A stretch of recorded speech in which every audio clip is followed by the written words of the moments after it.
We have to start supporting ourselves. We have to add value to our content and our voices. We have to start supporting. Hey, haters gone, hate supporters done it. Haters gone, hate supporters done it. Support on your own, don't support one of them clones. I'm really one of them ones. I'm really in my they dumb. Cash app, $sign on box rhyme. Haters gone, hate supporters done it. Haters gone, hate supporters done it. Support on your own, don't support one of them clones. I'm really one of them ones. I'm really in my they dumb. Cash app, $sign on box rhyme. I'm really real one of them. I'm really him, I'm really out here standing on 10. Like and subscribe, thumbs up the video. I'm really real one of them. I'm really him, I'm really out here standing on 10. Like and subscribe, thumbs up the video. Haters gone, hate supporters done it. Haters gone, hate supporters done it. Support on your own, don't support one of them clones. I'm really one of them ones. I'm really him, how they dumb. Cash app, $sign on box rhyme. Haters gone, hate supporters done it. Haters gone, hate supporters done it. Support on your own, don't support one of them clones. I'm really one of them ones. I'm really him, how they dumb. Cash app, $sign on box rhyme. I'm really real one of them. I'm really him, I'm really out here standing on 10. Like and subscribe, thumbs up the video. I'm really real one of them. I'm really him, I'm really out here standing on 10. Like and subscribe, thumbs up the video. Haters gone, hate supporters done it. Haters gone, hate supporters done it. Support on your own, don't support one of them clones. I'm really one of them ones. I'm really him, but they dumb. Cash app, $sign on box rhyme. Haters gone, hate supporters done it. Haters gone, hate supporters done it. Support on your own, don't support one of them clones. I'm really one of them ones. I'm really him, but they dumb. Cash app, $sign on box rhyme. Please don't hate on it. Please support on it, on it. I'm really one of them ones. I'm really him, how they dumb. Cash app, $sign on box rhyme. Cash app, $sign on box rhyme. Cash app, $sign on box rhyme.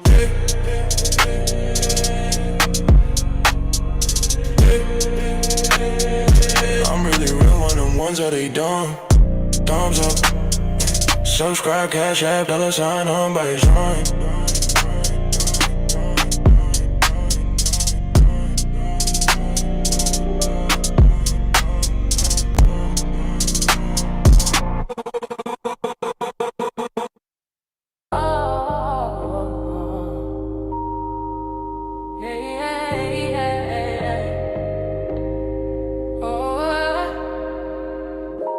They not like us, they not like us. They don't like lookalikes, they not like us. They don't like us, they not like us. They not like lookalikes, they not like us. They not like us, they not like us. They don't like lookalikes, they not like us. They don't like us, they don't like us. They don't like lookalikes, they don't like us. We the original, number one, uno. We're not alike, you know. All our liar like we made in the image, our likeness. Our image is righteous, our lineage is priceless. You can't buy or sell it, they tried it, they tried to sell it, they tried it. They not like us, they not like us. They don't like lookalikes, they not like us. They not like us, they not like us. They don't like lookalikes. They not like us, they not like us, they not like us. They don't like lookalikes, they not like us. They don't like us, they don't like us. They don't like lookalikes, they don't like us.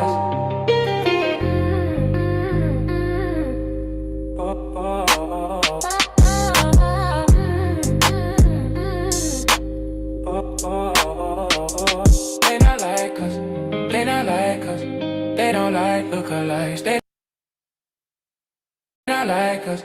They not like us. They not like us. They don't like us. They not like us. They not like us. They not like us. They don't like lookalikes. They not like us. They don't like us. They don't like us. They don't like us. They not like us. We the original, number one on the road. We're not out of light, you know. Y'all are all liars, like we're made in the image and likeness. Our image is righteous, our lineage is priceless. You can't buy or sell it, it's right. Can't buy or sell it, it's right.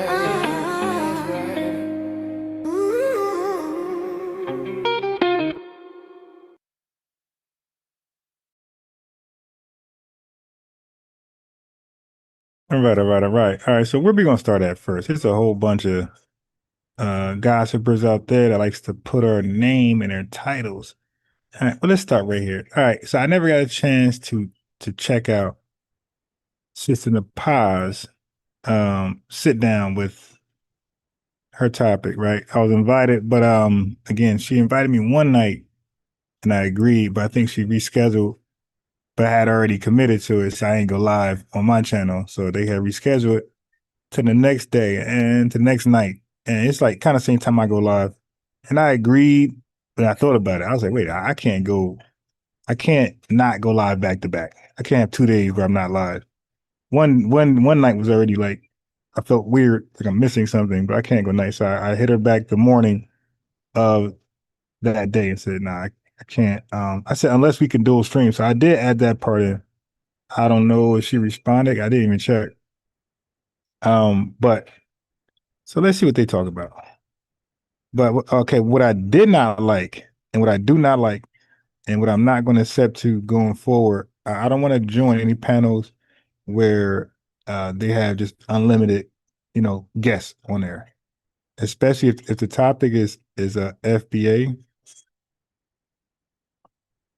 then and you want an FBA on there, then I think it's fair. I should be on there to represent the talking points of FBA uninterrupted and exhaustively. You dig? I should be able to talk a lot because I'm a representative of what they want to talk about. So with that being said, my name should be in the title. Then, just put more respect. And yeah, a total maybe 3 people. And they could take in phone calls or your people could hop on to say what they want every so often, but they got to get off. Like, I don't want to be a panel of 9 domestic off-code coons, tethers, and Pan-African line losers. I don't want to be, you know what I mean, surrounded by musty people. So yeah. So total of 3 people, the host, 1 major guest, her co-host, whatever, and me, the guest.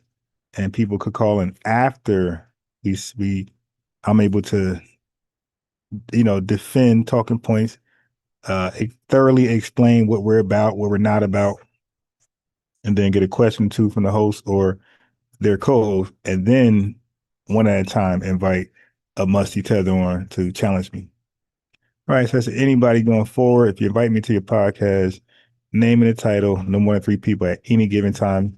I mean, unless it's a call-in guy, girl, gal, but they're on, they got to go, right? Ask a couple of questions, try to debate with me, and then get off. Can't stick around. All right. So anyway, so now let's see what they were cooking before I get to what I want to talk about. The first topic that we're going to do, I think you on your show, you call it icebreaker. Shout out to the Untouchable Empire, ladies first.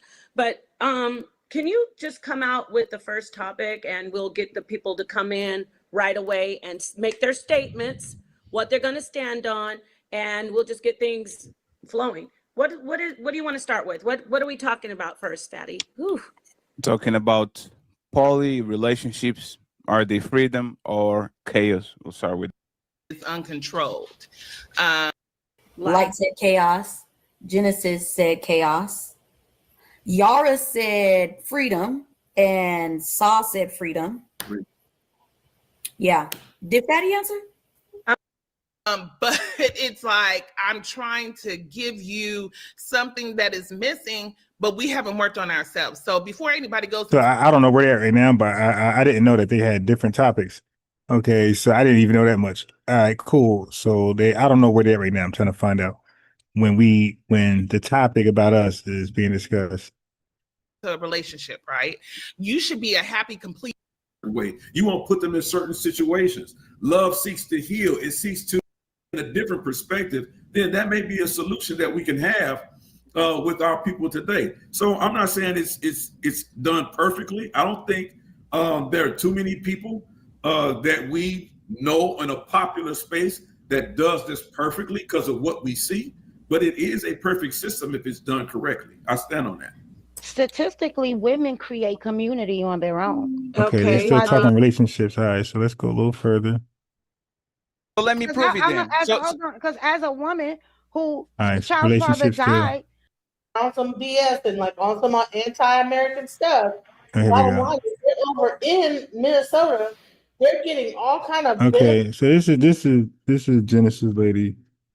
She's all over the place. Let me just say that. As a matter of fact, she get no credit. She did a whole live, like 10 hours, and she invited that Tether and his cohorts, Chaotic Truth, on her live to undermine. This is why, Genesis, you're claiming your FBA, you're showing your genealogy and all that type of stuff. We question that, and at the very best, we're going to give you an honorary Tether label. So you are a Tether. You're an honorary Tether. Sorry. By your behavior. You don't know self-respectful Black Americans will invite Chaotic Truth to their channel when he has his long history of disrespecting Black Americans for no reason, saying we ain't do shit, we ain't create nothing. So that means if you invite him for 10 hours, that means DJ Manny Fresh, Genesis, you stand on that too. Benefits like SNAP benefits and this, that, the other, defrauding the government, all this stuff, because they going back to the polygamy argument, because he says that let's not get into that, but the Somalians in America right now are they're coming over, impregnating all the women, saying that they're married, and then leaving them, going back to Somalia with their original wife, and then just coming over here and impregnating, 5 and 6 kids. And then they have this whole like racket going on to where they're like opening up all kind of like strip malls and this, that, the other.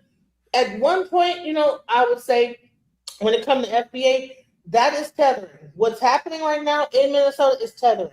So let me see if I get this right. They are doing bad enough to get SNAP benefits, good enough to open shopping malls, bad enough to go back to their land, good enough to come in and impregnate locals. Like, are they overachievers or underachievers? Because what you said, it kind of is like they are doing so well. They're coming in and doing and getting stars and getting malls. And then you say, but they're on SNAP benefits and no, they're going, like, if I'm winning, why I'm going back to my homeland? They're defrauding the government. So at one point, I agree with the FBA when it comes down to people should not be able to come over to America, get benefits, and have all these kids and everything, and leave it for the government and my tax dollars to pay for their kids. Explain that. How are they doing that? Okay, what they're doing is that they're doing the guise of marriage. Oh, okay, I'm married to you, right? They have one same wife that they love, and then they have.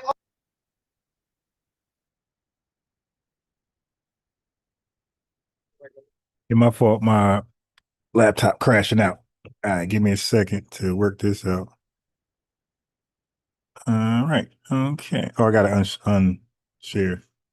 Okay, it's crashing out. Many windows open.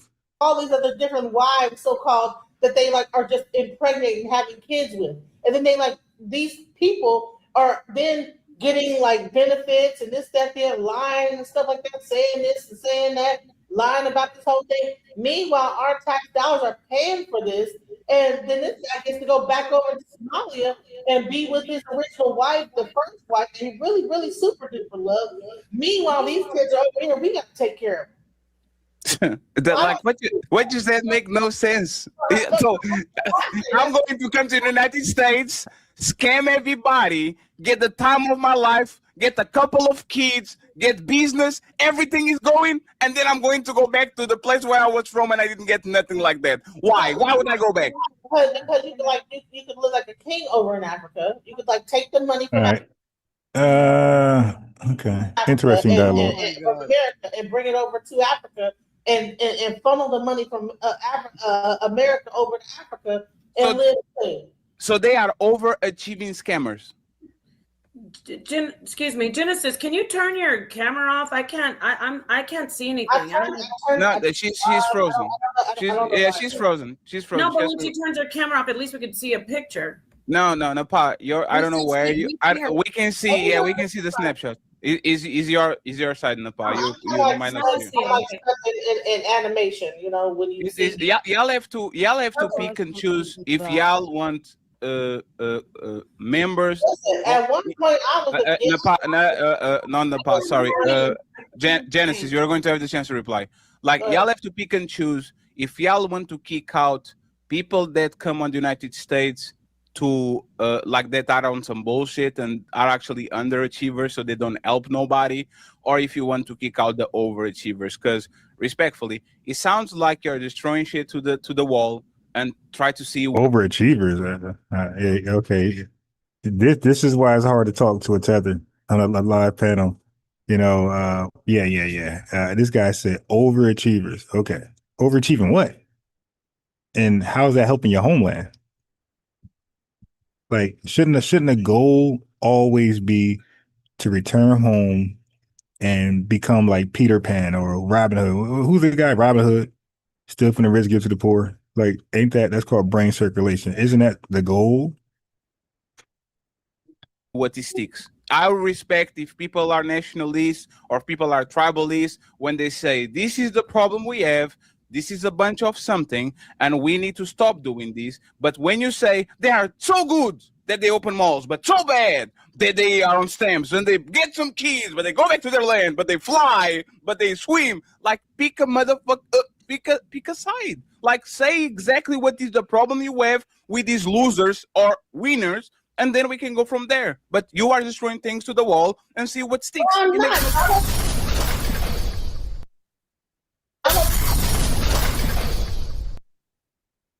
Donald Trump is right now. I gotta move on to the next person, but are you so? I agree with Fatty on that. I thought you were strong position Pan-African. It sounded like you were just I'm letting you know is that my position is beginning to change based on what I'm seeing in Minnesota. So now, wait, so hold on. So you disagree with DJ Genesis only because she used to be strong Pan-African? Now you disagree only because of that? Like, her argument, you don't want to judge the argument. You just mad at the fact that she's starting to see the light? Africanism. No. Don't stop. Let me finish my sentence. Go ahead and finish, but then for the show. What I would say is I don't agree with people taking advantage of the things that we have done as Americans to build up this whole situation. Then these people can come over here and then take advantage. I don't like that part. Now, Tethers and Docs, you could click the link tonight. I'm gonna be nicer than I was yesterday. All right. I was under the influence of some moonshine. Like I said, this is my birthday week. Birthday was Monday. You dig? December 15th. My birthday was Monday. Obviously, can't turn up on Monday, right? Got to work Monday, Tuesday, Wednesday, Thursday, Friday. So the Cash App, if anybody want to support the, no. Anybody got a dime on a moonshine, dollar unbiased Ron, hashtag, whatever you call it. And if you got what did I say earlier? Oh, if you got a penny on a Henny, dollar sign unbiased Ron. And if you want to, back to the dime on the moonshine. You get moonshine, most likely. Definitely tomorrow. It's going to be lit. I'm going to turn back up tomorrow with the moonshine. The moonshine make Tethers wine. I don't agree with the whole tether thing and being divisive, and I get it that people want to delineate. It does not mean that we have to be xenophobic and call people tethers and this, that, the other. However, when you see in communities where this thing is happening, I kind of see what people are saying. And by the way, Napa, just to make sure one thing, how many single mothers you said Somalis have in Minnesota? 30,000. How is that possible if the total population is 60,000? If the total population of Somalis in Minnesota is 60,000, how can 30,000 be single mothers? Remember, one mother and one kid is 60,000 already. One mother and one kid. Where are the men? Why are you lying to us? Okay. So I can easily tackle that one. Okay, he's pretending like each woman is having sex with a different man. Okay, a lot of times when you have these baby mama issues, they're getting pregnant usually by the same man. One dude be having like 10 baby mothers. You know, that's just a fact. Why are you lying? I'm about to bring it in. Hold on. I'm about to bring in the whole 30,000 single mothers, 30, let's imagine one kid each is 30,000 women and 30,000 kids. If the population is 60,000, where are you getting these numbers? It's just single mothers. It's not talking about how many kids they got. It's 30,000 single mothers. See, that was a tether trick. He went and added the kids there. Now, you see, you gotta watch these filthy, disgusting tethers. You gotta watch it, man. This is why we can't do anything with them. Just can't. Definitely not right now. We're good. We're delineating. You guys enjoy yourselves. You dig. Be great. Look, my thing is be great, right? I don't even wish y'all harm. Go be great. I hope it's in your homeland, but nevertheless, go be great. See, I'm nice today. No, but the total population, and I'm sorry, Napa, the total population is 60,000. How is that possible? See, the total population of Somalis is 60,000. How is these numbers work? Answer that in Genesis, but when you answer it, I want you to quickly answer so we can move on, because we're just trying to show you the information. Really, for real though, hold on though, Genesis, my love. Do you, if the world was about to end today, y'all, I keep looking at Melanin like, are these brothers and sisters not getting it? You got to stand on it. You can't be like, well, I'm a Moko Jumbi, one leg on this side of the fence and one leg on, which one are you? Are you saying that they're xenophobic? Do they need to stop doing what they're doing? Or are they doing a great job? Are they patriots? Are they Black patriots? Are they pushing? All right. So I don't know anything about this single mom thing, Somalis in Minnesota, but let's look at it. So there's no precise recent public data specifically counting Somali single moms in Minnesota, but with tens of thousands of Somalis in Minnesota, estimates vary from 40,000 to 80,000. Many are refugees, immigrants, and cultural shifts mean a significant number of single mothers exist, especially in areas like Little Tether and Mud Pie, Riverside. Okay. And though exact numbers aren't really readily tracked. Yeah, so she's right. It's even more.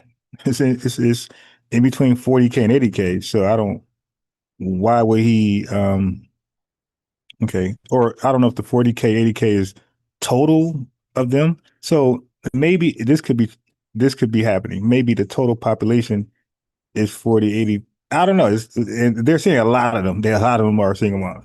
All right. So if the population is 40 to 80,000, they're saying a lot of those folks in the 80K are single moms. So that's the bottom line. The bottom line is that they're unwedded at a large rate. Okay. So large Somali population. Minnesota hosts one of the largest small Somali populations in the U.S., making this a significant community, immigrant, refugee context. So these are refugees. These are fleers. These are cowards who won't fight in their homeland. They just tightened their boots and ran. They didn't put their flip-flops on and hauled ass. They do not fight for shit. Okay. So many Somali women arrive as refugees or immigrants. God damn, refugees. Oh. Sometimes already as single moms or facing family separation challenges. So these guys got a single mom thing. Oh, so I think Tether guy was pretending that or presuming that they were being knocked up in America. It looked like they're coming to America already as single bed wenches. Okay. Then it says data granularity, official census or demographic data rarely breaks down by specific ethnicity and martial parental status in fine detail. making precise counts difficult. See, we don't like that. We don't like that general everybody black, everybody added to this. We don't like that. We want to disaggregate, and we want to have explicit representation. So community estimates. Community sources often cite numbers between 40,000 to over 80,000 Somalis in Minnesota with variations. Okay. So is that it? So anyway, so the bottom line is that there's a large percent of single moms. They're coming over here as single moms. So it ain't like they're getting knocked up like that in the United States. That might be the case too, but nevertheless, out of 80,000 of them is a large population, or there's a large percentage of single bed wench mamas. Okay. Black power and great things for Black Americans, one or the other. Which one do you stand on, my friend? And you can elaborate, but you have to stand on one position right now. I just want to say that the current statistics, No, light, there's sweetheart. 108,000. Light. I don't know if I have a delay. I'm saying to Genesis, yes or no? Which one? I mean, so Light can't speak on that Somali thing. xenophobic or patriots? Which one, Genesis? I don't know. I don't think it's patriotic I'm both. Okay, I'm definitely a patriot. I'm xenophobic too to certain groups, not all. at all. I think it's definitely xenophobia. Yeah. Okay, so fight for the cause when you're in here if you can. But hold on. But Black Panther. Okay, here's I would say they would categorize me as xenophobic. I'm not really xenophobic. I just don't want to be around people who talk shit about me. I'm not a monolith. Like, okay. But the show is about being standing your ground, and you know, that's what I'm feeling. That. What do you think, Fatty and Melanin? Are you guys feeling that too? Stand your ground, no center of the lane. What do you guys think? I have to sidebar my. That's not center of the lane. I'm trying to show that yes, it is xenophobic for FBA to talk about Caribbeans and say that they are tethering and talk about. No, it's not. That's not xenophobic. Okay. Yeah. You need to work on yourself, because she's like caught in the middle, and this is the dual allegiance we're talking about. She's claiming she's seen the light, but she's still stuck on Pan-African talking points. So let's fast forward all that garbage. Right now, she is a full-blooded Chippewa. That's my great-great-grandmother. Right? She didn't speak English. Right? She only spoke a native tongue. So that is my great-great-grandmother. Now, that's on my father. That's on my father's side. And on my mother's side, my mother is her grandmother is a full-blooded Cherokee, right? But so when people talk about FBA and foundational Black Americans, you can clearly see, although she's a full-blooded Chippewa, she looks like a Black person, right? She just has African, you see what I'm saying? She has a dark skin tone, but you can clearly tell she's native, right? So there was really no, for her, in her story, she'll tell you that she didn't suffer or go through slavery. She didn't really go through slavery. She was well kept, right? So when people talk about FBA, I understand the foundational Black America Aboriginal thing. I can put myself in that category legitimately, right? I can actually do that. But when you talk about foundational Black America, if you're talking about this remixing of African descendants of slaves, I understand why they do it. They simply do it because of the dollar, right? It's a money grab. I'm gonna just be honest with it, right? It's a money grab. And I understand why they're making the play, but if people are all right, let's go for it. That's a money grab. Okay, gotcha. All right, I got you. I ain't gonna snap on you, my guy. I'm toned down today. Let's get past him though. This guy said, what? Where's the check? I've been live for how long now, family? Like what? How long I've between this channel, FBA Defensive Unit, my other channel, and then I got a channel called Unbiased Ron. I got 3 channels that went live defending the lineage. Man, like where's my check from? Who's paying out? The only donation I ever got was from a lineage to a super chat cash app. So where's this extra money he's speaking about? You know, I'm owed that too. Shit, now I gotta make a claim for reparations and this mysterious check that he's talking about that is owed to me. Didn't start business. FBA. I don't knock them. Okay, so this is a typical panel. All right, I was afraid to see a panel like this, a panel where if you hate or if you angry or got hard criticism towards FBA, the lineage, then you're allowed to just speak to eternity. But if you are pro FBA and you are speaking hard on talking points, you got to get to the point and land your plane. I already see what is going on already, but it's a premature outlook. But let's see if it's confirmed. Because right now he's just babbling, okay? And I ain't about to listen to it. And political. This is a problem that is not a problem because no immigrant, Tether or whatever is going to get in the way of you getting reparations. The people that are away are Okay, getting. you already in the way. What's guy talking about? Yeah, these guys are on our panels. Oh, SWLE 44. I forgot you were there. But I want to get through some stuff real fast. I got a lot of stuff to share, and I got to get off here by 10:30. 2-hour time frame.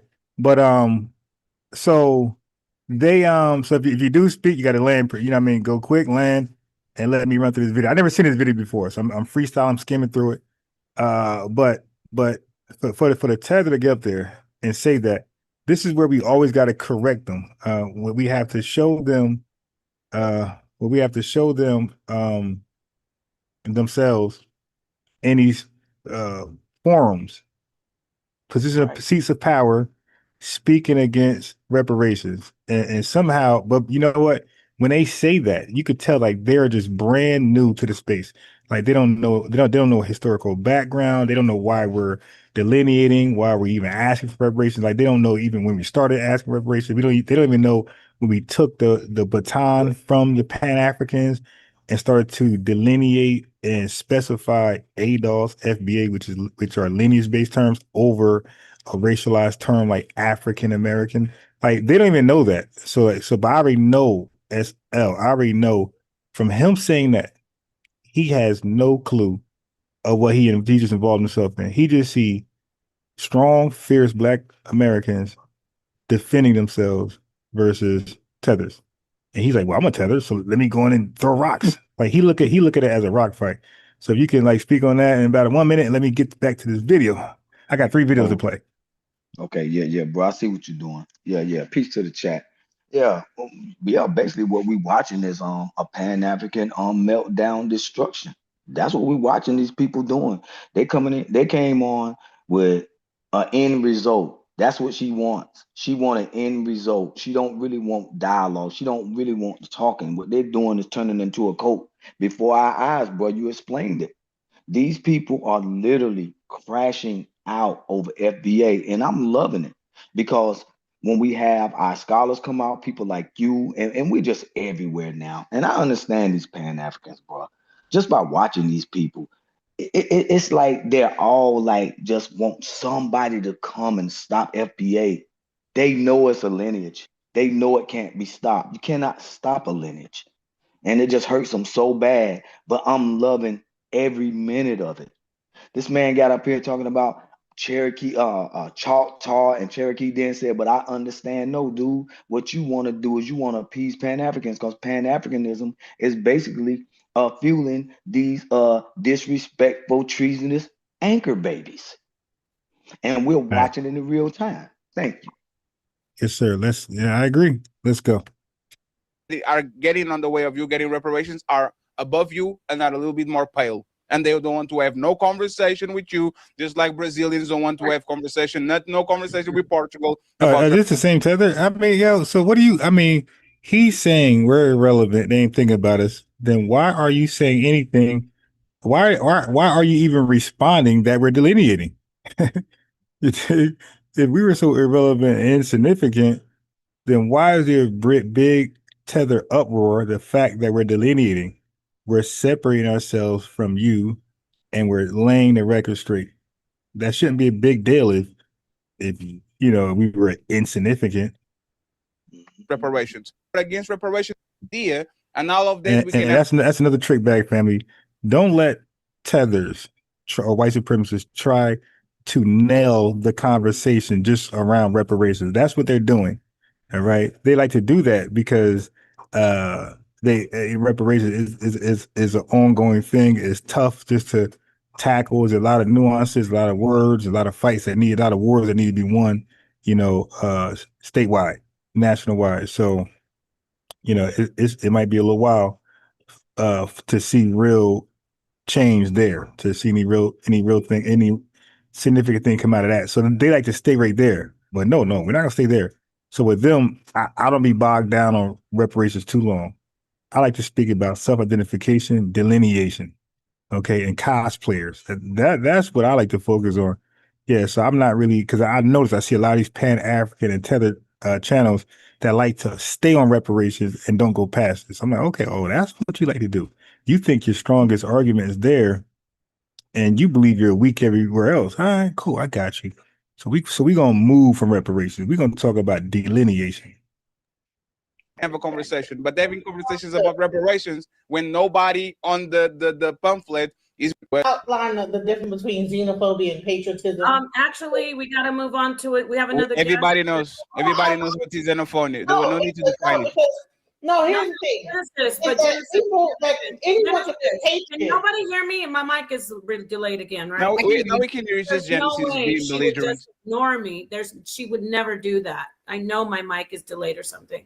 Genesis, No, I know, I'm just being facetious. We have to bring Shika in. She didn't even weigh in yet. And then you can definitely, jump in. My bad, I'm sorry. And I think we all know what xenophobia is, but No, I know for I'm just passionate. the argument, I get it. It's coming up. Okay. So let's see, Shika, I'll ask you. FBA, I know you're familiar with it. Tariq Nasheed, Umar, Pan-African versus Umar. Is it really just xenophobia? Are they attacking actually people that they just are foreign to? Even Black Americans? Are they attacking? Because I didn't add this caveat. That caveat. That's a loaded caveat. Okay, now look at the wordplay, family. The wordplay is attacking. We're attacking. So now I gotta go here now. Okay, so the wordplay is interesting. Every time they represent our view as Black Americans on how we respond to the disrespect and delineation and reparation, is always attacking. But when they represent the other view, the Pan-African tether or whatever view, is always like, oh, they're trying to straighten you out. They're educators. But when it comes to us, we're always attacking. So that comes off like Karen-ish to me, like they're playing the Karen role. Okay, so here's a quick reminder of something. Okay, check this out. Okay, here's a quick reminder.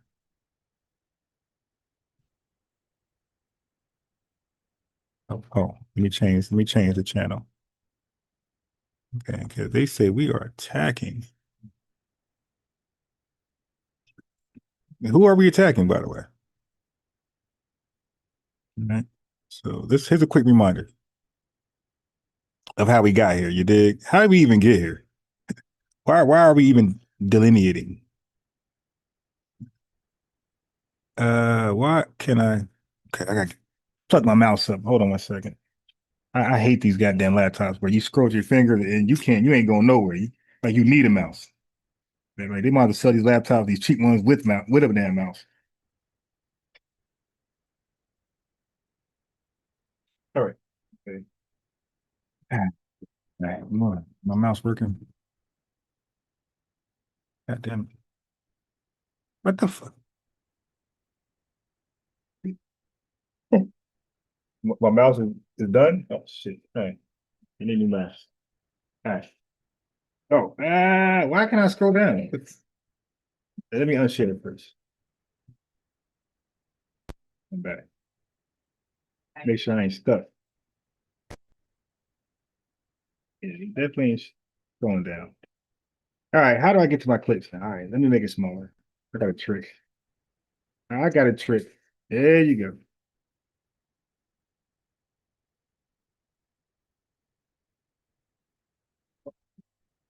Okay, you got the. There we go. All right, I'm ready. Okay, scrolling down there. It wouldn't scroll down until now, right now. Shit, wow. All right. Okay, so let's get back to regular view. Okay.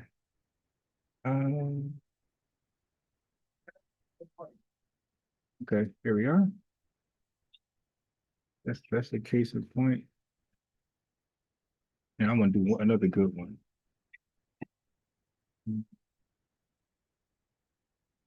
Let me do another good one.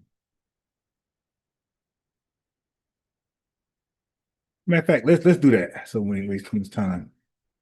And I find myself having similar conversations with, family or just people, in different like African communities here in the US. Like you still do hear negative things about, like, let's say African Americans. And I always interrogate that because I'm like, why are you talking about a fellow Black person this way? Okay, you're not Black. Well, look, this is an African woman from Africa, and she's speaking to her family that's in Africa. She said, why are you talking about Black Americans that way? Now, by the way, keep in mind, they're not even in America. The relatives she's talking about, they're in Africa somewhere. Watch this. Like, why do you sound like a white person? Okay, you know what that means, right? When you say white person, a racist white supremacist. That's what she said. Why are you calling them all the names and all the stereotypes like Dave Duke would or Jared Taylor? That's what she said, like a white person. Okay, she ain't talking about Madonna, all right? She ain't talking about Katy Perry.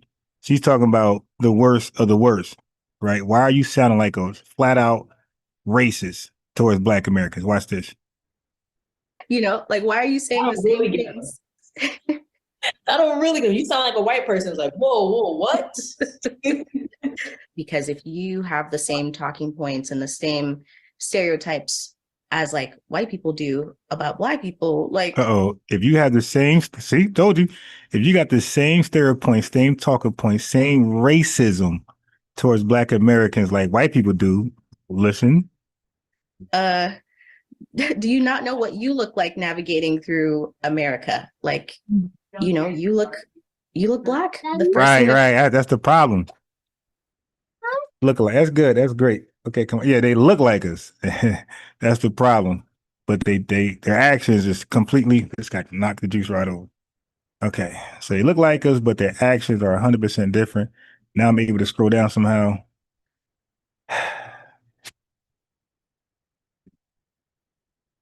Okay, let me get one more. So they didn't cap. And by the way, I got 50, 100 of these right here in my clips. Okay. Oh, here we go. Here we go. This is the one right here.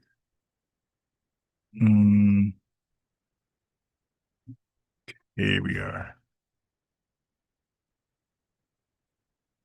Here we are. But we're attacking. These people are in Africa with these thoughts. They're not even in America yet.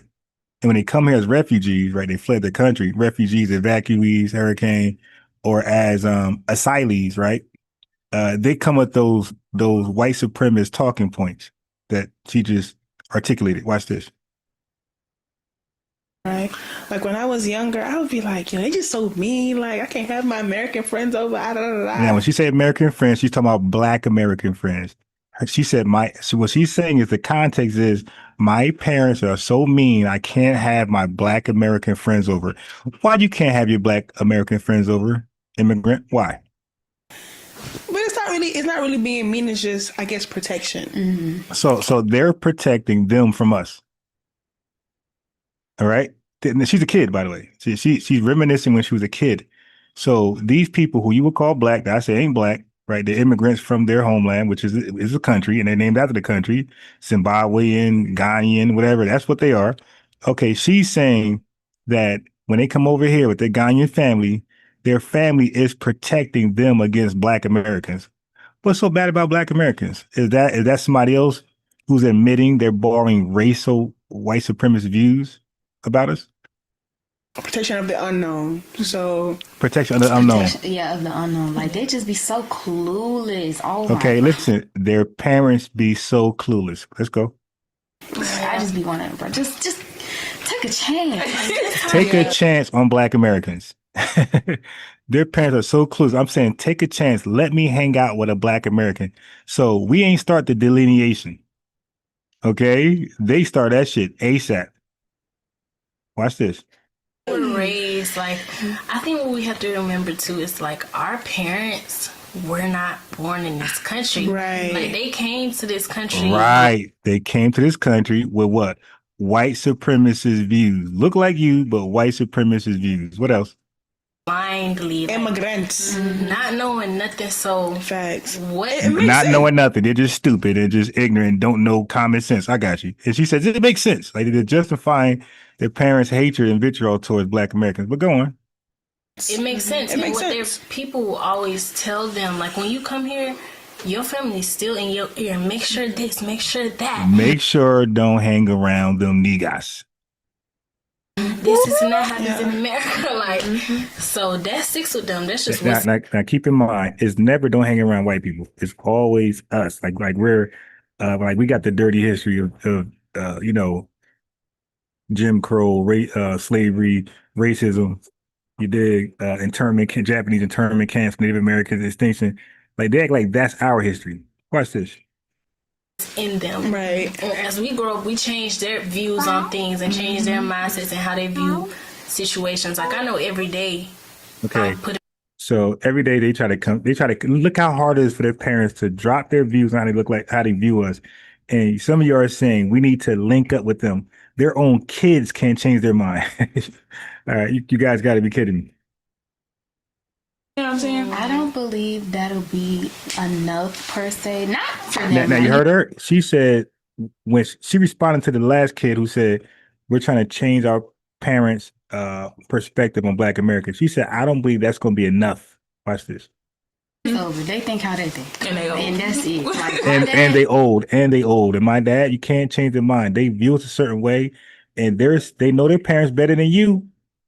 They're saying their parents are stubborn and stuck on how they view us, and you ain't changing their mind, and they can't change their mind. And look at her about her dad. Listen. He's never gonna change. My dad's never going to change. Now look, I want that Tether to answer this question. If your dad's never going to change and he raised you in that household to view us a certain way, how are you actually looking at us from a fair perspective? You can't be. There's bias and hatred in your view towards as well. You know, he's not clueless. Like when he's wait. They just said they were dumb. Oh, wait. A minute ago, didn't they just say how dumb they were? They don't know anything. Now she's saying, oh, my dad is not clueless. Watch this. Watch how educated her dad is about Black Americans and our history with white folks. Africa, like they did the whole independence thing and fighting for their independence. Like, you know, white people have had their foot on Black people's necks for the longest, and he was a victim of that. And like, no, your dad was not a victim of anything Black. Something African, yes. Dad had took my dad to that museum in Montgomery, the Black History one. Yeah, he came back and he was like, my heart's so heavy. These Black people put these Black people through so much. Like y'all, he was so sad. He was like, he was so sympathetic and empathetic towards what white folks did to us. But watch the end conclusion. What these people did that change his mind? Did to these other people, and you're like, he's not clueless. He knows, right? But I feel like it's lack of going past the surface. Look, what is the surface? What's our surface he can't go past? The surface of African American culture is what they show us. It's the vibe. You heard that? Oh, our culture is what they show us. Who show you what? That's your country. There's no NBC, CNN, white folks saying you have to watch this. I saw a Bugs Bunny cartoon with a signal, brainwashing them, hypnotizing them. That's your country. You guys play what you want to play, and they're watching Boys in the Hood, and they're also watching Malcolm X. They're watching Goofy. They're watching What's Happening. They're watching JJ, all that shit, and they're watching Bill Cosby as well. So they're watching both sides. They want to believe that. because they're trying to justify why they're not on our level. Miss me with that. Last one. Because the surface of African American culture is what they show us. It's the violence. And it's not like Wait. Yo, now this is disrespectful. Our culture violence? Ma'am, are you serious?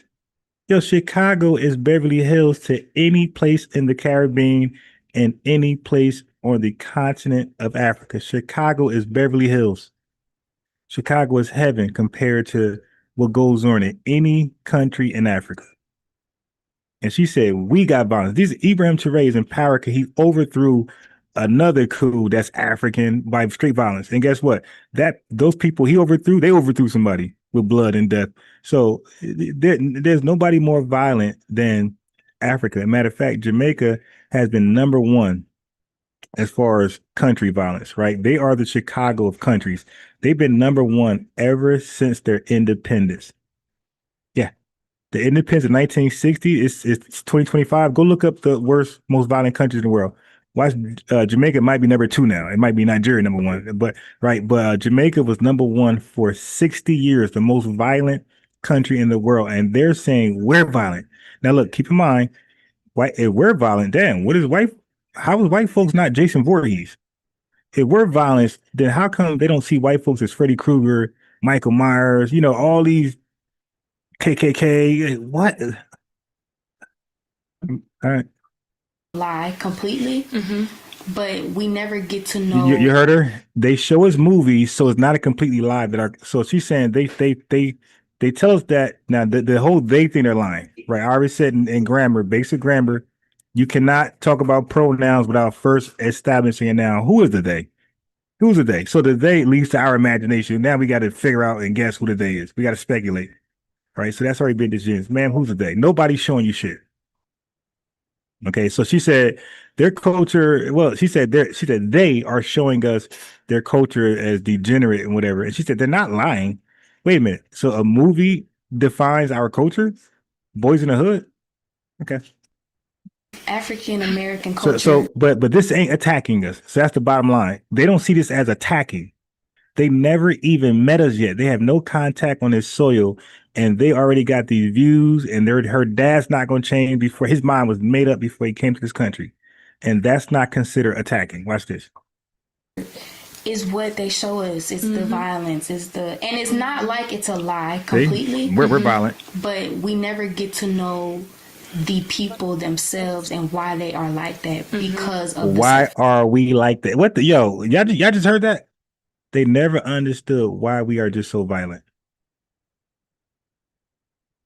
And because they don't allow themselves to get close to any. Oh, they don't allow themselves to get close to us. I told you guys, it's not no coincidence. Hey, come over here. Stay over here. I told you, family, it's no coincidence that when you go places, bowling, to the bar, football game, you never see Africans. They're never in your spaces. Movies, shoot pool. When do you see Africans, family? It's a challenge for anybody. When you go places, where do you see a heave of Africans? You'll see Jamaicans, you'll see Barbadians, you'll see Puerto Ricans, you'll see everybody and their mother around you. Indians, you will not see Africans. And like she said, because they don't allow themselves to get close to you. They avoid you. Get to know the people themselves and why they are like that because of the surface. And because they don't allow themselves to get close to any Americans. They don't have really any American friends. It's just like they now you see how they're using American like that. Just no, it's Black Americans. All right, you're not living around white folks when you get here. All right, you're living around us. Yeah, y'all come here as refugees, asylums, evacuees. You're broken, poor. You're in the hood. A little bubble, and that keeps you on the surface. Yeah, and I think okay, so there you go. So miss me with this old we're attacking them. Deanne says, did you want to? I know you're coming in late. You don't really know what's going on totally, but you want to still observe or you want to comment on anything? For the most part, observing, but it's just kind of wild to me, all the I don't know, the double speak. Like on one hand, it's like, oh, you don't really know them, but on the other hand, it's like, well, the narrative is real. You just don't have the appropriate context. You don't know why they're that way. And it's just a little strange. It's a little strange, but I also do notice that these is children, and as far as I'm concerned, like they're at best probably regurgitating talking points that they've heard elsewhere. I don't think they have the enough experience to really even speak from an informed perspective. They can probably tell you what their parents are saying and doing, but I don't even think that they have enough experience and understanding to truly like address all the nuances. Yeah, but when did we give that any respect? Because white Americans can say the same thing. The ones I met when I was living in South Carolina just recently, just last year, in the mountains, in the woods over there, they can say, "Hey, man, we haven't experienced black people, so our racism should be excused. The same way you're excusing these damn tethers." But see, Yeah, I see to me that don't really give me that it should be excused because you don't have the experience. When you don't have the experience of something, then you just don't have the experience. That means you cannot speak negatively, or, positively. You understand what I'm saying? So at that point, you're neutral because you have no experience. It's something different when you have no experience and then you're speaking as though you have experience. Now, that's when it becomes racist. You understand what I'm saying? Like you're not yeah. being neutral. You're creating a narrative that you cannot verify to be factual. So let me ask you this: would you trust a household, right, of kids that same age, but they're white, and they live in a household where their parents are speaking just like that towards us?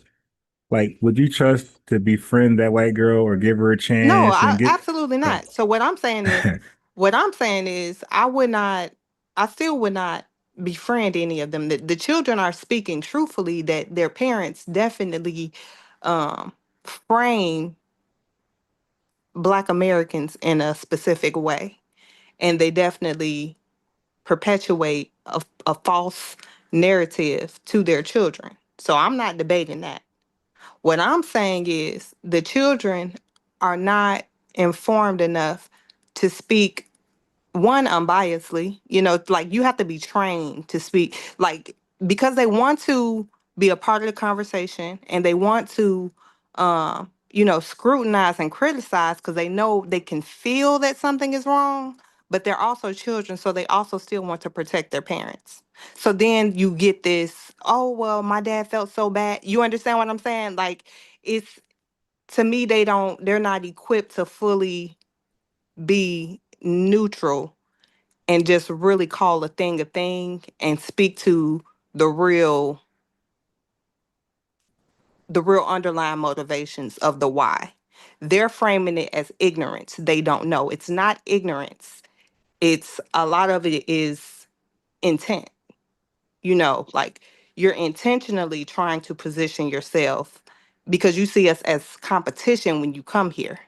There can only be one acceptable token Black, right? We reject tokenization. We understand it for what it is. They see that as something to vie for. They see that as something, it's better than what they have at home. Um, so I don't know. For me, it's just, I think it's layered, it's complex, and they're just they're not equipped. But they're saying enough for you to know that, yeah, that's not no ally of yours, and don't let nobody sit in your face and tell you that they're an ally of the Black community or Black people, because they're not. But I don't think that the kids are knowledgeable enough to give like the full scope of the why. They still want to idolize and idealize their parents, if that makes sense. right. That's you want to drop something real fast so I could finish playing the video?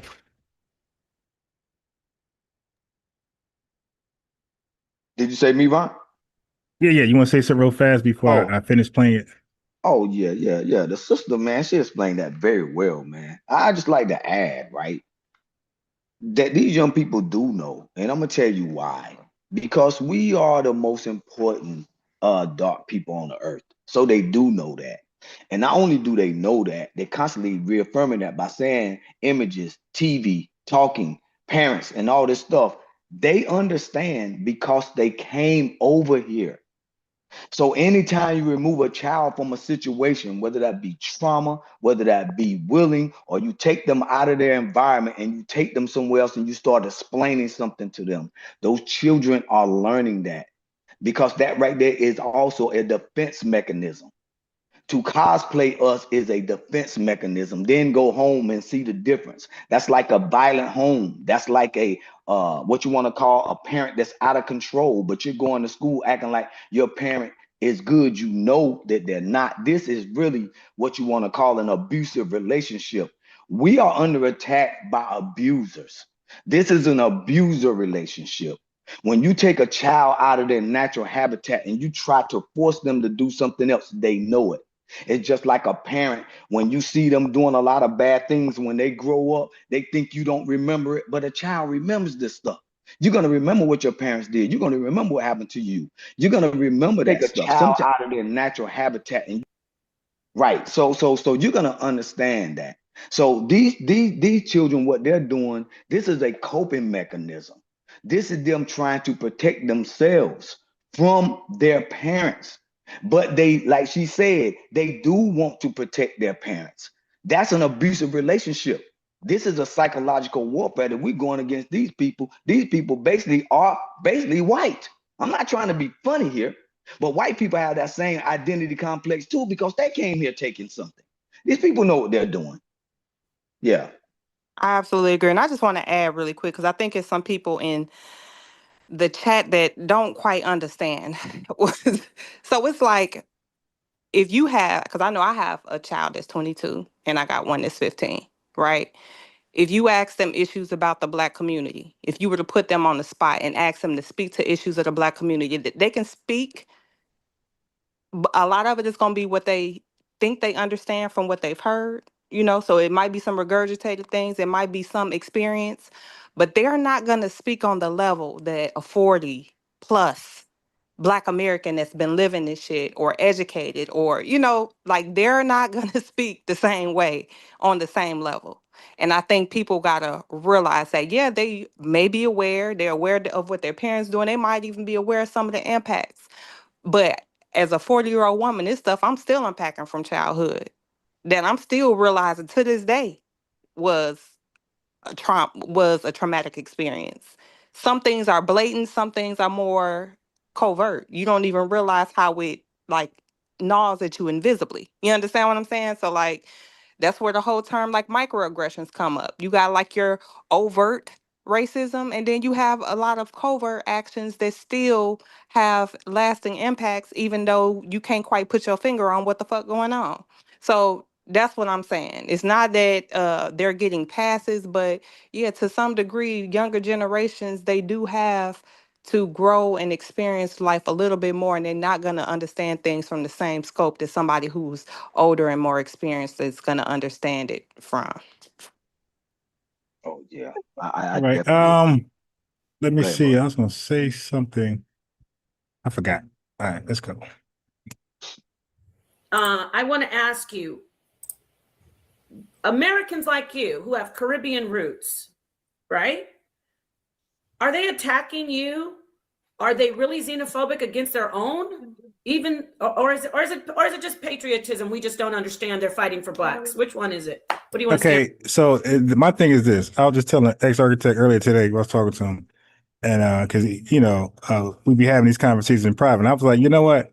Like, even with Nepal, I believe they're all joining a continuous conversation, and they don't know how it started. So when they ask these questions, like, you can speak from there, but it's not really going to it's not going to tell the whole picture. So what I like to do is, like, what y'all always say, slow it down. Let's unpack it. Or Tariq says, let's unpack it slowly. Let's start from the beginning. Why are we even having this exchange? For one, it's either true or false. A lot of them are being educated by their parents to stay away from us and view us as violent. Like they just said, drug dealers, baby daddy, baby mom. Like if that's true, then they're staying away from us, right? Or they're giving us that stink face when we try to communicate with them. And you can imagine if they're your teacher, if they're your boss, or they're the hiring manager, you can imagine how that's going to look. Or some type of assistance. Yeah, you trying to get some government assistance. You can imagine if that person is the one to pull the lever, or you're trying to get your unemployment pass. You can imagine with those people with those type of views be the deciding factor whether you get those benefits or not. To me, that is cringy, and that's why I'm like, hey man, get a lot of them out of here, because you're just replacing when that happens, these people are justifying white supremacy, because a white supremacist could never blatantly just do that, right? Because it'd be too obvious. But they can do that and it won't be racist. They'll say, no, that's your own, right? Y'all African. All right, so let me go a little more. Oh yeah. So I say all to say, they don't. I think they're jumping into a conversation that's been going on for a long time. It's a lot of things they're missing. So when they talk to a person like me, they get overwhelmed because I bring it to the beginning. So Chosen 1619 gave a super chat. Some ladies love $1.99. He said I was cooking them clowns on Sonetta, and he said that was a good look because I was invited to Sonetta. The ancestors probably didn't see that one. And I really nobody really challenged me. And I was like, if my name's in the title, it's all about me attacking. They use it for attacking, Pan-African, Brother Reggie. He didn't call in. Brother Unc was there, he did terrible. And nobody really challenged me. Like they just was straw manning and arguing against themselves. Yeah, because when they do come over here, like Wakufu and the other dude in Zali, they came over here, they was like, oh, I didn't expect you, your position, that same thing Brother Reggie said the first time over here. He said, oh, I wasn't expecting that. I was expecting like some wild craze. I'm like, yeah, because I'm gonna bring it to the beginning. I'm gonna show how you're the problem, not us. And we're responding to you. We're trying to solve the problem. We're trying to solve you.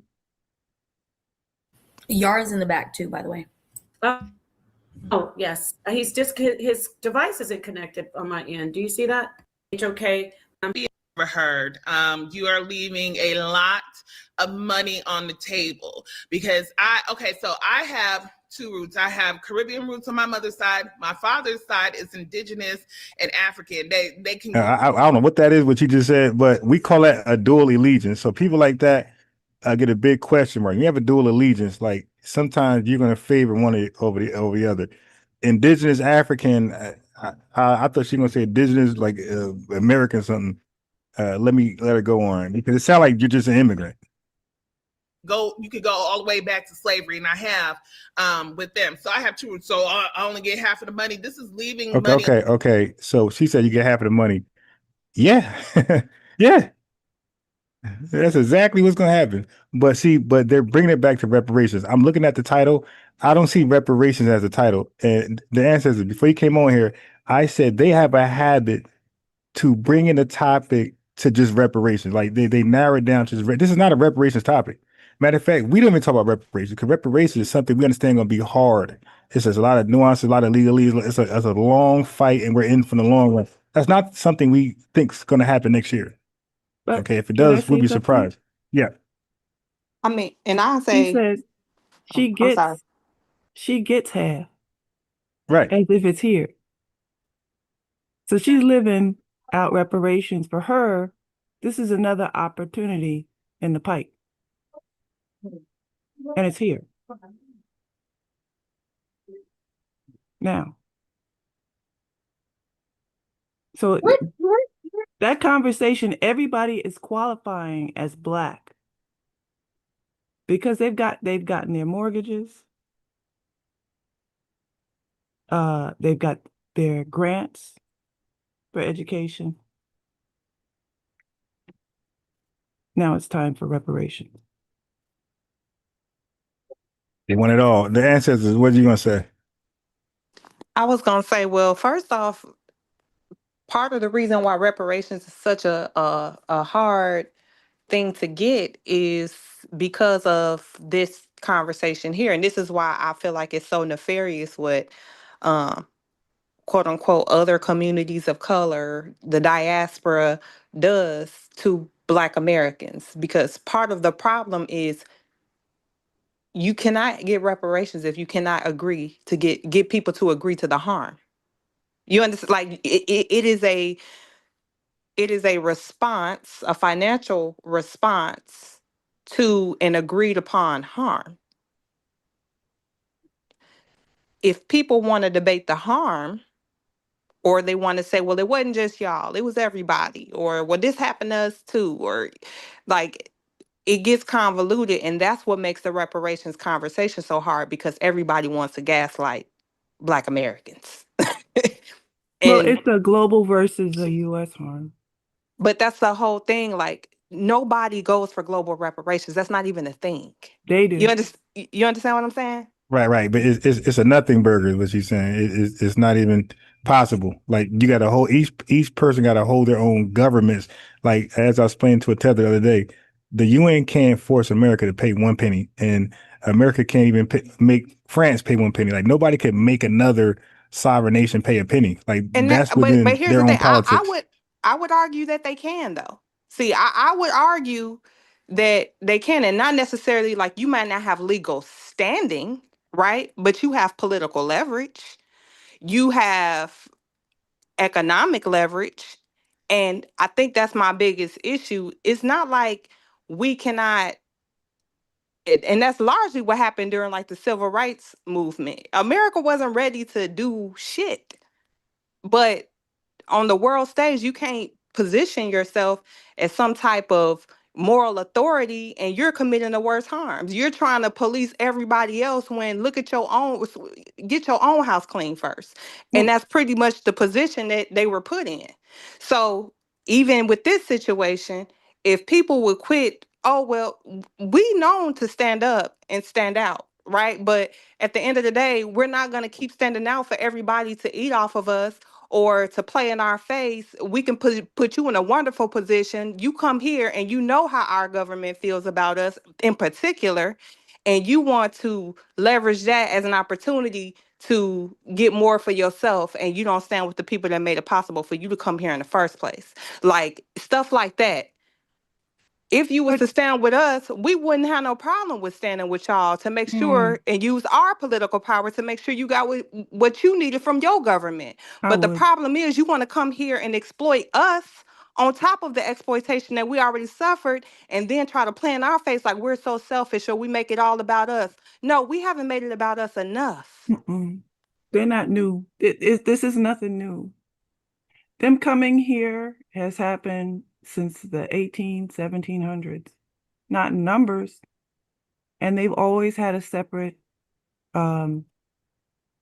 status here. So I wouldn't. They don't have, because they owned land when they came here in the 1800s. They did a lot. They had a lot of rights that we didn't have. May have been a few of them, but they did. And that's been the sentiment. They've always been the middleman.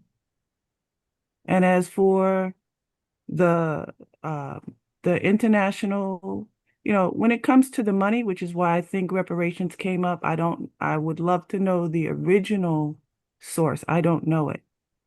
But it came up at the point that they were just mass migrating here. And that's interesting to me because if we brought it up, they would know that they don't have access to what is ours. But that's not the way when money is given out internationally. And they don't make that decision. Their sentiment, their logic, their arguments don't make that decision. It's in the interest of those institutions that give out the money and how it serves them. They are here in mass migration to lower wages as cheap labor and to fill the gap. They're imported for their votes because we left the Democratic Party. That's why they're here. Ultimately, they're serving that goal, but as you can see, now it's on the way to incarceration.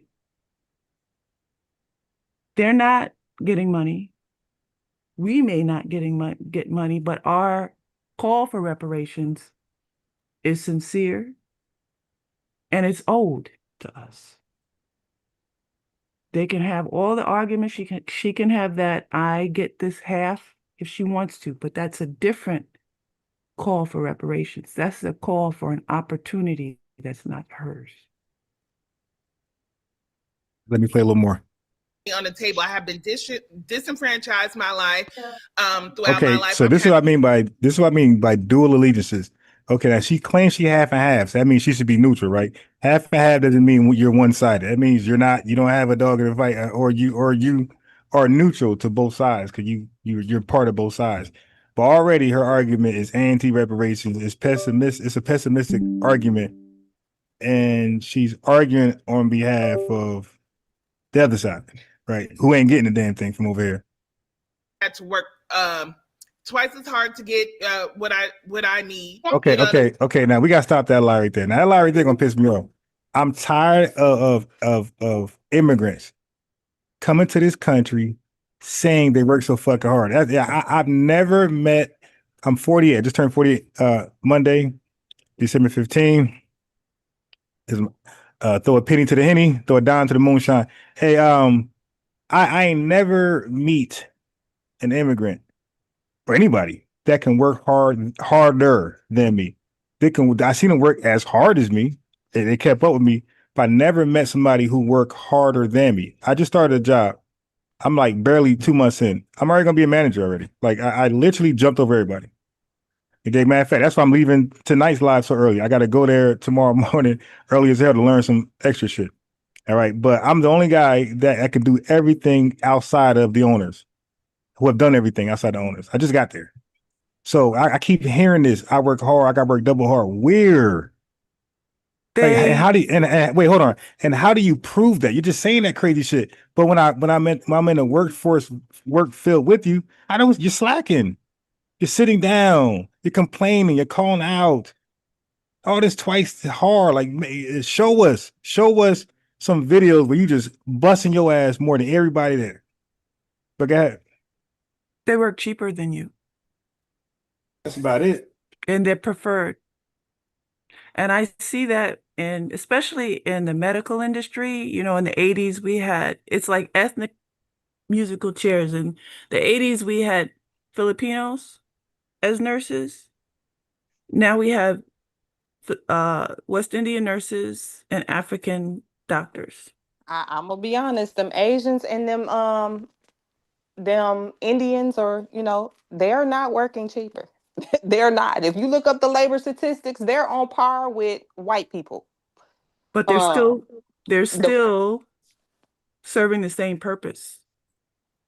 Serving what purpose? They're probationary whites. They're on par earning wise with what white people. There is no wage disparity based off of what they're getting paid now. I would argue that because I went to India in 2003 and 2004, and I know how they got here. And I know that when they got here, they took over recruiting in the technical industry. So they were not they're like a monopoly in recruiting. And what that did was it caused corporations did that so that they did not have to hire and pay technologists.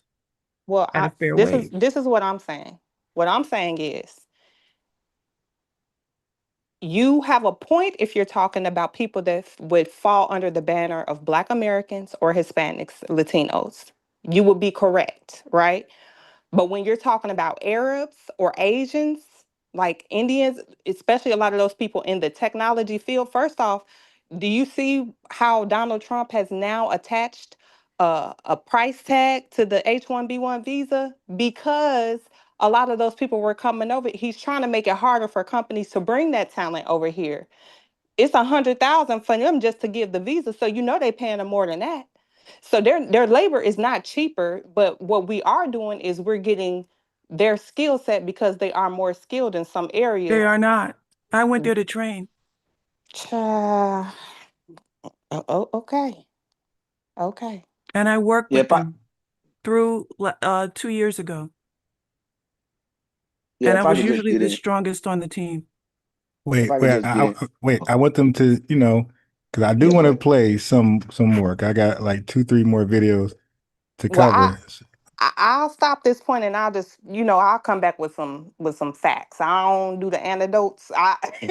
I'll just bring back some sources and some facts for next time. But yeah, I would just say I would argue the point of Asians and Indians working for cheaper, but Hispanics or people that will fall in that kind of black immigrant category, yes, absolutely, I would agree there.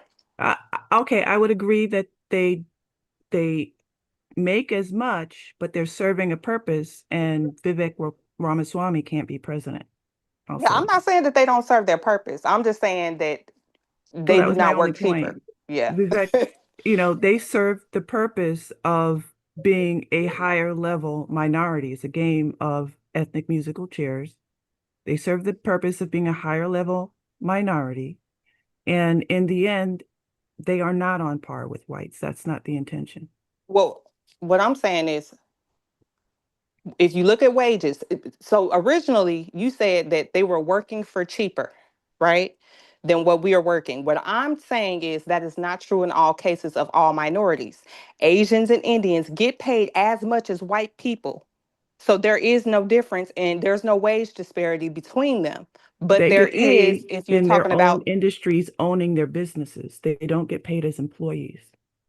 say And that that's one more my time. point. They get paid in their own industries, owning the business and managing employment instead of the corporation. So the corporation is paying them and writing them off because they're consultants. They're not there for a salary. They're there as a business. That's different than employees. The whole goal is to lessen the cost and legal responsibility of employees. And again, I'm not even saying that you would be wrong in that, but for the statistics that I'm looking at, this is talking about employment. We're not talking about contracts with other entities and what type of skills But we're that's the point, outsourcing, is because that they they are being are outsourced there as now. an entity to take to corporations stopped hiring tech workers. They handed it off to Indians who own the business and take the responsibility of contracts. Corporations don't have to pay benefits. Corporations don't have to worry about retirement or about the rights of hiring someone who's Black versus whoever. Okay, so I just want to Indians do. I want to just clarify that you're not wrong there, right? But I'm not talking about that. So I'm saying when they do hire, when the person is an employee of the company, they're still getting paid the Right. same But I as was white people. talking and But then you responded to me. So yeah, I'm but I also continuing what agree. I was saying when I waited for you to finish. Okay. But I also agree that they have outsourced. And again, that's another issue entirely. Most times they're not working in the US, they have outsourced those operations entirely. So, yes, you do have large corporations whose whole finance, accounting, That all is of that. incorrect too, because now there are so many, they capped or went over the cap of immigration in H-1 visas so high that Indians are in political offices throughout the states. Okay? That's how you get 3 Indians running for president in a single term. Ma'am, I It's don't even because they know. are in I don't local even know what you're offices. disagreeing with. All right, all right. I So don't look, even know what you're let disagreeing me with go at ahead this and let point. me get in. All right, so let's what they call, let's bookmark that. Let's get some more, because I want to let this lady finish going in the red shirt. I want, because I already know where she's going. I just want her to do it. What I'm saying, I've been discriminated against. So I went through those things. And if you had Who the ever hell? read The Case for Reparations, then you know that slavery is just one part of our history. What about redlining? What Okay, about okay. Now, it's like I said, I told you that these people hop in the middle of a conversation, don't know the beginning. Now, she doesn't know that reparations, they claim, starts at chattel slavery. It's a continuity all the way to 2025, going to 2026. It's continuous. It doesn't stop because we're continuing facing this particular group and descendants of the group that were harmed. We're still facing the forms of redlining in a 2026 sense, house discrimination, all these same things that we suffered during Jim Crow. We're doing it. We're suffering now, like under different guises, but it's going on. All right, we're figuring it out, and we're like uncovering these different guises. But she don't know that. Like she think the reparations claim is just for our ancestors. No, it's for us too. Mhm. It's for everybody who ever was here. So it's them, all of them, and us, because we're faced with discrimination, housing segregation, all this stuff. We're being affected by it now. That's the fact. So for her to And say they're that doing it. They're doing it. They're gentrifying us now. now look, now I got a video or now that got a little tricky because white folks are no longer replacing you directly. Like they come in later. What they do is they gentrify you with immigrants, and so they don't. So it's not so blatant. And I got a whole video where I'm explaining exactly how they switch it from minority to immigrant allocation, and then it becomes Spanish. Okay, the ESL go, they have the ESL programs because these folks come here as immigrants.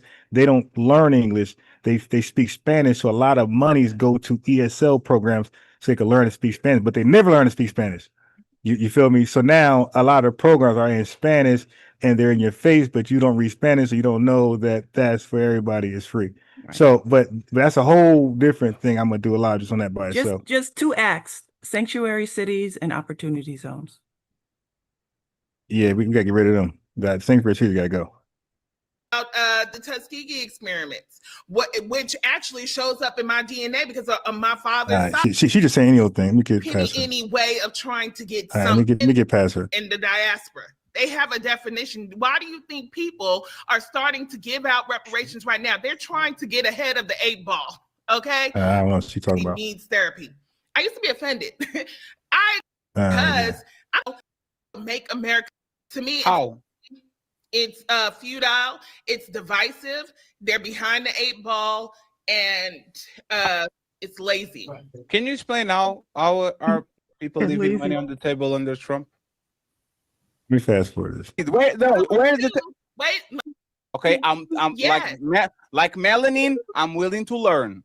Okay. Where is this credit line where Black Americans can go? Black Americans that are struggling, Black Americans that are living paycheck to paycheck, FBAs that are either on the line of poverty or slightly above, and they're going to the bank and they're going to say, "Hey, here's my FBA badge. I want those $20,000, $60,000, $80,000 for me to get this house." So I don't know. My first house in 2018. And look, these guys are going. They have their own debate, and that's why the panels with 6 or more people doesn't work, because these guys want to talk and it's like a 1v1. No, put that down. Don't do that. It's gonna fall. they are the ones that support Black Americans when they bring these type of I have it. So what are you talking about? Congratulations, lady. You got Wait, who support us? Does that reflect the average? So there's no homeless man because I have a place to live. Oh, okay, yeah, and that's another narrative that a lot of Tethers champion. Yes. They what? Huh? Yeah, PP. Okay. But they like to get over here. I ain't even know what it yet. Get over here. They like to pretend Black Americans don't own homes. Like we're all just renters. And even that was the case. There's a reason. I just talked about housing discrimination, right? Housing segregation. Like those are real things. Like real time. They got real stats. There's real stats I have access to that we have better credit or equal credit. We got equal employment. Our backgrounds are similar to our white counterparts, and we're being denied and whites are being approved. So if you're not approved of a house, you're not going to be a homeowner, period, unless you just have all the money up front, which nobody really does. So when people do the homeownership like that argument is weak and it's deceitful. But they're here to own homes. Say again? They're here to own homes, but all you have to do is look at our poverty rate versus the poverty rate in their country, because they're given opportunities of a home. But actually, in 2008, the mortgage crisis, they gave us bad loans and we still owned more homes. It's just that the policies had us in foreclosure. That's it. All right, let me play a little more. Kind of like when she saved majority of her money. But watch this, before she got to that point though, she had to sacrifice some things for herself. She couldn't go out as much. She couldn't travel as much. She loved to travel. She doesn't have any children, but she had to sacrifice some things, right? She had to stay off the online shopping. She had to stay out the stores for a while, right? To build up her savings to do that. And so because she was focused on that, as well as finishing her master's degree at DePaul University, she was doing all this at the same time. So she really had to stay focused. The problem is with a lot of people is that they don't start out with a viable plan, and they don't have people who they can look to. As Sister Sheikah said, she could look to her sister and say, listen, if you can do it, then I can do it, right? So how did you do that? And and the best thing about what her sister did, like most Black folks, she didn't try to gatekeep the information from her sister. She wanted to see her sister improve. The problem we have in the Black community is that we have too many people who try to gatekeep information, right? And so I don't want you to do what I'm doing. I don't want you to see how I'm doing what I'm doing. That's the wrong thing to do. And this is why. Let me fast for a little more. I don't know what the hell you talking about. Let's go a little more. Mortgages. Yeah, but now he talking about we gatekeep each other out. He just made that shit up. They come look, I went 20 more access to them. Right, but what they were not doing is gatekeeping. Like he got to show, you got to prove that. You can't just say that. Like my man got to actually prove that. And No, there's he's not no Black. proof. He's Native American. And I don't know what the hell he is. And if he in the FBA, then that's an issue, because then he's speaking on us, and you ain't one of us. So how do you? That's crazy. Already here, right? That we didn't come from Africa on the slave boat. We were already here, and then the slave trade happened, and then they came over here and then enslaved us from over here.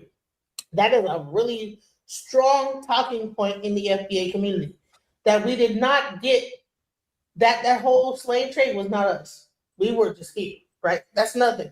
So the xenophobia comes in is when you say that we were already here, and that All right. the other So now that's another thing. So it's two arguments they stay on. They stay on one argument about reparations, right? That most of us don't even talk about. Like, it's already, what I mean, that's something. It's not much to talk about. Like we talk about it one time, and we know what need to be done, and that's it. But the other thing is they like to pick and choose arguments, and they try to make it represent all of us, right? So some people believe they never came via slave ships. Some people believe that. Not all FBAs believe that. So what they'll do is they'll harp on that and pitch it to all people who acknowledge themselves as FBA, and they'll make us like that. That's our argument. So that that's another one they do. So because they just can't speak to our three talking points: reparations, delineation, self-identification, right? Like those are the bullet points. So this I never went to Africa. That's not a bullet point. That's somebody personal argument that you got to take up with them. You don't know what you're talking. Like, give me What flag. can a senator generation or any new person who just came over here and you're Black, like you were saying about the Somalians? Okay, so that's the thing. See, that's the thing that I set the record straight on. She said a new person comes over here and they're Black, and then she said they're Somali. How can you be Somalian and Black? How can you be Nigerian and Black? How can you be? This is my question. How can you be Jamaican and Black? Okay, so that's two identities. Why are we just with one? So this person is Jamaican. Look, this person's Black, Jamaican, American. We're just Black American. Where's the third identity? So yeah, so you can't be Black and Somalian, right? You come over as Somalian, guess what? You're still Somalian. Now, what she's confused on, what most people are confused on, the word Black and African American in this country are used as racial categories. It's not an identity, right? So, but they use it like it's interchangeable with Somalian, Nigerian, Jamaican. It's not. People come to this country, the American government calls all of us Black racially. That's not our lineage name. That's your racial category. You have Asian racial category, you have white racial category, and whatever else out there. But Black is a racial category in America. It's not an ethnonym, it's not a label, it's not a name for a lineage. But they'll use it like it's interchangeable. And I got to correct them. Like, no, You're not black and Somalian. You're just Somalian. And when America want to do a census, some federal census to gather data, they'll throw down the whole black thing. But even with that, they allow you to name yourself. American government that does not name you. The census is for you to name yourself. They have boxes there for you to check. They don't tell you which one to check. You check the box you think is closely related to that can identify you, and they have the other option there. You can hit that other and type in right in FBA. You feel me? You don't have to click nothing that's there. It's a voluntarily form. All right, but I just want to point out when you mix up black, when you use black and Somali interchangeably, now you muddy the word. It gets confusing for everybody. And that's why we're delineating. And that's why we're delineating. I'm like, yo, no, you're Somalian, I'm black. That's it. So these people don't come as Somalian and end up black. They come as Somalians and they stay Somalian. And to get citizenship, they become Somalian Americans. We're black Americans. We don't need citizenship. I mean, we have citizenship. We don't need to fight for it. We don't need, all that type of stuff be naturalized. We're already 14th Amendment birthright citizens. We are because we're black. Like we're the real black. We're not just a racial term black. We're that's our ethnonym. It's black. We call ourselves black. Nobody calls us that. With our specific definition, which is when you define black, it's the whole experience from U.S. chattel slavery, Jim Crow, Black Reconstruction, Civil Rights Movement, all that stuff. That's black. That's the definition of black. But that's why it says that they have to. Have to what? They have to identify as black. That's why they No, have no, you're right. They have to, but that's why we're delineating. Well, we're saying that option is gone. Like we're taking that option away, and that's why I say we're repoing black. We're like at one point when we said we were black in the 1960s, black Americans were a large, like we represented black, like high 90s, 98, 99%. There was nobody else who can call themselves black in significant numbers who was melanated besides us. Like we dominated the country when it comes to, African descent. So when we said black, it was no need to specify, delineate. There was no need to, add a nuance to it. We were the only people who can check that box. Okay, so when these folks came over here largely in the 1990s in the millions, and then they came up with that federal racial category in the 1990s, at the same time, Jesse Jackson brought up African American all at the same time. Could be a coincidence, whatever. But it happened at the same time, basically. And now black is more than an ethnonym. Black is more than a black experience in this country, starting with U.S. chattel slavery. Now black is just a racial term pinned on anybody who's of African descent. Now, we never agreed to that, by the way. There was no poll, there was none of that shit in politics or Congress. That was just something that the American government just said, hey, this is race. This is race. Race is this. Asian, white, and a whole bunch of bullshit. And they had it on forms and you checked it. All right. But I just want to say the whole Somali black, like I checked them right away. Like, no, you're not black, you're Somalian. You have a language, you have a flag, you have a country. Okay, we're black. They know that. I'm 60, and all my life until 2020, nationals told me not to identify as black, and they only identified as their nation. The only reason they're doing it now is because foreign aid is ending. Right. There's some of that in there. So even outside of this, America is the only place that uses black and white all inclusive. Everywhere else in this country, for example, the African Union, they say what I like to use for us rather than black as a racial category. They use POAD, POD, people of African descent. That's how Africa, the AU categorize people that share a common ancestry. They don't say everybody black. Cause they know that's BS. So what they say is people of African descent. And I'm saying that's what our government should use to end all the confusion and keep black with us, keep Somali with them, and we share a common ancestry. We're all people of African descent for those who it applied to. Oh yeah, but do you think? Because there's a benefit. They initiated mass migration, right? So that would they still recognize our self-definition? No. I mean, yeah, they can, because it's like first of all, they've been like, I show videos in the 2000s where white people were with the whole Obama thing. When Obama, like, they didn't know what to make of him. They were saying he's the first black president, but he's not black because he don't have the black experience. I can easily show you that clip. So it was a big argument with black Americans resenting Obama being called black.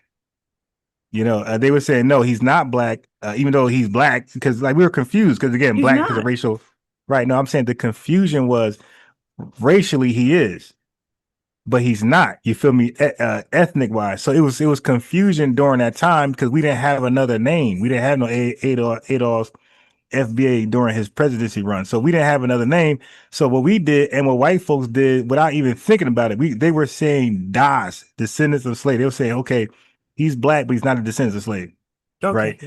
And they were using the term Das in 2001, whites and blacks, without knowing they were saying that. So what happened was around 2014, Adolf just Yvette and them just cleverly said, hey, that's it. That's the separation. Now that makes sense That's to very me. good. Yeah. I didn't See, know that, but it makes I don't sense. think that fully addresses, because I mean, again, there's people in Jamaica that's descendants of slaves, and Yeah, right. like, But Not in America. wait, so let me say this. So the America, when you say America, so it's like a really abbreviation. I know what When you're we saying, ADOS, but I'm just saying, like, right. even with that, hell, it. I'm not sure if that quite, because it's South America, North America. No, Like, I okay. don't think So that. I was gonna say this. So when we say ADOS, we're really just abbreviating. It's really American descendants of U.S. chattel slavery. Like, that's the full name.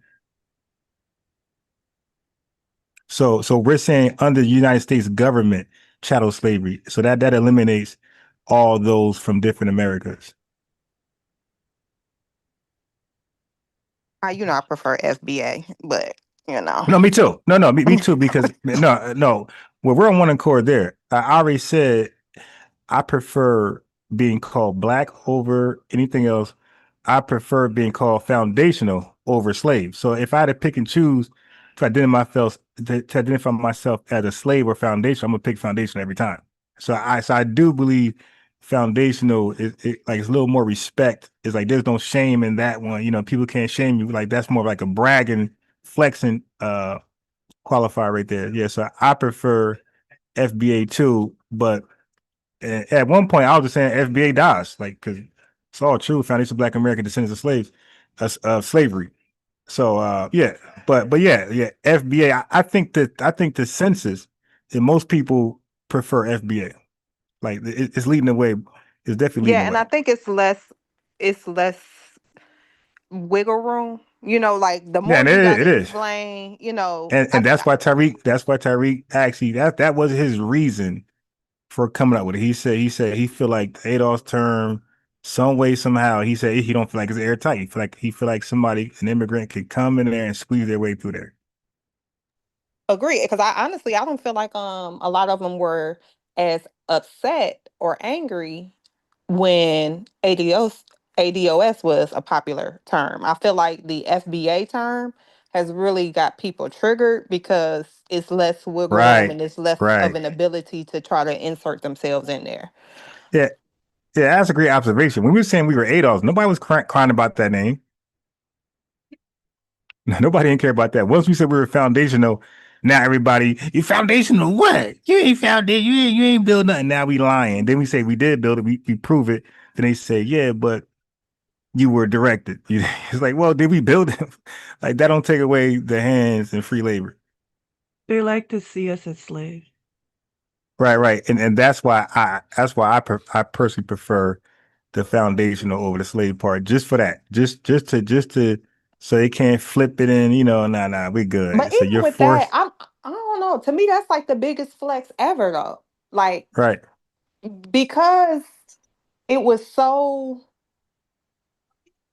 like, all consuming, like you say, shadow slavery, the type of slavery that our ancestors was able to come out of, like, and what we've been able to do in such a short period of time. To me, that's like the biggest. Nobody can say they did that shit. But Right. at Yeah. that time, they were kind of hidden. Like no one would say that Africa sold us as slaves. So they won't say that. I had a debate Unc recently. Still We talking won't about say it. Unc. Yeah, I debated Unc live on my channel. He denied Africa's role, their large role in the slave trade. And I got about 5 clips right now. I could show you 2025 Africans saying they were never taught that. We're lying. We need sources. She wanted sources that Africans sold us to Europeans. Like she wanted sources. She said, I never heard that in my life. That's what she said. So when they asked Michael Blackson, when DJ Vlad asked Michael Blackson that, he said, yeah, in his country, I think it's Ghana, he said they don't teach that. He said, yeah, no, we don't learn transatlantic slavery. They don't teach that in Africa. But those were your great grandparents. So why did they have to teach it? Yeah, but he's saying like in institutions, in different parts of Africa. I think that was, I'm not saying it probably, I don't think, white people, they wanted the glory for it because they felt like it was a great, like economic move. They felt like the system was systeming, right? Like it was like the first major global international corporation. You understand what I'm saying? Yeah. Like it but was colonialism still is, right. So what I'm saying is I don't think that they really wanted to share, and they only wanted to share it once it became like, oh, whoa, now they we the didn't only have ones. to share it. Africans did it. They were in a that's what I'm relationship saying. with each other. They didn't want to, but again, we're talking about the optics of the idea. They didn't want to share the optics of coming up with the idea. They didn't want to illuminate that Africans were a significant part in the trade because they wanted the credit until it didn't benefit them. Then it's like, oh, well, they participated too. Look what they did. And I think for Africans, again, they didn't want to highlight it. And I would say our ancestors, even some of our people, because we've been known to put out the truth when, other sources weren't doing it. I think we were having trouble with how were we going to frame it where it didn't look like we, you know what I'm saying? Like we were at fault for our own condition. And that's why I said that when you talked about whites, because I remember in 2020, some of their celebrity, like their influencers, brought out art. They were writing articles about how their many greats were sold slaves. Yeah, that's a fact. And they were sharing it with whites.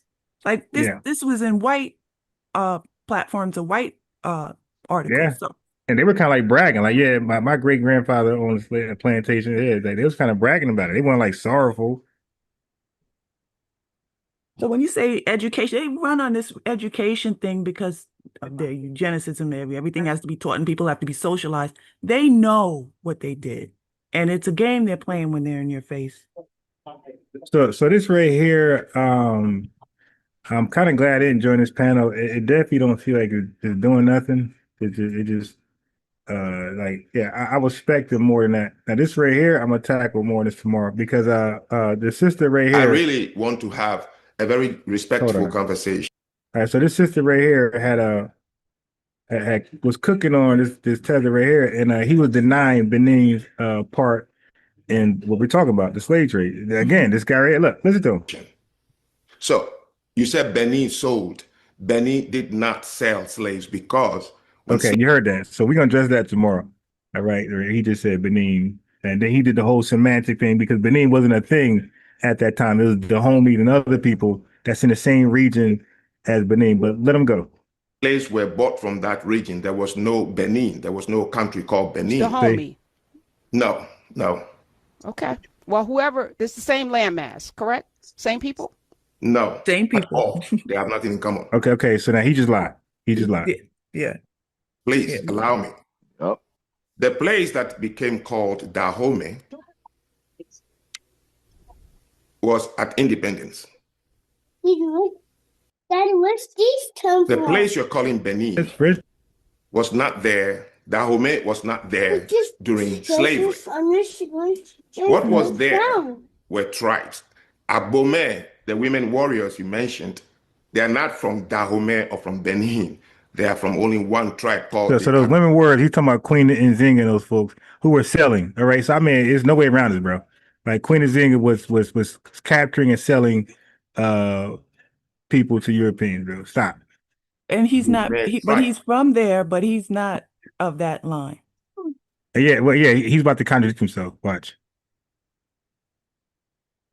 That region had about 52 different, distinct tribes. Okay, I want y'all to you hear what he's saying, because we're gonna cook on this tomorrow. He's saying distinctive, whatever tribes. Okay, he keeps saying tribes, tribes, right?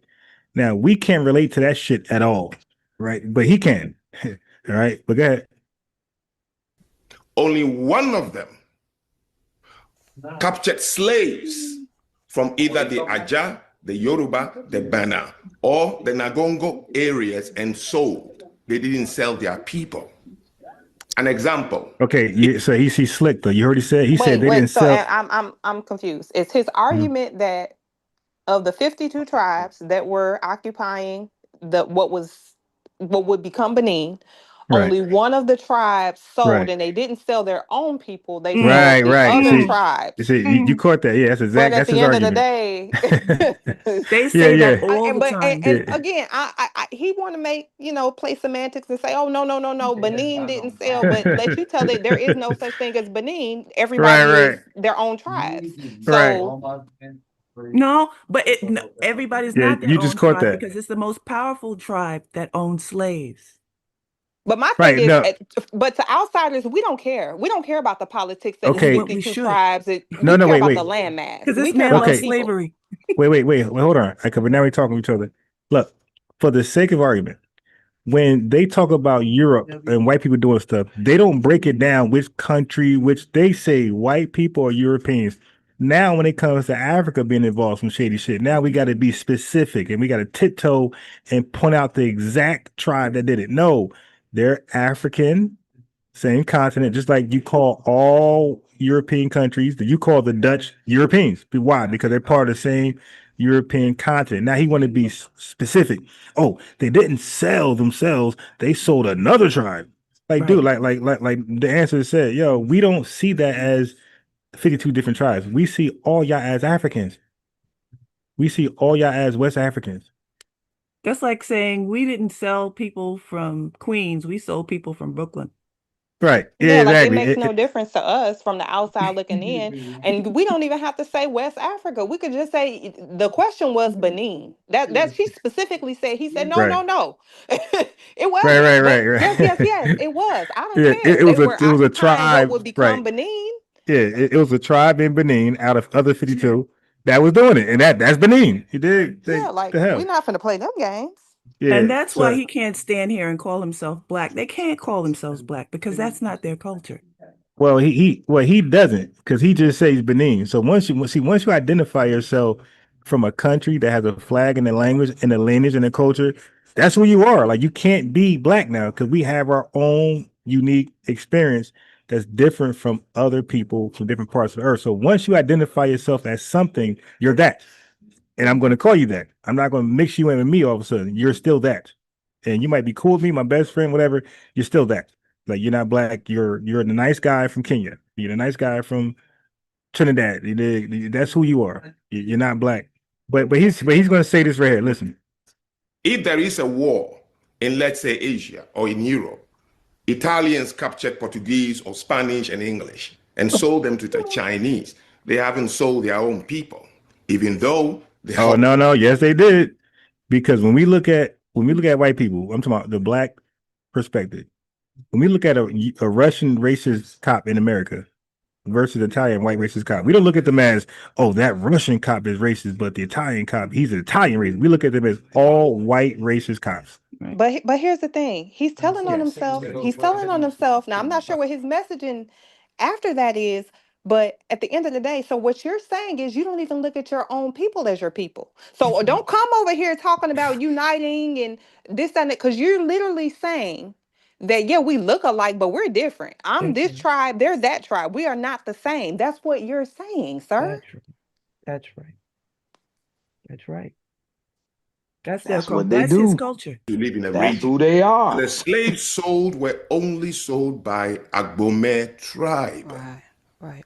way before it became Dahomey as a republic that forced 52 different tribes to come together by the French and call the place Dahomey. The people, the other 51 tribes that are now part of the country called Benin, including Agbomey, they all, including my father's tribe, we hate. There you go. There you go. This man literally destroying himself. Yeah, look, he said his father's tribe. So Mm-hmm. he's admitting he's still tribal in 2025. Yep. Okay, he just claimed the tribe. All right, but go on. The Agbomens, because we know they capture people and they sell them. So that is a correction I want to make. So saying All right, Benin, but you're actually making my point. Correction. But she's like, yeah, but you just made my point.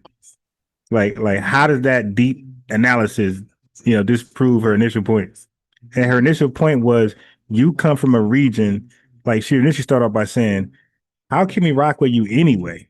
You going around saying we got no culture, and you come from a region that's known to sell out people. Yes, and you're saying in 2025 that you still do not see the problem because you're trying to debate that, oh no, we didn't do it.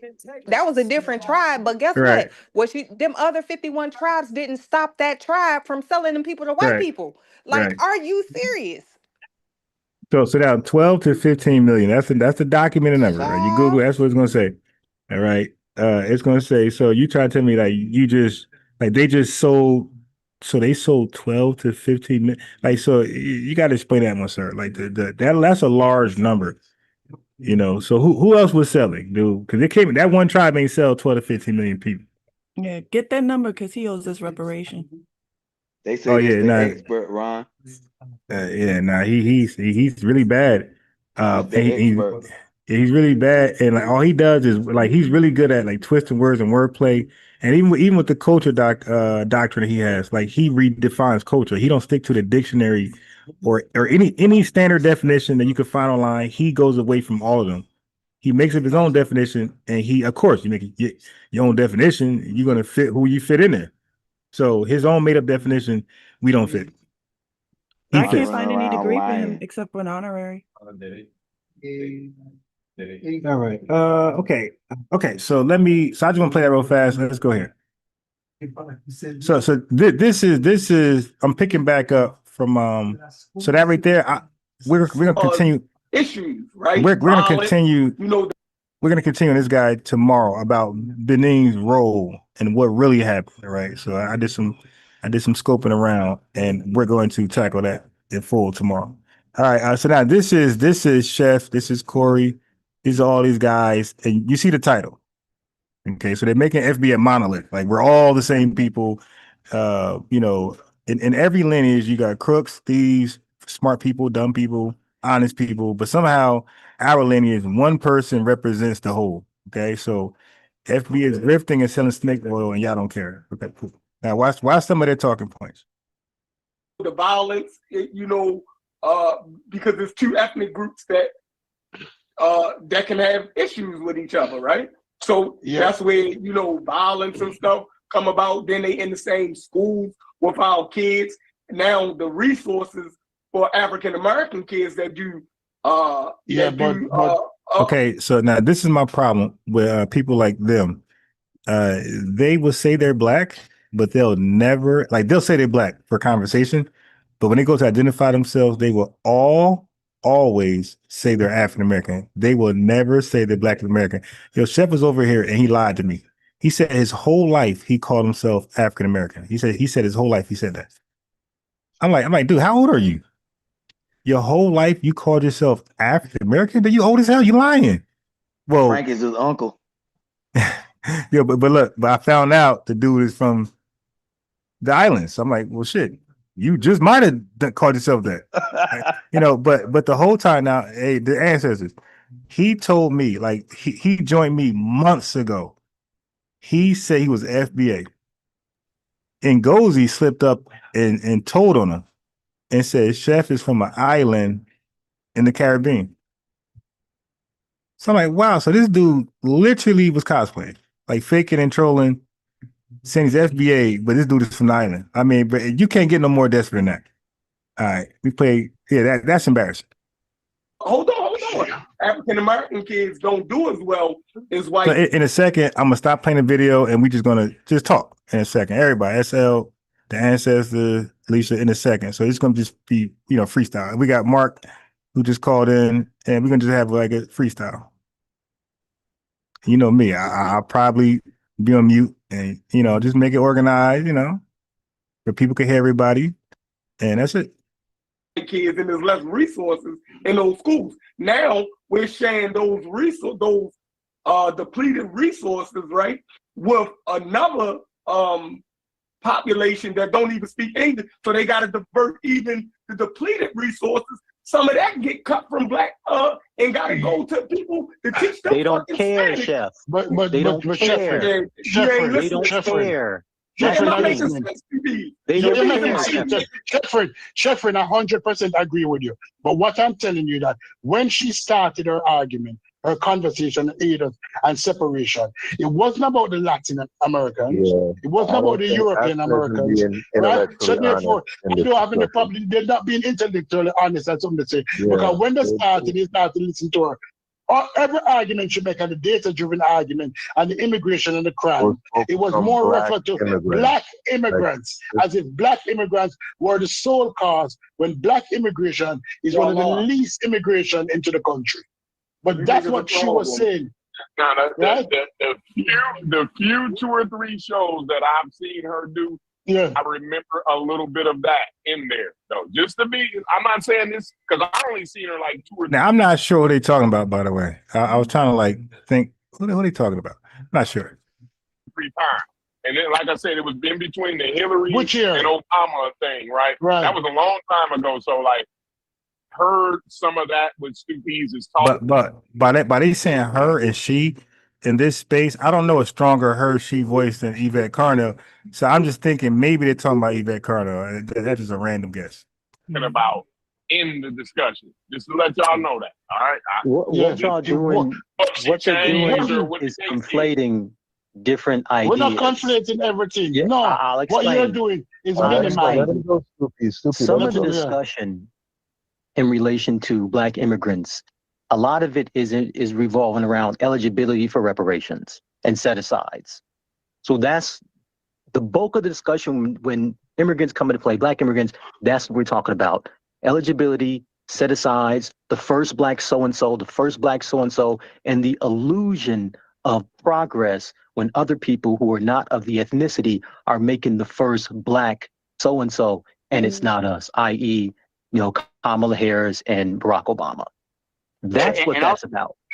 To add clarity also, here's where the disingenuous is coming in from Stu Pease and Haskell a bit, okay? They tried to lay the narrative that Yvette Carnell is equating crime and all these bad things about immigrants to black immigrants or Nigerian immigrants, and that's just false. That's when false. She brings They say that it gets commingled. The stats get commingled with Black Americans. That's their. It's talking about is that true? Wait, is that true? Is that true? Are the stats commingled? Go ahead. So why are you? Yeah, so it depends. So that's true, but it's not all the way true. So for example, black immigrants, their stats are not commingled, but the first gen, second gen that's born, or even like the immigrants who are nationalized and made citizens, yes, then their stats are commingled. So once they become citizens, their stats are commingled to Black American stats, and there's no way to differentiate that point. Like we're all just one big black person. I would argue that there's really no way to tell because no, you can't. Like once they become citizens, there's no. That's all I'm just saying. There's no way to differentiate what they do. It could be success or failures from ours. There's no way. But I'm saying even if they aren't citizens, there's no way to tell because there's not. They got immigrant stats. No, they 100%. There's 100%. But what I'm saying, immigrant stats. So with the FBI, when they put out statistics, there is no standardized methodology. They use data from however the entity reports it, and reporting is not required. So there is no standardized methodology. That's a little different though, because you're talking about the federal consensus that they have Yeah, like when they say black guy committing a crime, they're just gonna say black guy, right? They're not gonna say, hey, did he have an accent? What was he wearing? Flip flops? They're not gonna ask the question. They can just put it down as black. You're right about that. But I'm saying like more specifically as far as like a job, employment, unemployment, per capita, you know, how much they make. Yeah, Oh, well, I those was stats. speaking to Yeah. directly what they was just talking about right there, Okay. crime statistics. So I, Okay. I'm Yeah. Okay. saying as far as crime, there is no way to Well, tell how well. much they're diluting it or how much, you understand? Like there's no way to really tell that. See, well, well, once they get if they catch them, yeah. If it's just reported, yes, no way. But once they catch them, yeah, they definitely go down as immigrant. But again, Okay, that you don't know that. That depends on the police station and how they decide. They might Yeah, say they just I'm just black saying, of like course. anybody else. Yeah, Now I'm they just saying, like, I'm just saying, like, what's reported. Like, I'm sorry, what's documented? What we because you can only go with. I understand what you're saying, but you can only go with what you can pull up and read. Now, all those numbers we ever read can be skewed and And that's what misrepresented. I'm saying. That it is skewed because there's no standardization. So you have to assume the skew is there. Like there's no standardization in the methodology, period. It's not even really reliable, to be perfectly honest. All right, so excuse me. How you yeah, guys doing? we're doing great, sir. All right. You asked me to click the link, so I clicked the Yeah. link. And who's this? This is who's this? Haiti Reformation Project. Say it again. Haiti Reformation Project. Okay, how you doing, brother? How you doing? Enough respect, enough respect. You asked me to click the link. Yeah, but I think you said something. You know, I was just saying I was saying you could click the link and express yourself on the live. Oh, respect, yeah. Basically, all I wanted to say is that a lot of people are misinformed about the FBA and ADOS movement because they don't know the history. Because there's a lot of They who? Okay, hold on. You say they. See, I don't like that. Like, who is the they? Like, what's the established now? Who? White people, Jamaicans? Like, I'm who is it saying, they? I'm saying the general history that we're taught about America. Yeah, but who and doesn't know it? everything. The general public, Okay. the general public doesn't know it, you know. Okay, go ahead. All right, proceed. And basically, this movement is based off the revelations of some facts that were not known about Black Americans. Okay, that's what revelations of some facts that came into about the indigenous, you know, that they're actually indigenous. So that's what this whole the movement is based on. But the thing about it is, a lot of people are so ignorant on the actual history. Like if you don't really like do the knowledge and do the history, then you won't really become aware. A lot of Black Americans who grandmothers or whoever taught them about their indigenous history or whatever on the low that kept it going know it, but the general public don't know it and the Africans don't know it, and that's the general confusion that I see that's going on. Like people don't know the true history, and I think that's what's basically causing the whole confusion that's going on right now. So that's all. That's all I had to say, Professor. All right, thank you. Is this trolling? Nah, So I think you have a movement. Is that your movement, Mark? If I have a movement, no, Yeah. I'm talking about FBA. We're talking Okay. about FBA ADOS movement. Yeah, the FBA ADOS movement that came before the FBA and the ADOS movement, there was an indigenous movement that revealed the fact of a lot of facts, a lot of facts that wasn't known before. So that's the real knowledge, and they're building off of that knowledge. That's what I'm saying. The FBA and the ADOS movement came after the information that was revealed about Can you tell us the the knowledge and the identity. information that was revealed so that we can Excuse me? know? nah, Can you I tell think it's us a the big. knowledge and information that was revealed so that we can know the I No, but think it's a information? big secret. No, you got to do the You got to do the knowledge. knowledge. You got to do the You got knowledge. to do the research yourself. Yeah, Do you the got to do the knowledge, research nigga. yourself. You got to do the research yourself. But So you Amen, don't brother. know the knowledge. excuse me. So you're like how old boy was talking earlier about gatekeeping the information.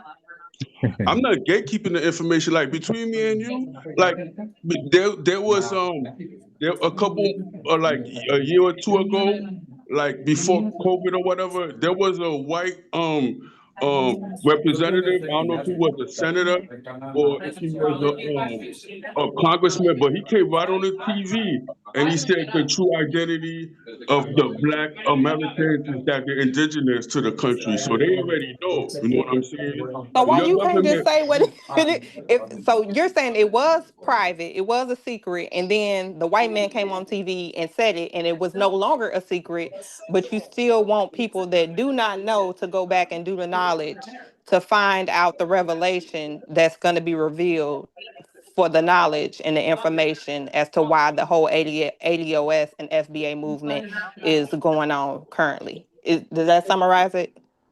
No, what I'm saying is the government already knows.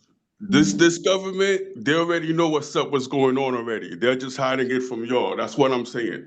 The government, the whoever did it, the ancestors passed it down to them or whatever they know, they got the truth, they know what's going on, but they hide it. That's what I'm gonna say. You know what I'm saying? Like if you got any questions for me, I'm willing to answer.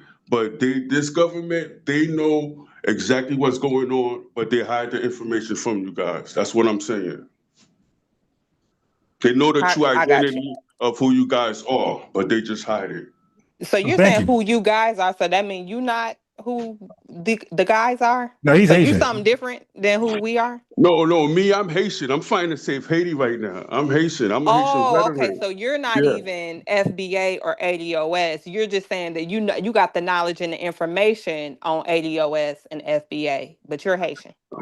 What's happening is we're trying to disenfranchise Haitians the same way they did disenfranchise y'all. And certain Haitians, we just studying it so we know what's up. But they trying to disenfranchise Haitians the same way they disenfranchise y'all. You know what I'm Or saying? do you mean So, they're trying to disenfranchise us the same way they disenfranchise Haitians? I think you might have that backwards.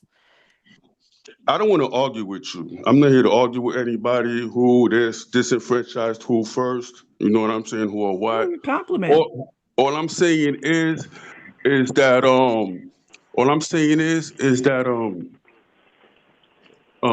Haiti. I'm Haitian. I'm not FBA. To be clear to you, I'm Haitian, and I'm just trying to. I'm finding. I'm in trying. I'm an activist for Haiti. That's what I could say. I'm an activist trying to save Haiti, and I'm trying to go to Haiti to save Haiti. That's what I'm doing right now. But I do. But I do understand what's going on because you have to learn. You have to study your enemy in order to know what's going on. So Yeah, can I ask you a question? yeah. What was Haiti like in the 20s and 30s? 20s and 30s, Yeah. Haiti was better than it is now. It was more free. Mm-hmm. It was free. It was free more than it's free now. Haiti has been under attack since the revolution because our leader Dessalines, he didn't really get to put in the system that he Yeah, wanted to but put in place. I'm trying to So figure out, I asked because I'm trying to figure out what happened between the 20s and 30s and what that point is after that changed it to the way it is now. What happened? in Haiti, Yeah, in the because 20s you and said it 30s, was better in the 20s and 30s than it is now. yeah. All right. With Haiti, what happened is that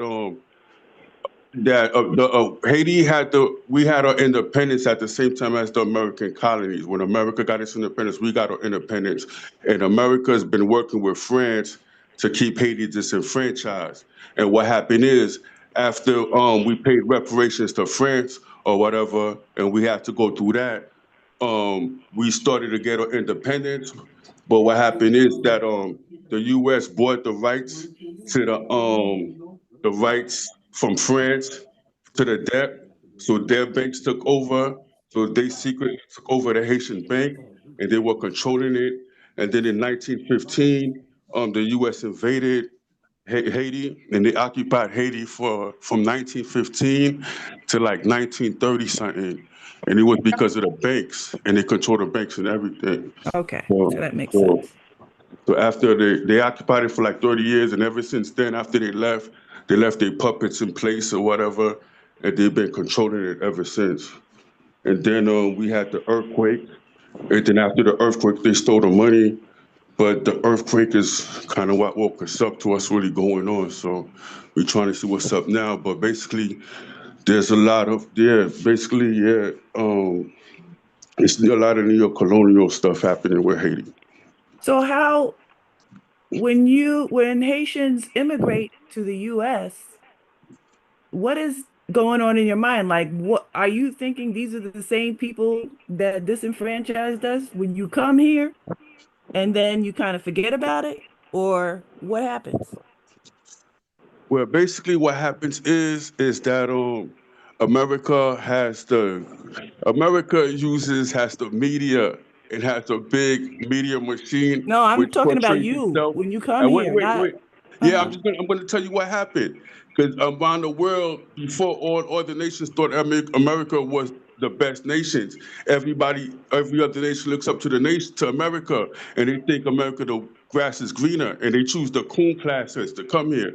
Because I'm gonna keep it real with you. I came here as a kid. My parents came here, and they were coons. You know what I'm saying? Because they brainwashed me when they came here. When I came here, they brainwashed me to do everything white is better. I gotta go to Ivy League. I mean, they pick the coons and then they brainwash you. And then the thing about it is, when I came here, they put me in one of them. They had just finished the integration of the schools, and they put me in this white school as a kid that they just integrated, but the school was still racist. And they kept trying to put me in special ed and do all this dumb shit. But it was, even though I integrated into the school was still racist. And I had to go through all that shit.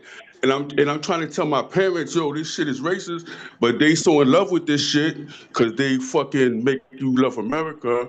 So what happens is they basically choose the coons to come here, and then they brainwash you.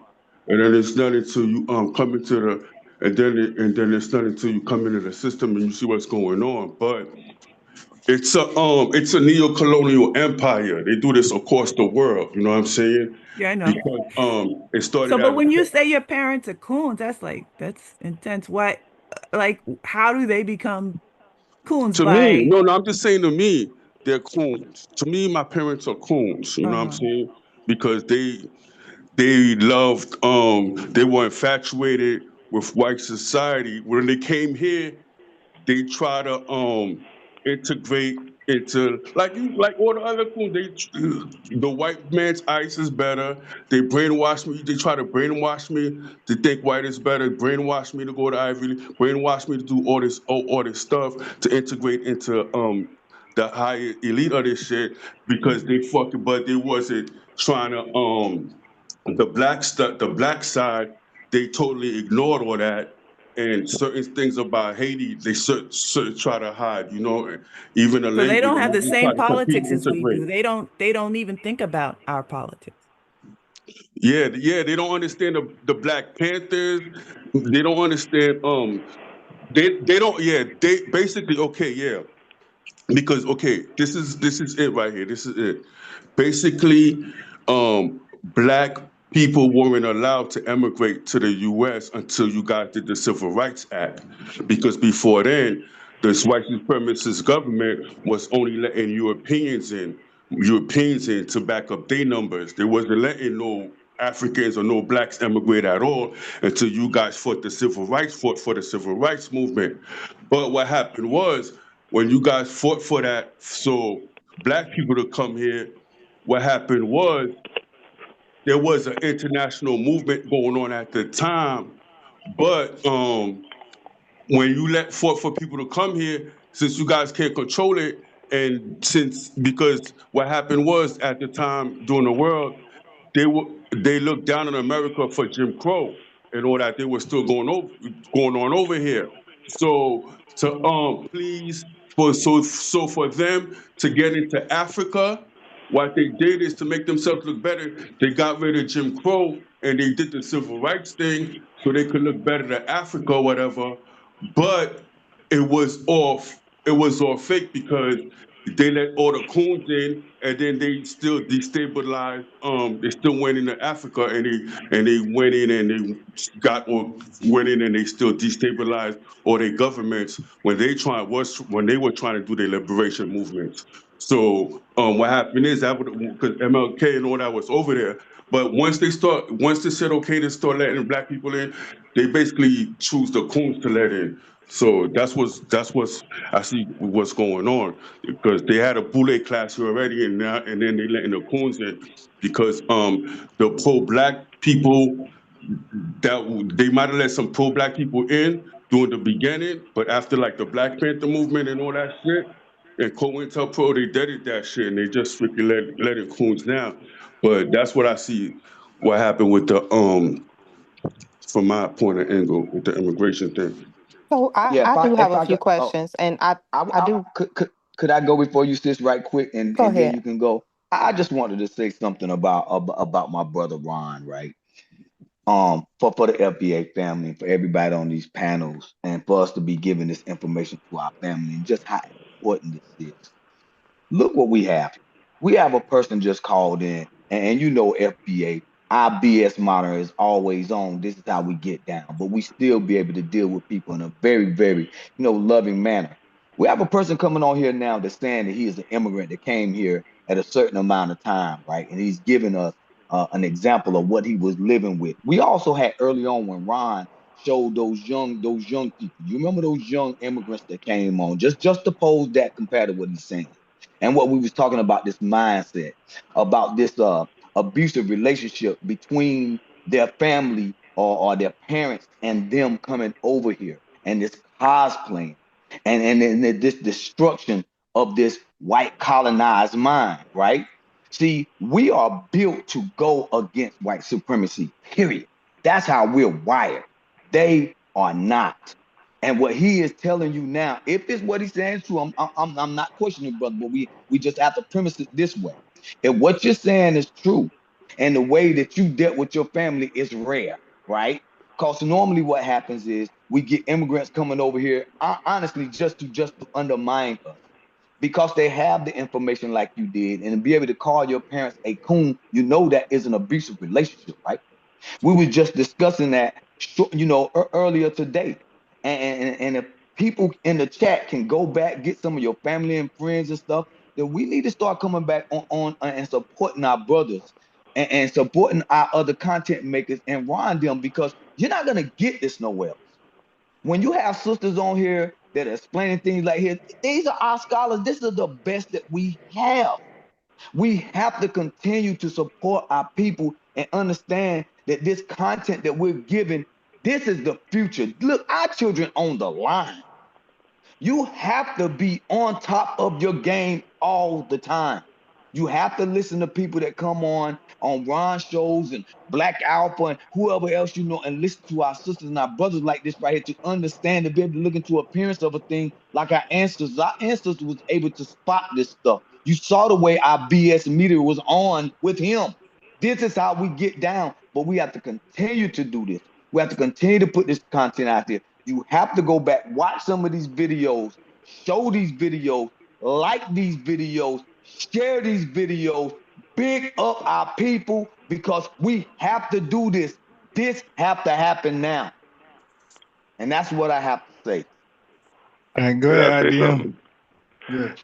I agree. How y'all doing, everybody?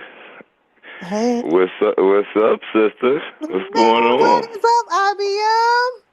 Well, you know me. I'm still out here beating them up. Y'all got them regurgitating all my stuff now. Yeah, I know he's stealing all your talking points. The ancestors. Oh yeah. You already know that. But I already know. yeah, I appreciate getting to talk and stuff. And brother, I want to say something to the Haitian brother. I want to say, if you're trying to help Haiti, I'm gonna point you in a direction that might be fruitful. The UN owes Haiti billions. I mean, tens of billions, from defecating in their water and giving them the cholera cholera epidemic that broke out over there, brother. So that would be something that might help you with your plight. And it takes you just telling the truth. It takes a real man to do that. So I want to say that. But we got to remember that gentrification. This is what I came to realize. Gentrification is segregation renamed. All right, and then redistricting, like they're having in Texas. Are y'all familiar with the redistricting in Texas? I call that redlining in 2025. This is just history repeating itself. And then when we deal with the term minority, that's the term that they use to move everybody else into the line in front of us for the the reward for civil rights that we fought for. First the white woman, but they use that term minority, and then that allowed a whole entourage, and still allows people to come in and move us further to the back of the line for reparations, or even for the rewards of the civil rights movement that we fought for. Right. We wouldn't need no reparations if we could actually get access to the programs and resources that's here. Right. Yeah. Right. Gain a foothold somewhere. Just be able to take the first step and start moving up the ladder. But our step's always the tricky one. It always breaks on us. And then when we're dealing with immigration, that goes back to the American Colonization Society, like I did a presentation about. But that's the narrative that was being pushed after slavery, after Reconstruction. They're reconstructing, doing all that, and trying to move the blacks out. American Colonization Society. Enough respect, brother. Enough respect. Thank you for what you said about Haiti, but the American Colonization Society, that is key right there, because a lot of people don't know they were shipping a lot of the indigenous people during the slave time to. Well, let me finish. Yeah. Let me finish. No, but you're right that was the movement that Marcus Garvey took up too, though. Yep. That was the he was following in behind their narrative, which was already established 100 years before he even existed. But they were shipping. Hold on, wait a minute. Let me finish. All right. Now they were trying to move people out of the black people out of America into Liberia. Yeah, Sierra Leone too. They only got to move like a couple thousand, in that process. Yeah. See what I'm saying? But that was a movement that was, started by the American government, in saying that we were unfit and we wouldn't be able to fit into their society, so they needed to ship us out. Okay? And then here comes Marcus Garvey in behind that. But, you also had Lincolnia. Lincoln was trying to do that also. He had a place called Lincolnia, and I think it was in South America. We need to look that up. That's another new one that I'm bringing into community out here. I'm regurgitating tomorrow, so y'all run and tell that like you tell everything else in my head. But Lincolnia, look it up. It was a place, I think, in South America, where Lincoln was trying to set up a place to send the and free the black people to. You see what I'm saying? After slavery. You see what I'm saying? So, yeah, those are two places right there. But that was Garvey's movement. And then he was also meeting with the KKK and all that. Unbiased went over all that. That was his talking point. So, we've been talking about this for, 5 years, the ancestors. You see what I'm saying? And this is the stuff that they're just coming out with in 2025. They just now figuring it out. Slow as gases. I put together the, how, it breaks down from Linnaeus to Blumenbach with the racism. They started classifying us with Linnaeus. Then Blumenbach created the race theory, created craniometry, created the term Caucasian. He put the whites on top and the blacks on the bottom in his race theory. And then here comes Malthus. Here comes Malthus in behind him with the population control narrative. And then here comes Darwin with his monkey-minded madness. And then here comes Francis Galton, Darwin's cousin, who puts it into action. All of these racist narratives he puts into action, starts sterilizing people. You know, Margaret Sanger's working along with the birth control movement, and then 3 years later, the Negro Project, and 3 years later she comes with Planned Parenthood in 1942. So all of this stuff's going on at the same time, and then here comes Freud with his stuff, psychoanalysis, messing with your mind. And then here comes Edward Bernays showing them how to sell cigarettes and showing them how to use the movie stars to sell your product or to get because the first time it was done in America, he used movie stars for a president. I forget what the president's name was, but he put them with the president, Groucho Marx, and those older actors and stuff. He put them and it was all in the magazines and all in the newspapers all over the world the next day. And that's how he showed them how to use your movie stars and stuff to sell your product or to move your movement. It's propaganda. He turned it into public relations because the Nazis had beat up propaganda. The word propaganda so bad that he turned it and flipped it and made it into what we call today public relations. Oh. But yeah, there we go. That's all I want to say. But I want to say hi to my sister, though. It's good to see you again. That's why I called in. Yeah, I missed you. And it's good to hear you break it down. Do the knowledge. Tell these people do the knowledge. That's right. That's right. It's that easy. It's that easy. But, we're stuck in certain arguments, the same old, talking about Kemet or talking about the Bible or, our kids is out here crying for our attention. They need us. They need our help as they're, trying to have do-sex bathrooms and got guys dressed up, grown men dressed up like Powerpuff Girls going into schools, ain't got no teaching degree or nothing like that, and reading to our kids. And they go into brunches with these freak of the weeks, and they passing them dollars at these brunches like they at a strip club. Man, crazy. But your brother, what I gotta say to you is you dropping knowledge with that Edward Bernays. A lot of people don't know about that. In the American Colonization Society, Sierra Leone and Liberia, they were sending people there doing look up the Sierra Leone Company. Yep. Go ahead, brother. I'm sorry. And then another thing is the people, they rejected them because they said, no, we indigenous, we from here, we not going to Africa. That's why a lot of people don't know. They rejected them and they said, we from here, we not going over there, So a lot of people it was a small amount of people that went over there. Yeah, and they had to colonize that place in order to, be able to send the people over to Liberia. Yeah. America had to colonize Liberia first. Yeah. You see, in order to have a place to send them, you have to colonize that place over there first.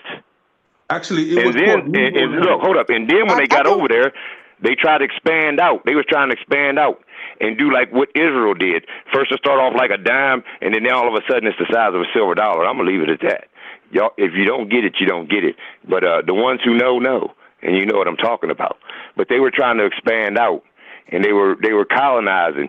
They were still, the people who they were sending there was told to expand out and try to make the area bigger. Make Liberia bigger and expand out. I got a question for you. Wait, before the question. Okay, just a quick correction. They didn't colonize it. They carved out a colony. A little different. Okay. Okay, I got a question. Do you know anything about Negro land? Yes.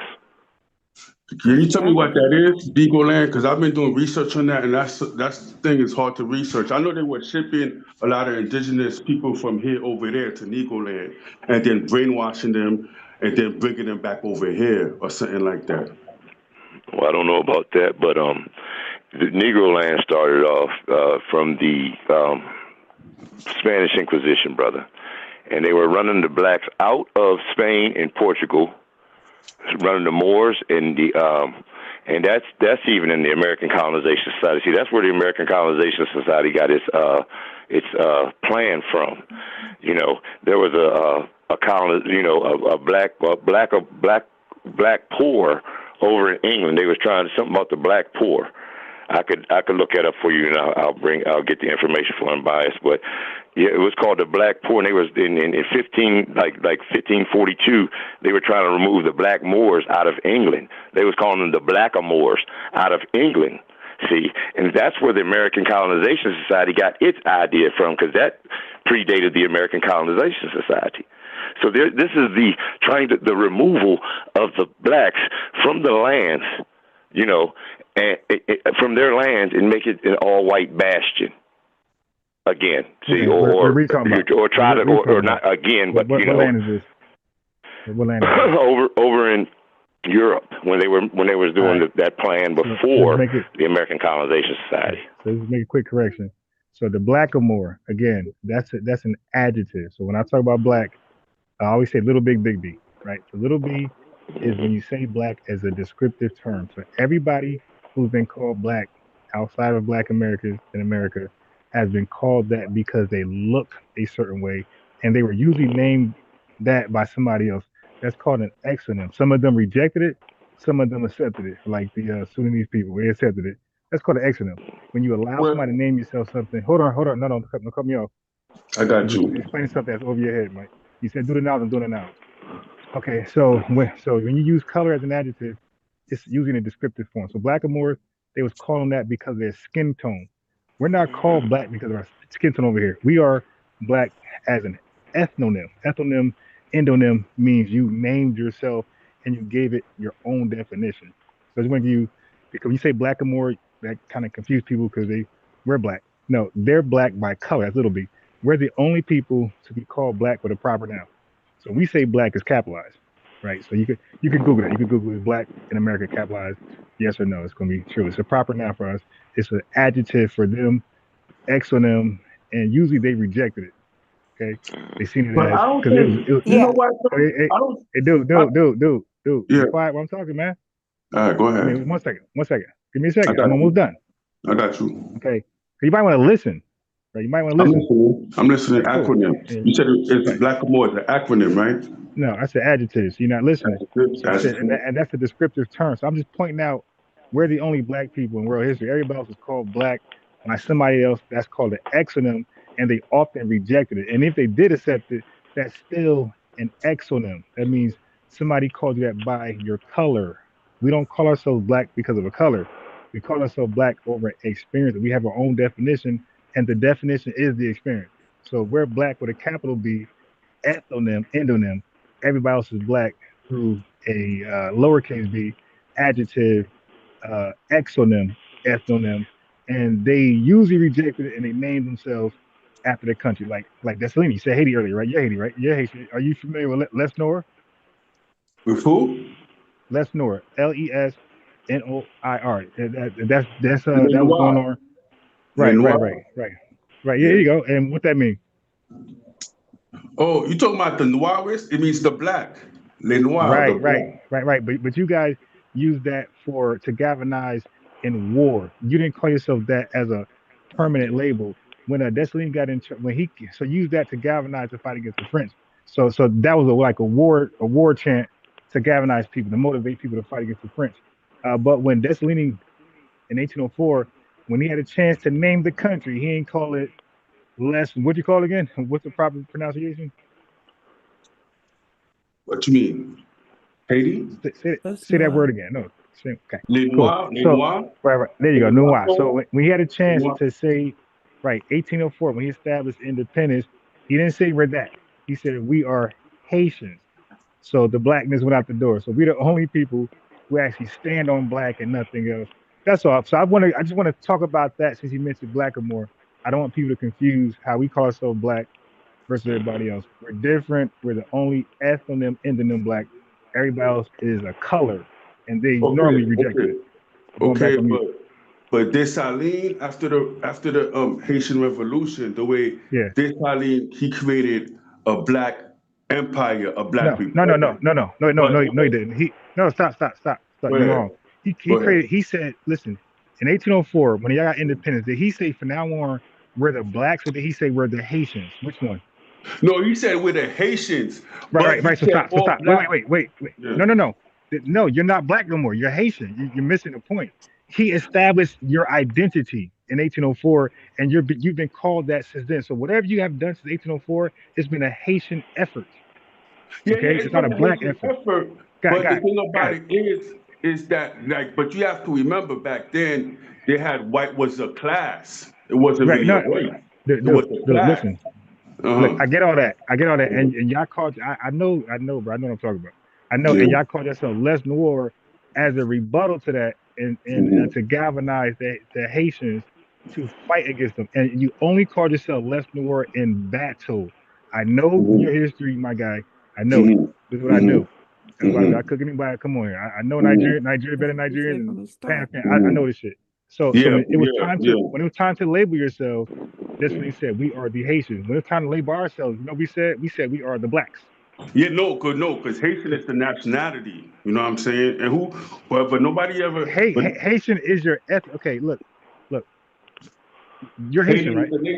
Haiti's the nation. Haitian is the nationality. No. Right. I'm saying, But you said oh my your God. parents brought you here when you were a kid, and you called yourself Haitian. Yeah. Right. So I was born in Haiti. Yeah, I said I'm Haitian. So how are you Haitian American? And you got how are you two nationalities? No, I said I'm Haitian. A black Haitian American. No, I said I'm Right. Haitian. I didn't say two three separate nationalities. things. Nothing. I said I'm Haitian. That's what I said. I'm Haitian. Okay, so if you had what a I'm kid, saying is Haiti's the nation and Haitian is the nationality. That's what I'm saying. okay, yeah, Can I but say I don't this? think you understand. Yeah, no, hold on. I don't think he understands what he's saying when he say nationality. Because we had to correct the other guy, Mr. Docs, on this. Hey, bro, when you have kids in this country, will they have citizenship or no? If I have kids, yeah. You mean if birthright citizenship if it's still there? Yeah. Right. And wouldn't they be American after that? Wouldn't American be their nationality? Yeah. America would be there, but America's So funny with that. America's funny with listen, that, with the 13th, 14th just follow. Don't worry about that. We'll resolve that later. But as it stands, they would be called American. That's a nationality. So how are you two nationalities, my guy? Haiti is your ethnonym, my guy. No. Like African American. Right. Yeah. Right. So Haitian. Right. So my thing is, you're Haitian the same way we're black. It's both of our ethnonyms. It's the name of our lineages, bro. No, so you calling it? So you're trying to say? So I understand what you're saying. Trying to say your lineage. You could use black for your lineage as the only we ethnic because it's not the color. That's what you're saying. But you understand black law. But you know I don't about even think, Mark, your kids. Would you consider your child Haitian or American? Which one? If they're born here, it's birthright. If they're born here, they're American. No, they're Haitian American. You, as their father, who would your child be? My child would be American, and I would try to give them some Haitian culture, but they would be American if they was born here. So if Haitian is a culture, then it's also an ethnicity. No, I didn't correct? say it was a culture. I said you Haiti just said they're Haitian culture. You said you would try to give them Haitian culture.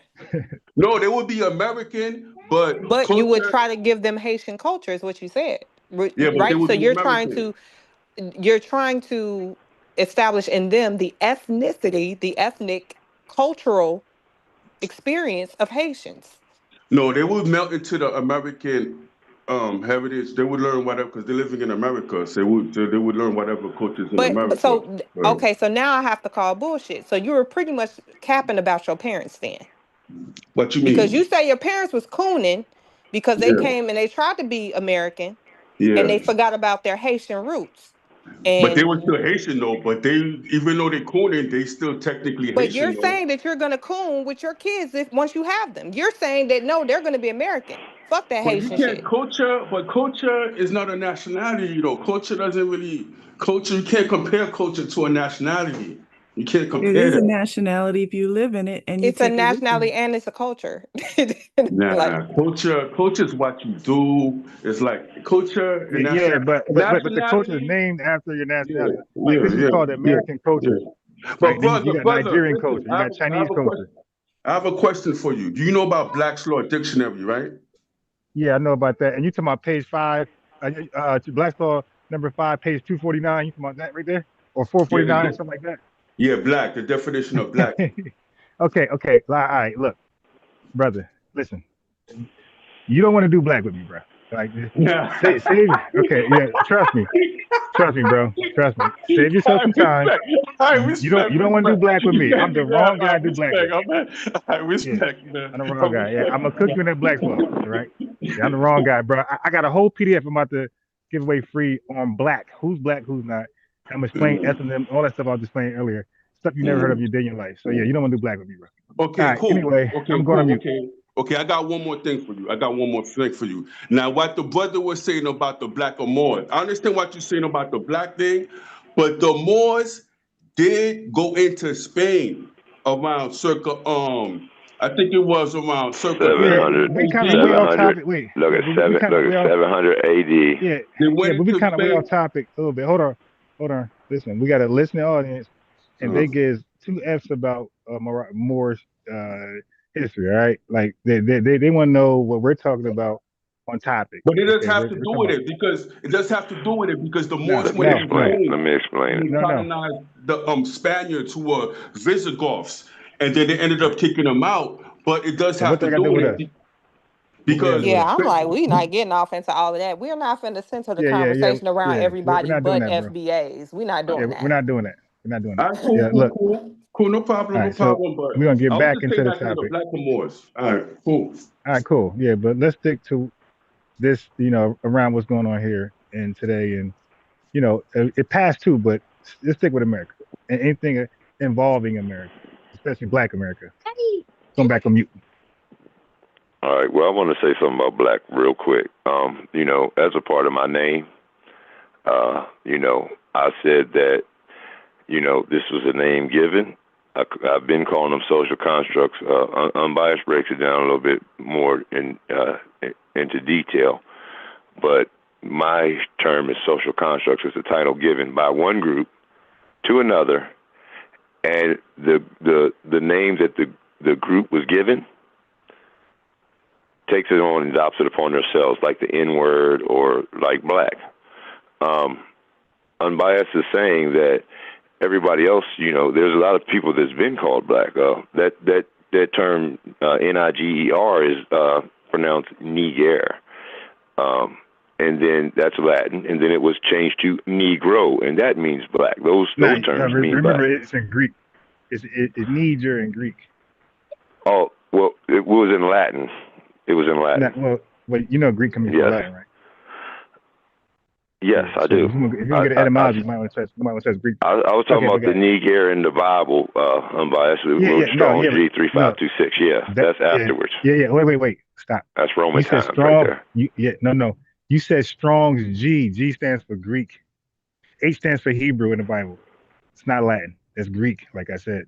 Strong's G, Strong H. Hebrew, Greek. Continue.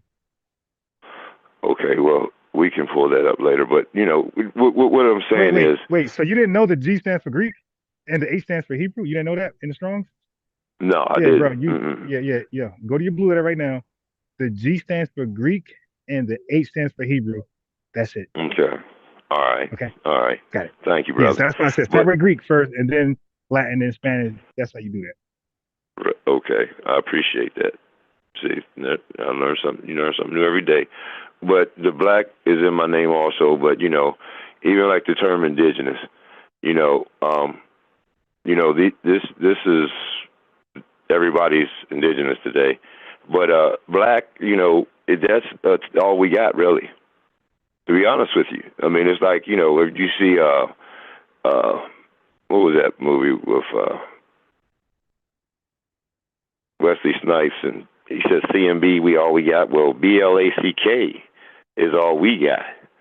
So you could call yourself Haitian, you could call yourself black, you could call yourself American, but we don't have that option. The only option that we have is the black, and then everybody else who was called black, they didn't accept it and take it upon themselves. And then, like I said, it doesn't matter what term we use. If we choose to use it, then that is what we use. And that's a part of our culture. That's a part of what we chose to be called.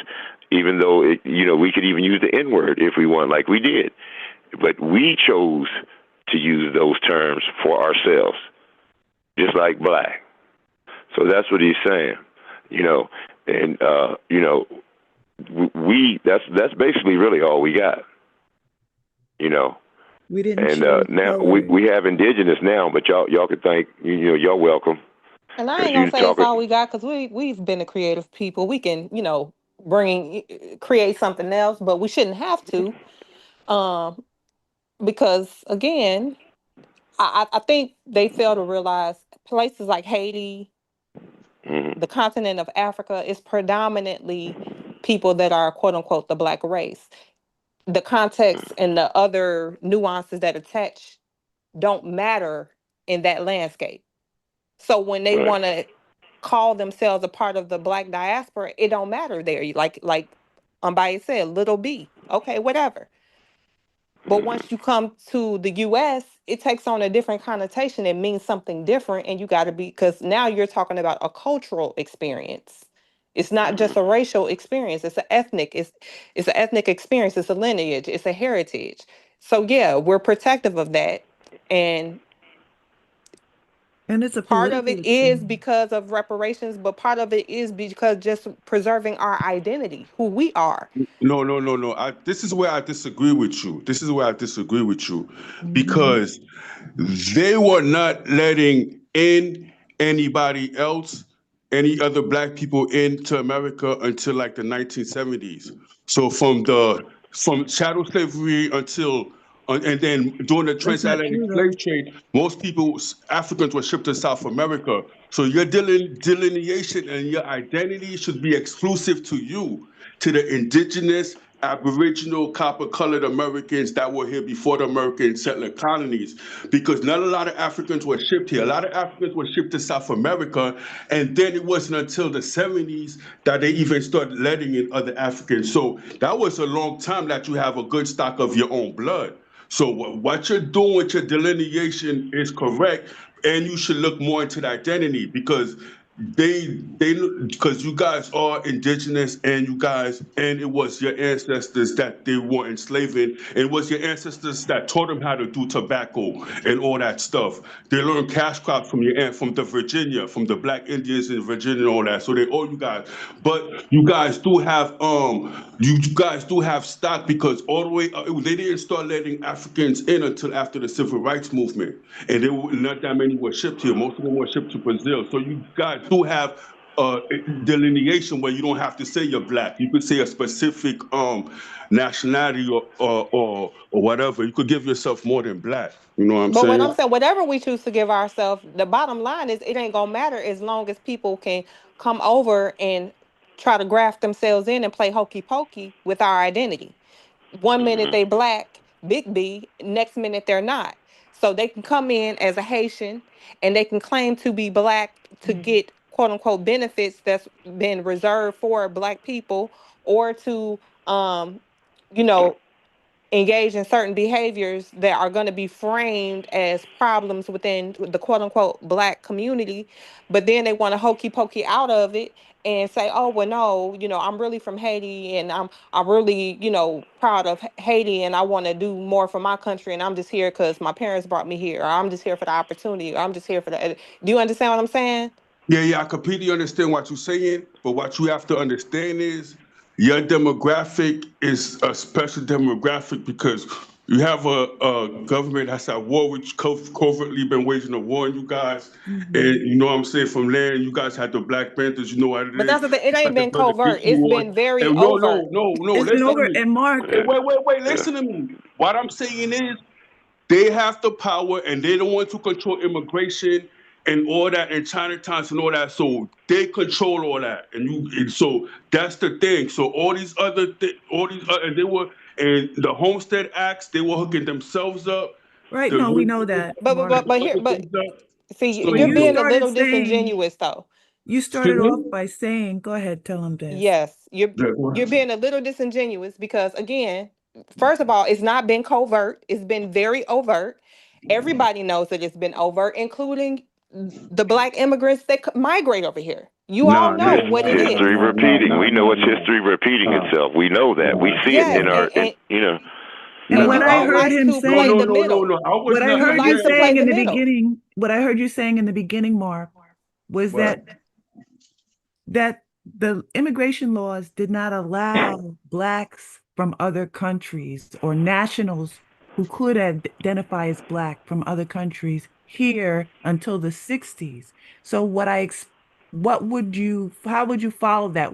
What does that mean as far as how you use Black? Do you think you should be able to use Black because you weren't allowed to come here with other whites, and so you had a difficult time? Me, I'm trying to go back to Haiti. No, That's no, what no, I'm no, no, trying no. to do. You I'm like, started off your last the conversation you're having now by saying that whites did not allow people from Black countries to yeah, come here. They only had whites. yeah. Now, am I assuming something by thinking that your next statement would have been, so you should be able, you are Black too? No, that's not what my statement is. That's not Okay. what my statement is. My statement, the point I'm trying to make is that there America is an empire. It's a global colonial empire, okay? It has everywhere, okay? So this is the pole of the empire, and when they pillage other places, some victims might happen to come here or whatever. But I'm not really focused. That's not my thing. What I'm saying to you is that this empire is what's running here, and this whole thing about because they have a Boule class that was here way longer, and the Boule class was getting the Steve Coakley exposed the Boule class by accident. The Boule class was operating, and Steve Coakley accident exposed. But can we agree that a lot of y'all Exposed come over here and y'all try to replace the previous Boule class?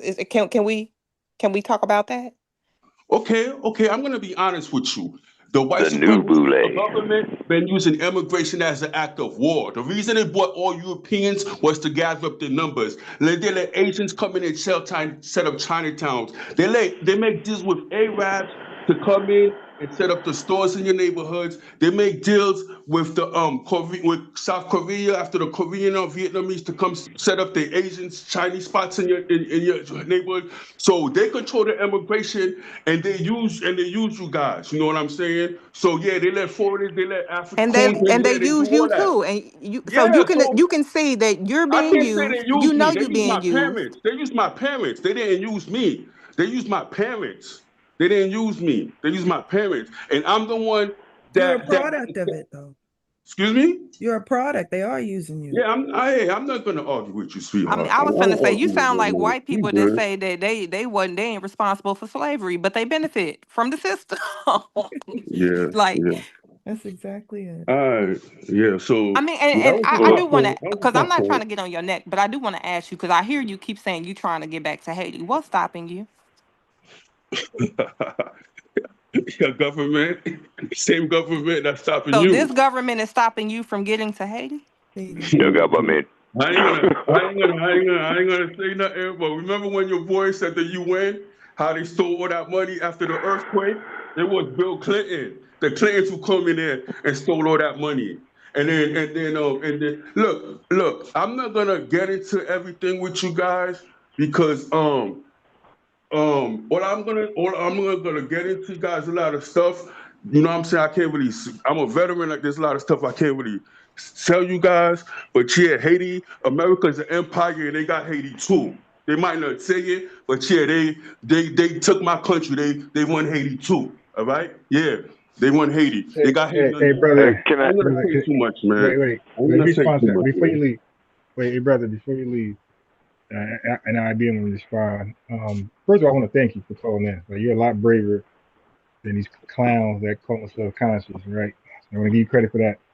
But I do want to say that I noticed that a lot of, like, since people can't anchor on to our reparations claim when they see this now lineage based, they're trying to find another way to hold our government responsible for something.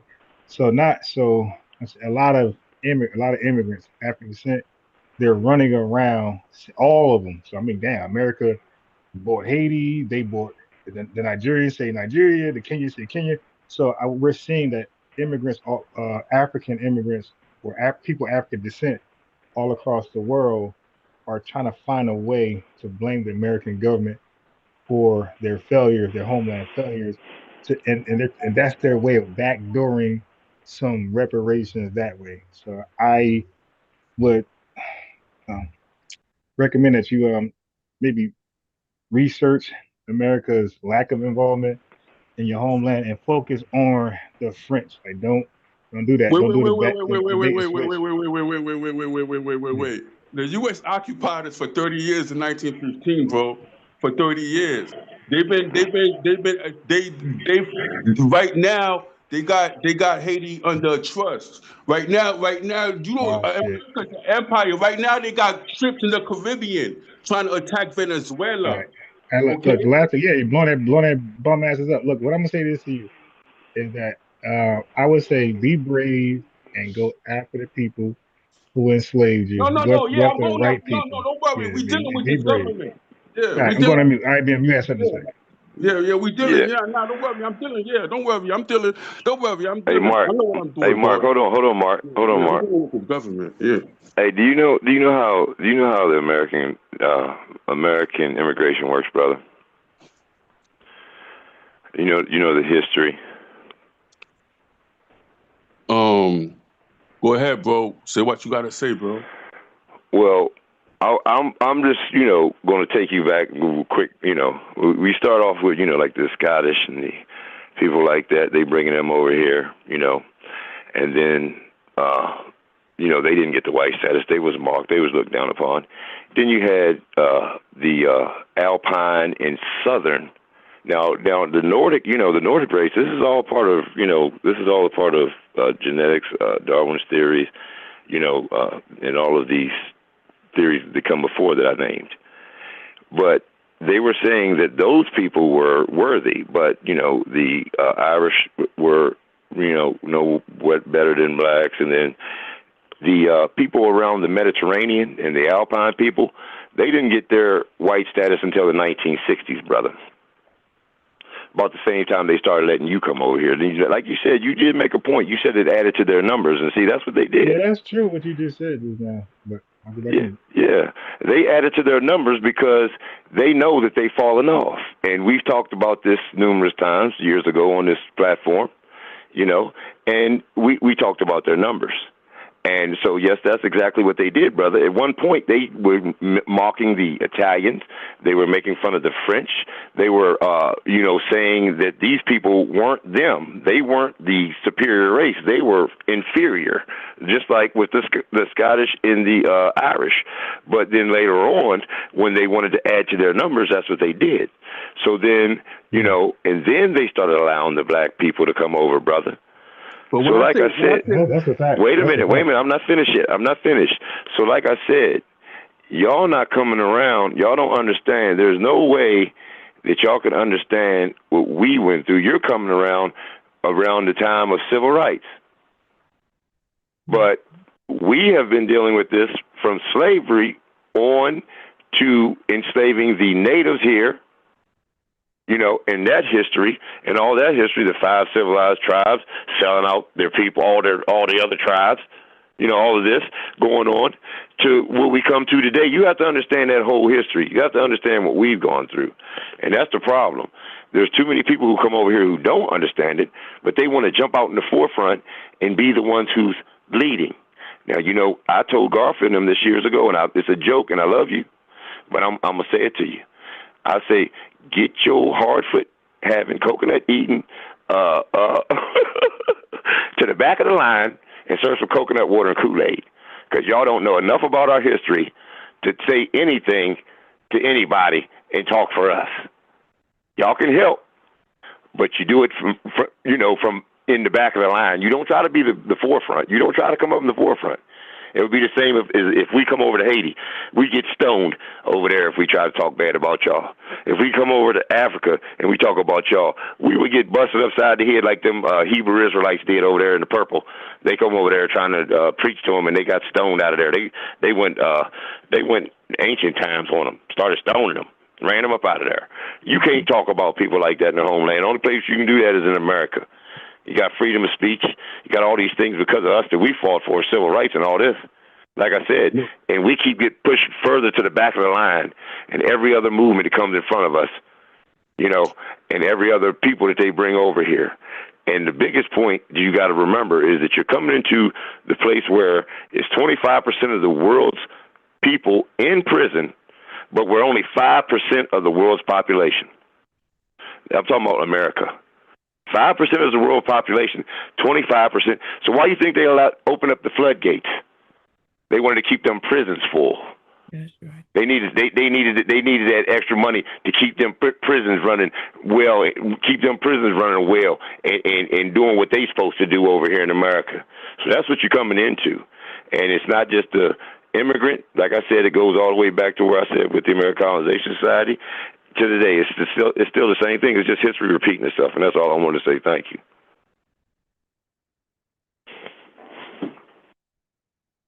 Look, bro. When I said the numbers, when I said they was bringing up the numbers, I was talking about the Homestead Acts when they was coming here doing the Homestead Acts. That's what I was talking about. And then also I agree with you. Wait, hold on. Sorry there. I missed that part. You talking about 1862? Who was coming over? Doing Europeans. around? No. Wait. Stop. You gotta be specific, my brother.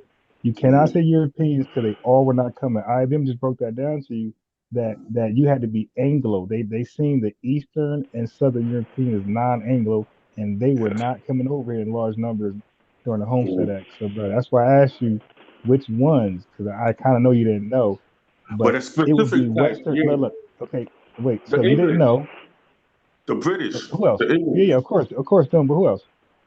They were letting the British, like you said, the And who Anglo-Saxon. else? No, but They were yeah. So letting you got the English. They British were for letting sure. the English.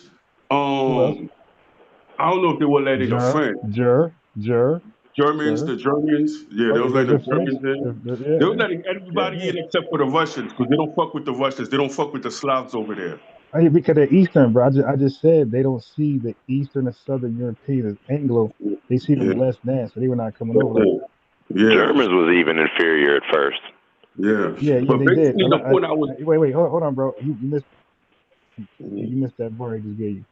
So the Germans are running around saying they're the pure white bread, the Anglo, blue-eyed blonde hair. But at one point, America is seeing them as fake imposter Anglos. Great point, unbiased. Great point. That's a fact. But not only that, to me, this just shows, and they still are different people. Like if you ever, I don't know how many people have worked around white people, but they love to talk about their last names and people. Oh, are you such and such? Are you such and such? Oh, my ancestor is from there, and this. Oh, we go back every year. But when they stateside, when they in the U.S., they all the same. They all white. But they maintain their identity outside the US. They will go back and visit their homeland and their roots and their lineage. But in the US, they're all white. So when they open up immigration and black people come over here and you fall under the banner of black, but you don't behave in what's in the best interest of black people because you still think separately, even though you identifying as a collective, like that's where the real problem. White people do it all the time. All of them are just white. And they do it with them too. They do it with nationals who are our shade.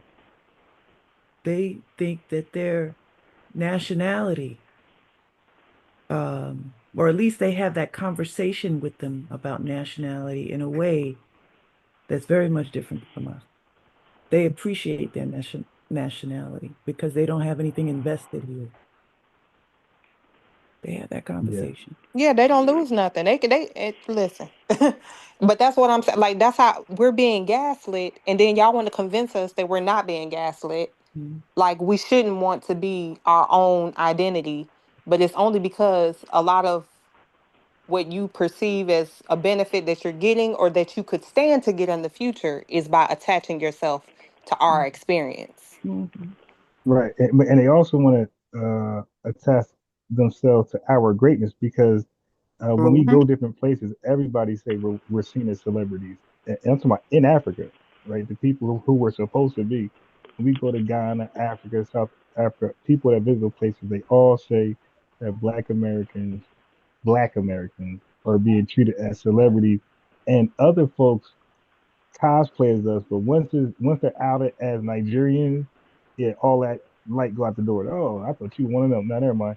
Yeah, so they even in America, like you'll see people come to you and ask you questions. My boy just told me earlier that a little Hispanic kid asked him out of the blue. He just don't know the kid from nowhere. Little 8-year-old, hey, do you know King Von? You heard King? So, but he went to the person who appeared to be Black American. Right now, if he had a Haitian flag on his shirt or a Jamaican, little fishnet shirt, that dude would have never came. Like they're looking for validation from us, man. I mean, the world. If you want to come down to it, the world owes reparations for our culture because they imitate our culture in music, movies, commercials, Absolutely, but every one thing day, at a all time. That's day. all they need is to hear that world part. Listen, Yeah, the one thing at world. a time. Yeah, just for our music alone, y'all owe us trillions. I mean, and all the music that not just the music, but our culture, the way we dress, our slang, and it's replicated all over the world. So, I mean, we're mocked, and they want to be like us. They just don't want to be us, and that's the thing. See, they don't want to. They can't. Huh? He said earlier that they want to receive the perceived benefits. And Yeah. as long as Oh, they can attach absolutely. themselves to Be us like that way, us. they're going to do that. Yes, but see, here's the problem. We delineate. But then they can step out of that skin as soon as they need to, though. Oh yeah, but now we're forcing them to, so they can't even hide. So, and that's a problem And for them. that's why they're Go ahead. mad. Right. That's That's why the they're real mad. They don't reason. get to cosplay at They gotta will take the mask anymore. off. No, Hey be who you Ron, are 100% of the time. Ain't nobody hey mad Ron, about it. Ron, I think you Yeah. got a, I think you got a wrench. I think you got a wrench gone rogue, bro. Let me see. Donnie and the Watcher, what's up? LQ1. Hey, peace. LQ1, just click the link. You ain't got. See, that's the thing. Yo, you don't got to go crazy in the chat. Like you see, we're very respectful. Nobody's cussing nobody out. Look, I'm way different today than I was yesterday. Just click the link. You ain't got crazy. Stop debating from the chat. I don't like that. Click the link and let's talk. But I am going to peek in there and be wrenchy though. So you have to click the link now because you Yeah, got to be And, Negro and and truth you're be gonna be told, black. I clicked on this. I clicked on it and went over there and checked this channel out. It ain't nothing but like a straight tether just going crazy off almost like immigrant rhetoric gone mad. Right. So but just here, click the link then. but here's the thing though. This all I would say to people in the chat. At the end of the day, they are one person amongst we can't be bothered or distracted. That's why they're here, because they want us to be bothered or distracted. Let them get this good knowledge, let them hear about all of our greatness. And again, if they want to click the link and they want to tell us why they so great, then okay, wonderful. But at the end of the day, we not He going to just be spamming. distracted by one person in the chat that's He just spamming, spamming. and like nobody cares. Well, You I over know here, Ron you have over here on this channel gotten rid of that's folks centered like that. around our experience. Like, where is your channel that's centered around your experience? You're here to either work He don't want to come fill up the on. prison or fill up the prisons. Work or fill up the prisons. Nothing else. Don't be talking about nothing. Just work or fill up the prisons. That's what they got you here for.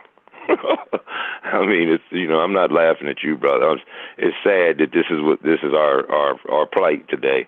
Yeah, And this y'all. is what we He go through lucky here. I'm on this panel and I can't get in that chat because baby, we drags people that want to troll. That's what we do. Oh We gonna yeah. get them up out of here.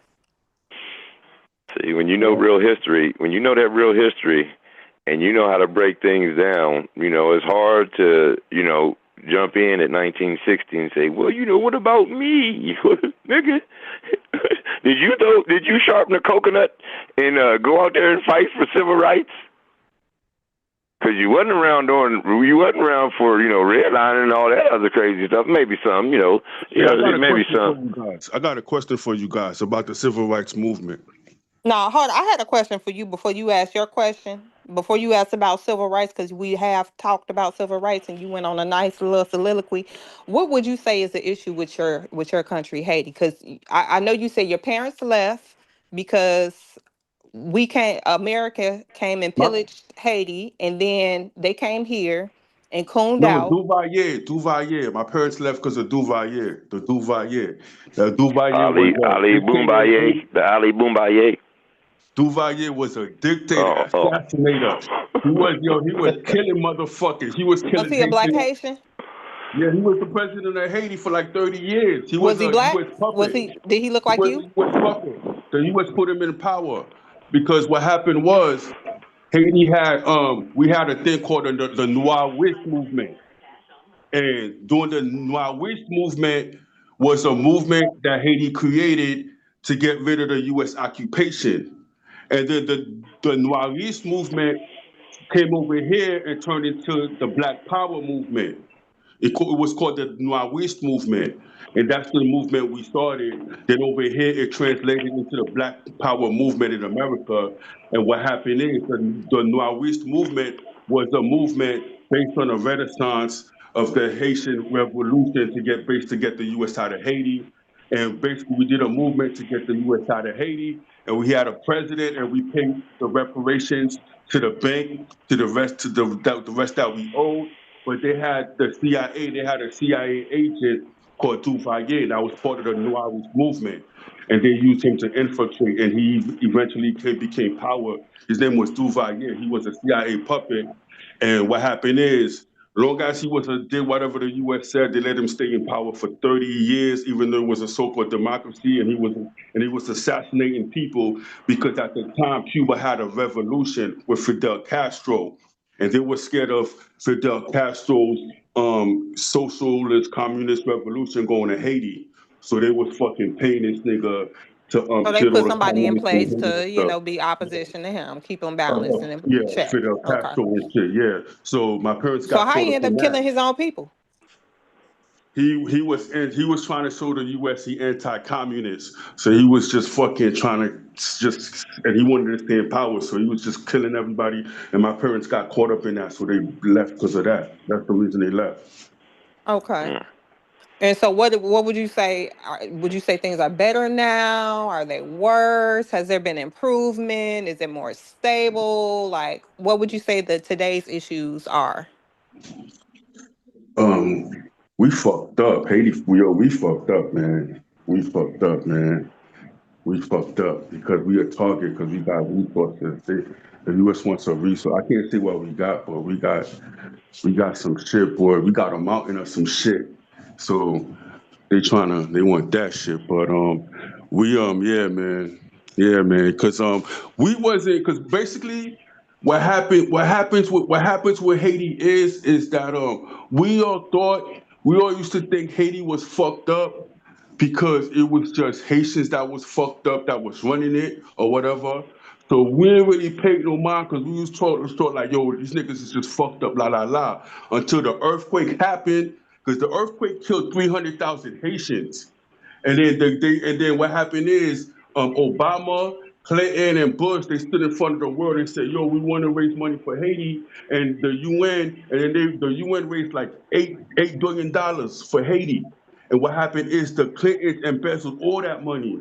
So after that shit, we start waking up. You know what I'm saying? Like, yo, what the fuck is going on here? So that's when we started waking up and realizing like, Haiti's like that by design.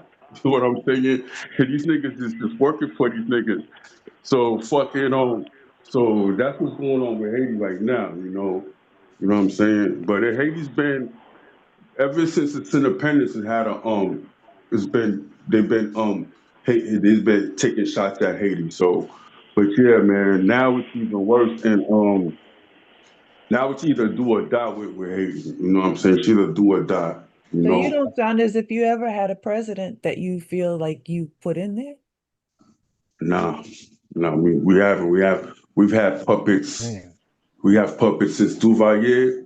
We've had puppets. We've had puppet presidents. You know what I'm saying? We've had puppet But when presidents. you came How long here, did it take y'all to get a puppet out of there? Like, I don't know. I guess I'm confused. Nah, we ain't really been The U.S. is sophisticated at its neo-colonial game, boy. But You gotta see, stop. here's the You problem. gotta Here's the stop problem. that, bro. Here's the problem. Here's the problem. Because and I'm not saying this is you, but I'm saying people like you, America is great when they're in America and they're reaping all the benefits, and it is Black Americans, big B, right? It is Black Americans that really just do not know how to appreciate America. You know, we're the ones that's really fumbling, and it just takes y'all to come over here and take advantage of these amazing opportunities that are laid out in front of us. However, Listen, I'm not one of those. I agree with you. I've been one of those. I agree with you. okay, so you can understand how it's difficult because you are a rare gem and jewel. Uh, but you can see how difficult it is to then understand when, because a lot of the rhetoric is the same though. No matter where they are, they will say that they came here because of destabilization or because of corrupt government, and they will also admit that America plays a part in the corruption. But they will come to America and swear that it's not as corrupt on the inside as it is on the outside. And they will take the politics of their sponsors. And Right. also, bruh, and also, Ron, also, bruh, you did say this too. You said that you are a veteran. Okay. So listen, to be a veteran in America, do you know you done took about 2 or 3 different oaths? Your parents taking oaths. Everybody's taking oaths coming over here to pledge allegiance to the United States of America, right? So you're gonna do that right there willingly. Your parents doing that willingly. And everybody's coming over here willingly, saying allegiance to the country that you said that these indigenous people over here that you said that you're down with, which you call FBA, that took it from somewhere else, right? So, bro, what you have to really understand when you're talking to us, these words of mention that you're going through with us, bro, we do this stuff growing up with each other. Okay. So when you say that, you know, you're gonna go home trying to get all this information together because this colonialism going on over here, and you're gonna go home eventually when you have pledged allegiance to our soil. What are you doing? See, you could do something a little bit better. So he's an American veteran? That's what he said. He's a veteran. Not many Wait, people yeah, but see, what type? You a Haitian veteran or an American veteran? Exactly. Look, But we man, know. I'm a veteran. Yeah, I'm a veteran. I went to a veteran of a military American. Yeah, veteran of the military. Okay. Wait a minute. So you helped the government? Hold up. Yeah. Right. Oh my God. I'm done. I'm done. Right, which is Don't do what I'm that, saying. Ron. Which is what I'm saying. When you do that to our country, and you also saying at the same time that you know about these indigenous, and you're giving a whole lot of great information because you know we love this. We need this to be played back Okay, over you and know over. what, So bro? You know what, wait. bro? I just want to thank you. I still want to thank you for coming over. I know you're gonna get. I know you're gonna get the answer, but you know, I sat for a while listening, and like I said, I respect a lot of what you're doing here because we need this. But what I'm saying is to join our military, You know, we've been in every war, man. You know what I'm saying? This ain't no recent war. You know, when you see that uniform, and when you see our people that have been all over these foreign lands and even in this country, how we've been battling this thing for every war. See, this is not about everybody. See, this is them real black people, them real black folks, that black history. See, those people are the ones that you're talking about that you're somehow going to align with, and at the same time, you're going to rage war against us too. See, so if you want to do both of them, that's what we be talking about, this duality thing, this dual loyalty thing. See, FBA is another description for us, but it's also a lineage like that black thing. See, you get it, but see, we understand it freely. See, we understand what it means to be from the north, the south, the east, the Midwest, and the West Coast. You people are talking about, and when I say you people, it's not a disrespect, but when you put yourself on an island like that, because that's where you actually from, bro. See, when you put yourself on an island and you say things about us, we don't take it personal, but we can see through that stuff. That's why we just listening to you just go on like this and you really want to be on both sides of the fence, we've been having an issue with immigrants that do that. So you want to say that you're against this colonizer, but y'all got your own colonizer. Man, you know how many colonizers Africa got? But a little deeper. Okay, he is saying America is responsible for neo-colonialism, right? Basically affecting his country with a hidden hand, like throwing rocks and hiding their hand. But then he joins the government that he believes is corrupt, that's sabotaging and undermining his own country. Now that part, you That's got what to I don't explain that part. understand. Yeah, I You don't got to bro. explain understand that that part, part. my guy. Like that shit Yeah, sounds bro. confusing. That's like me joining the Klan to put more, All right, look, you know, man, look, Sound burning like man. crosses on people. COINTELPRO type shit. Yeah, bro. That Look sounds crazy, crazy, man. bro. I'm like the cat that's the cat by the door. What they call that shit? Spook. The spook by the door. I'm more like that. Right. But Nah, but you didn't basically, do that though. check Like this you out. took orders and you helped Yeah, you undermine your didn't. own country. Check this out, man. Check this out, man. I had to escape because, like your man said, America is a trap. I came from the crack era. I had to get out the crack No, it's era. not. No, Crack it's was not. flooded. You Well, got in my hood, crack. I came in the crack era, and I had to get the fuck out. dude. And at the time, Dude. mhm, See that's why we never call you a tether when you do that right mhm, there. And because Yeah. you guys come over here and level up. You live your best life you ever could live. And In America. you're faking like you're trying to go back to Haiti. You're not going back to Haiti, bro. Stop it. And then Absolutely you not. sit here Man, and that, say that America's question a caught trap. him so off guard he had to laugh. okay. I got a question for you guys. He never even thought how he was gonna get back there. It's just something nice to say. Okay. Bro, stop it. Okay, you guys I bet attacking you me. look You good in guys that attacking uniform, me. though. Hell yeah. The Now you American guys flag on your attacking arm. me, but okay, I'm about to hit you guys hard though. Don't get mad. Don't get mad. I'm We about to know hit it's you guys coming. hard though. I Okay, knew that don't get uniform mad. was Don't gonna get bring it mad. out All of right, you. don't get mad. I'm about to hit you guys hard because I studied your plight. You know what I'm saying? I studied your Okay. plight. You got Now, all the knowledge. I know you be I doing knew that that now. uniform was gonna bring it out of him, Ron. Come now on, look. come on Now with it. look. I want to Now know what's look. taking him so I long. want Come to on, know Justin. I'm what, like Now, right now, you got now, to now, tell me now, what branch of service. You got to say what branch of service. You No, can't just it say don't I've, even matter. He think he holding something. It's Let a him tell me he secret. holding. yeah, But I let him served in the American, throw. I served in the American Let him military. throw his. What? Everybody, let nah. him throw. Look. He get ready to hit Let us him throw his now. little punch. Now, this is what I Yeah. gotta say to y'all, man. What I gotta Don't say hold back.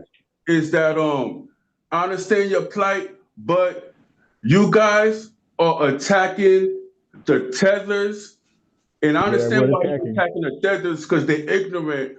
But I've been studying your movement, and when the indigenous knowledge came out, and then next thing I know, you guys formed ADOs and FBA. But one thing I noticed about your movement is you're not doing smart because you guys were supposed to form a political party before you went Wait. for your We're reparations. lineage. Because wait. Dude, what are Because you when talking you look about, at nigga? let me finish talking and you guys could talk. That's what Because they I do. was Hold studying the up. Yeah, reparations thing, you and just running what your I mouth right I now. noticed knew This we is was is gonna get it out of wait, him wait, wait, wait, eventually. wait. Let me make my plebiscite point. babble, Let me bro. make This my is point. Gotta plebiscite start a Let babble. me make my party. point. What I noticed You is guys had to that establish the a day in plebiscite. And you California, had to Hold stop it, bro. on. Real quick, Let me stop. Let me real finish. quick. I'm gonna let you finish, but can we just go ahead and establish what order we're gonna go in addressing him for, right now, so we don't be arguing over that and everybody's trying to rush. I'm gonna go on mute. Okay, Let me I just finish definitely want making to my address point him. because I'm going to tell you what I noticed. I Hold noticed that on, in hold on. California. Can we get this out the way first? Ryan, you gonna address him first? I'm sorry. Anyway, I ain't gonna address him can at I all. finish I'm going making to my mute. point real quick? Okay. I can What I address him want first, to then say is, drop, sis. Okay. I'll address him second. I'll address him Okay. after. okay, Yeah. what I Okay, want to let, say let, is, let, let me get you before you Wait, go, and then you can go. let's be timely when we address them so the Yeah. next person I'm gonna do yo, can this go. quick. I'm gonna do no, I you feel gonna like, go, bro. I'm not a Listen. slut that's I'm about to want to trade on, man. I'm about to leave, man. I don't No, like no, this. you're You gonna niggas go. You're gonna lining up go. with all this shit. You're Fuck gonna this shit, go. You're man. gonna go. Listen, you're gonna Pause. go. Yo, fuck this Ron shit. making these Fuck quick. this Ron shit, making these Pause. man. quick. We're I should making these prepare quick. one, but y'all ain't gonna triple Everybody gonna go a few seconds. Like, okay, so look, 10 on 1 over we here. Listen, I know the feeling what happened when we got you with the uniform, because see, that's very important. You got to be careful when you talking like that, even trying to attack us, trying to bring up the indigenous thing. We already know that a lot of y'all already jumping on the indigenous thing, and you're jumping on that right there because you're trying to No, deal with us not that way. making my But point. listen, wait. You're gonna get Not it. You're gonna making get my it. point. You're gonna get it. You're still gonna get it. But see, we already know you was gonna get there. That's why I had to put that jacket back on you, right? Or them stripes or them bars or whatever that you was wearing, whichever one our uniform, because I know I had to pull it out of you because you played this game for a long time. No. All Listen, I'm you really have to explain it. You're gonna get to explain it. See, I had to pull that uniform off you because I know you didn't never want it. So when you come after us, it's fine. Go ahead and unleash, bro. You got it. The floor is yours. Because that uniform is gone and that rank. Look, Go man. ahead.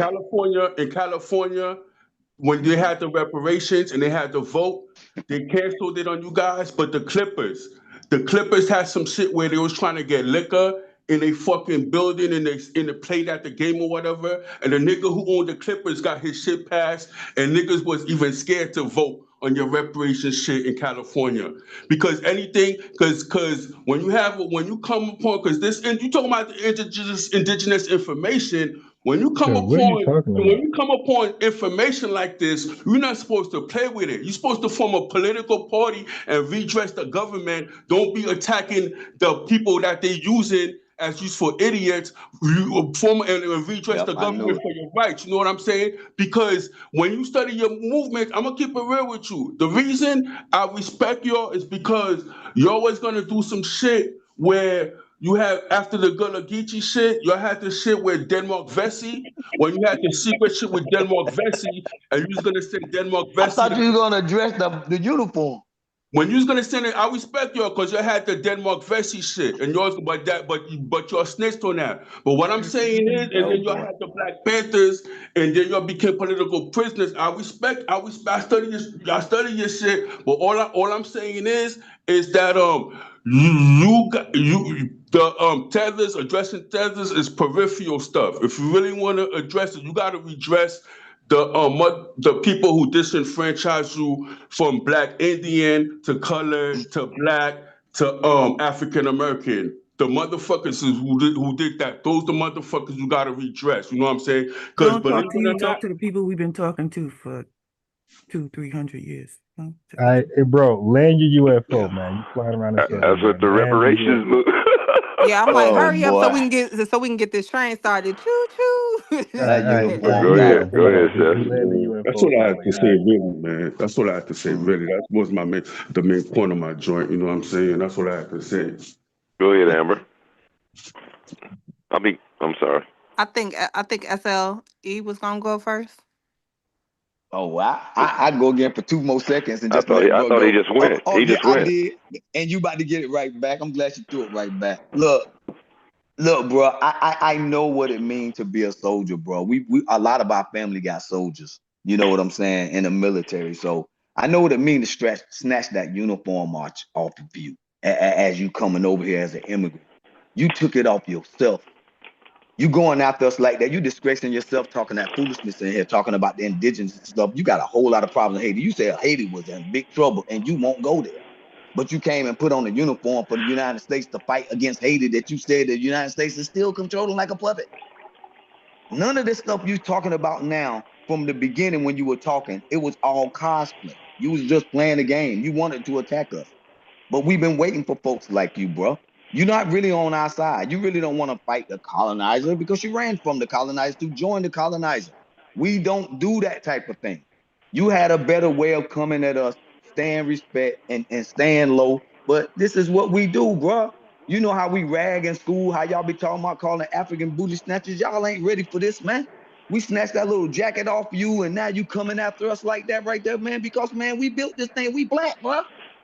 Y'all call something else. That's why you going off. I snatched that uniform off you. Ain't never be able to put it back on again, ever. So good luck with trying to be around another veteran talking about you gonna come to Haiti and then do something to us. Good luck. Go ahead, bro. You got him. Yeah, and so I'll go ahead because I didn't know he had went, but What political party have y'all managed to form since your parents first came here? What political parties have y'all formed? You want to try to give us quote unquote advice that y'all not even taking in a country where y'all rule.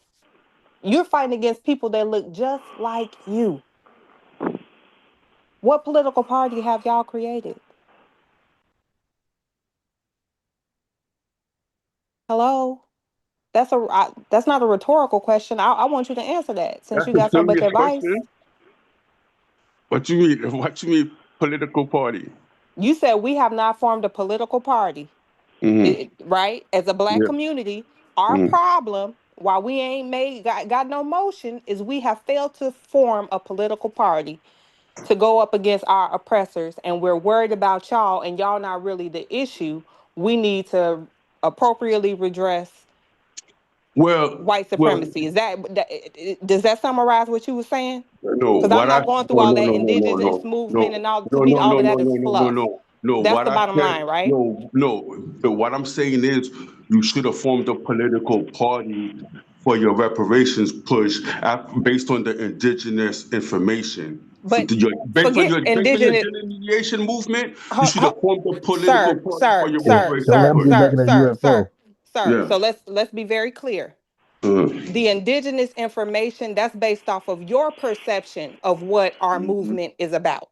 We don't let other people define our experience and our no, I'm just letting you know motivations. where I thought you made a mistake at. That's it. Well, You ain't got no. to fix But it. what I'm You ain't saying got is to fix it.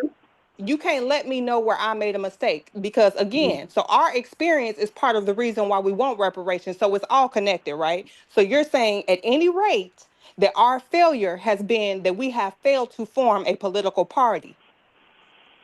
Because I noticed, yeah, because I study movements, and from another movement I was You looking you at, you study movements, but that's you where ain't never you. been a part of one. That's what I'm saying. So what movement have you started for Haiti, or what movement has Haiti started to form their own political party to go against the United States government that you said was responsible for all of the pillaging and the turmoil that your country and your community is facing? I got a solution for Haiti right now. I'm implementing. I got a solution for Haiti right now. I'm implementing. I can't Political really say party. too much. I can't It's really say called too Stay in much. America. So you got a Political solution party. for all of Haiti that you're implementing, and part Yeah. of that solution entails you being up on this panel speaking to FBA issues. Nah. I just came because I'm on the So line you right got free now, man. time. You Damn, got free you time, but making you too got much of a big deal. I'm just, y'all was cool. I know the indigenous, because Haitians are indigenous too.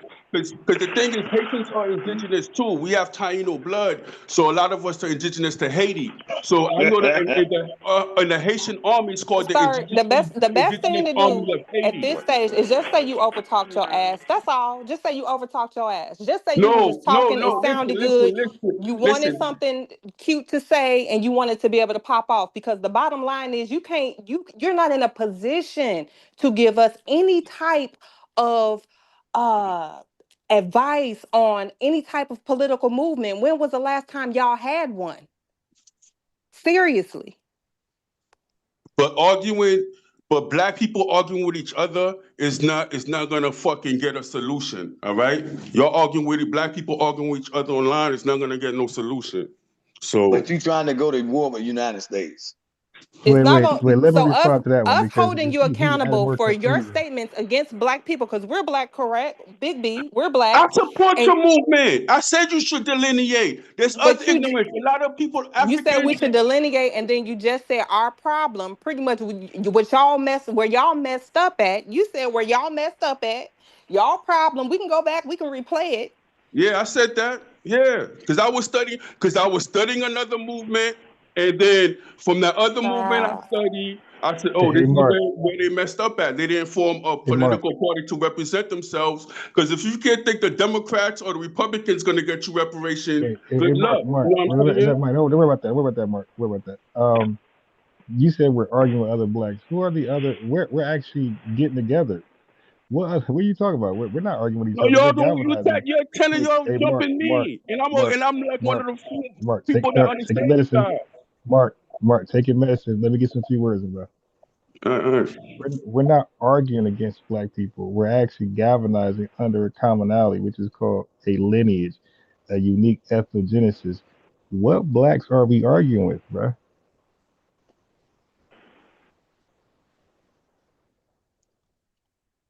Hello? We're actually not arguing. We're getting along. What are you talking about? Hey, nah, it's no problem. It's cool. It's cool. It's no No, problem. but that's the question though. You said something. I want you to validate it. What blacks are we arguing with? Exactly. Nah, y'all keep We're getting attacking. Well, I don't know. Well, whoever y'all attacking, I okay. don't know. I don't know the target who y'all need to be getting at. Y'all ain't really getting at who y'all need to be getting at. That's what I'm gonna say. No, but we are though. No, we're getting at exactly everybody who needs to be. But we can walk and chew gum. We're getting at everybody who needs to be gotten at, bro. I'm the can man. Anybody can get it anytime, all at the same time. We ain't prioritizing, bro. Everybody's getting it at the same time. And we're not attacking, we're taking our position. Right. Speaking in We're our interest. defending and we're representing and we're delineating. It's like these guys, they look at delineating as an attack. No, dude, we're doing the right thing, and we're not arguing. We're getting along fine. All right, is it my turn? Yeah. Well, let me just say this with my chest out. None of these niggas was indigenous 3 years ago. Let's just get that out the way. So the indigenous law started with me, I guess, the first indigenous in this community. And I'm still not indigenous. I'm foundational Black American, just to be clear. Yeah, but that's me though. See, I'm making a statement, which is true. You can ask around who's the first indigenous, who's the one that had indigenous. He was made fun of and joked for his name, but now everybody's indigenous, and that was before all of them, including Tariq. But the indigenous laws. I don't understand where you're going with that. You have to explain that a little further for me. But let me explain to you what you're under, okay? Because let me ask you a question first, and I just want you to answer real quick. Would you say what Haiti is under is a coup? A coup? Would you call that a coup, brother? Is he there? I would call it a gendarmerie. Okay. Okay. Now, what is that, real quick? A gendarmerie is like when your military is under control by military and government is controlled by foreigners. Okay. Yeah. Well, that's basically where I was going. The real definition of what you're under, brother, is like a lot of Africa. And they were split up during the Berlin Conference. And different countries rule different parts of Africa because of that. But what you're under, brother, it's called state capture. Okay, and it's the original definition of state capture refers to the way formal procedures such as laws and social norms and government bureaucracy are manipulated by government officials, state-backed companies, private companies, or private individuals, so as to influence state policies and laws in their favor. State capture seeks to influence the formation of laws in order to protect and promote influential actors and their interests. In this way, it differs from most other forms of corruption, which instead seek selective enforcement of already existing laws. So you're under state capture, brother. And that is what it is. Your government officials, your government are being run by different countries. They place puppets in position. So you haven't had your own movement started because the movements that get started in your place are placed there. Placed puppets. And then people get behind those placed puppets blindly, follow behind them, and then when they're done with them, you know the deal. They either unalive them or run them off. See what I'm saying? So you're under state capture, brother. You know, we don't have many coups in America. I'll tell you, the first one was in North Carolina, Wilmington, North Carolina. That was before Tulsa, Oklahoma. But this is where they were running the blacks out of government in 1898 in Wilmington, North Carolina. That was the first coup in America. But see, we're not used to those things. You know, I mean, we sort of hold our politicians accountable, but they still have the thing called ALEC, where the government officials go and meet with big time corporation, the heads of corporations and stuff, and create the laws for us. But we're not under state capture to where, you know, we allow place puppets. Now, you could call our presidents place puppets. I guess you could. But, you know, like I said, not in the extent of Africa and like places like, you know, like Haiti, brother. So that's what I want you to understand. When you looking up your plight, start with state capture. All right, this is place puppets. Go ahead. I'm sorry. Go ahead. I would also say too, just quickly building off of what you just said, even if you want to say that our presidents are puppets or whatever the case, majority of them aren't black. Like they're, you know, so. And black is disposable. Black is disposable. And if The anything, legislature isn't black in our. Yeah, our I ain't gonna call them military because they're not organized like that, but even our more violent aspects of our culture, they're not controlled by outside forces. They may be antagonized or, you know, exacerbated by outside forces, but they're not controlled. They're not used and controlled by outside forces. So I don't think that y'all are positioned to. Nah, I have to disagree with that because the forces, the government, this government controls you guys, your No, demographic. they don't control. They control conditions. You know, they can control conditions. But see, what you're saying is y'all are No. under. Listen. It's more than conditions. When you look at chattel slavery, when you look at convict leasing, when you look at how they was putting heroin just start with heroin, then you look at crack and everything. When you look at when Black Wall Street, there was like 50 different Black Wall Streets. When you look at when it was But creating if they really creating this controlled us, shit, a they Black destroyed Wall all the Street Black wouldn't towns. exist. No. When they created the Sir, highways, they made sure they destroyed all. It was a total if they really destruction. controlled us, a Black Wall Street wouldn't exist. So, like, do you not understand that? What are you talking about? Black Wall Street doesn't exist. Right, because they destroyed it. But what I'm Yeah. saying is, if Yeah. it would have never been built. It would have never been a No, thing to but there's begin never with. been another one. There's never been another true one, though. Oh, What you you mean? got to There's be never been kidding. another true one. Yeah, there's Oh, never been dude. another Black Wall Street. There were Because several hundred. There's never been another Black Oh, Wall Street. now you're They got going crazy. Chinatowns. They got Chinatowns that are Chinatowns are allowed to operate how they want, and other You know the modern day halfway Black Wall place. Street But right now. excuse me. I said, do you know the modern day Black Wall Street right now? Atlanta, Georgia. Nah. No, he ain't going Danville, back to Haiti.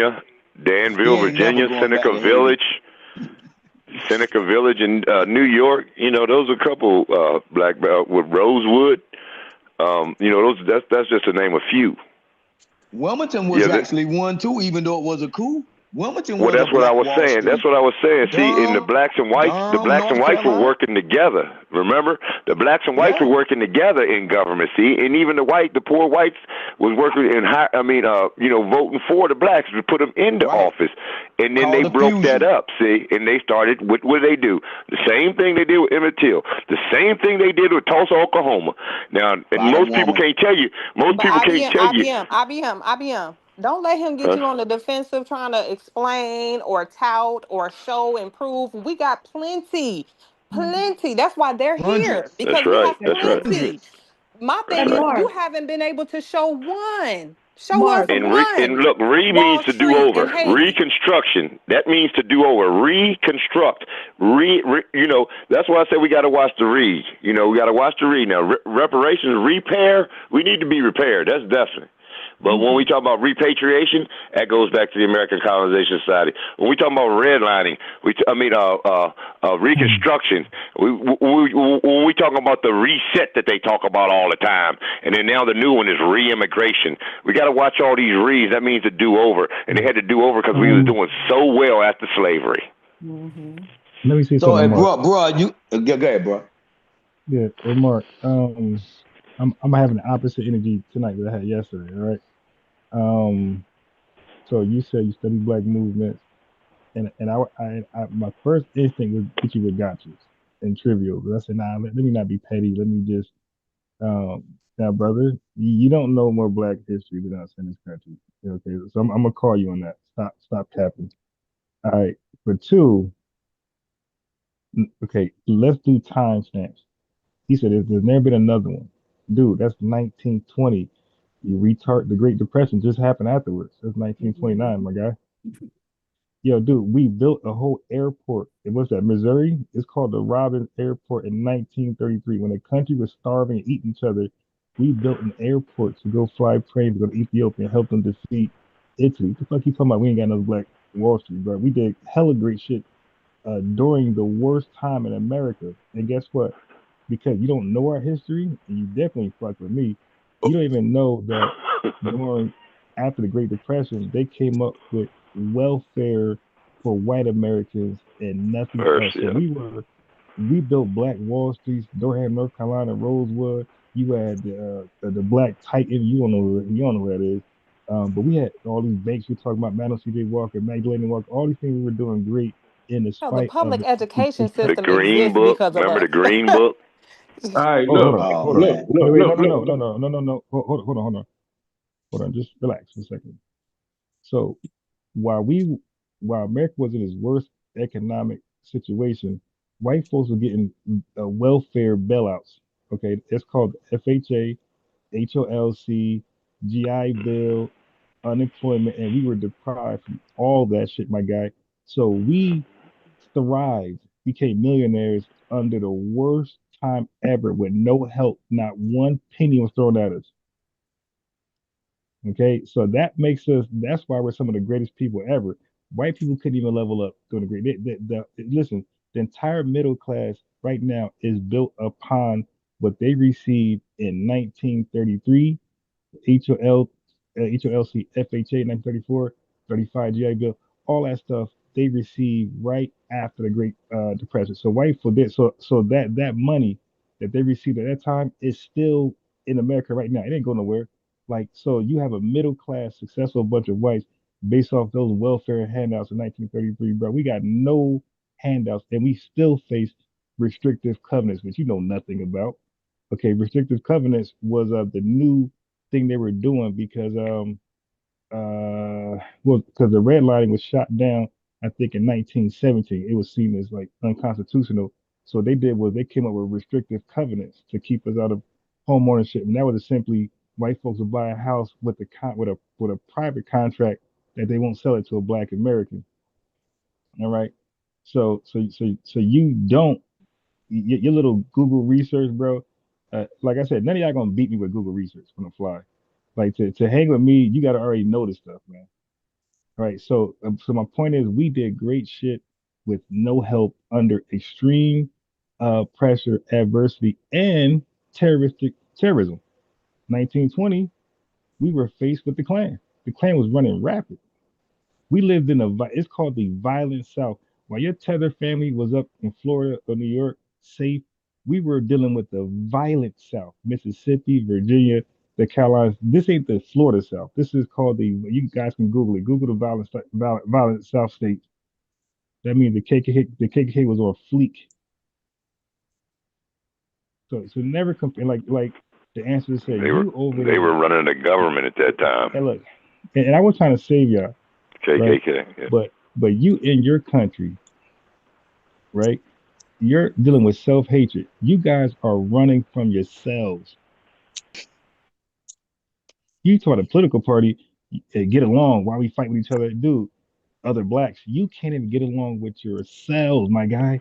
That's why we will never do nothing with you. You can't get along with a person who shares the same everything with you, and you're trying to blame America. You guys fall for that. So the people who enslaved y'all and made y'all pay a gazillion goddamn dollars in reparations, they come back and you allow them to plant puppets in your country to keep y'all a shithole. And we're gonna talk about the cats and rats y'all be eating over there. The fact that they even went for repaying the reparations let me know we is not the same.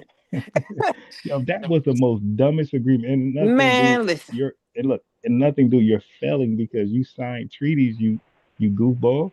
You signed to be in these conditions. You signed that shit with the France to be in this position. You signed papers. Okay, can I speak now? Can I speak You're now? stuck.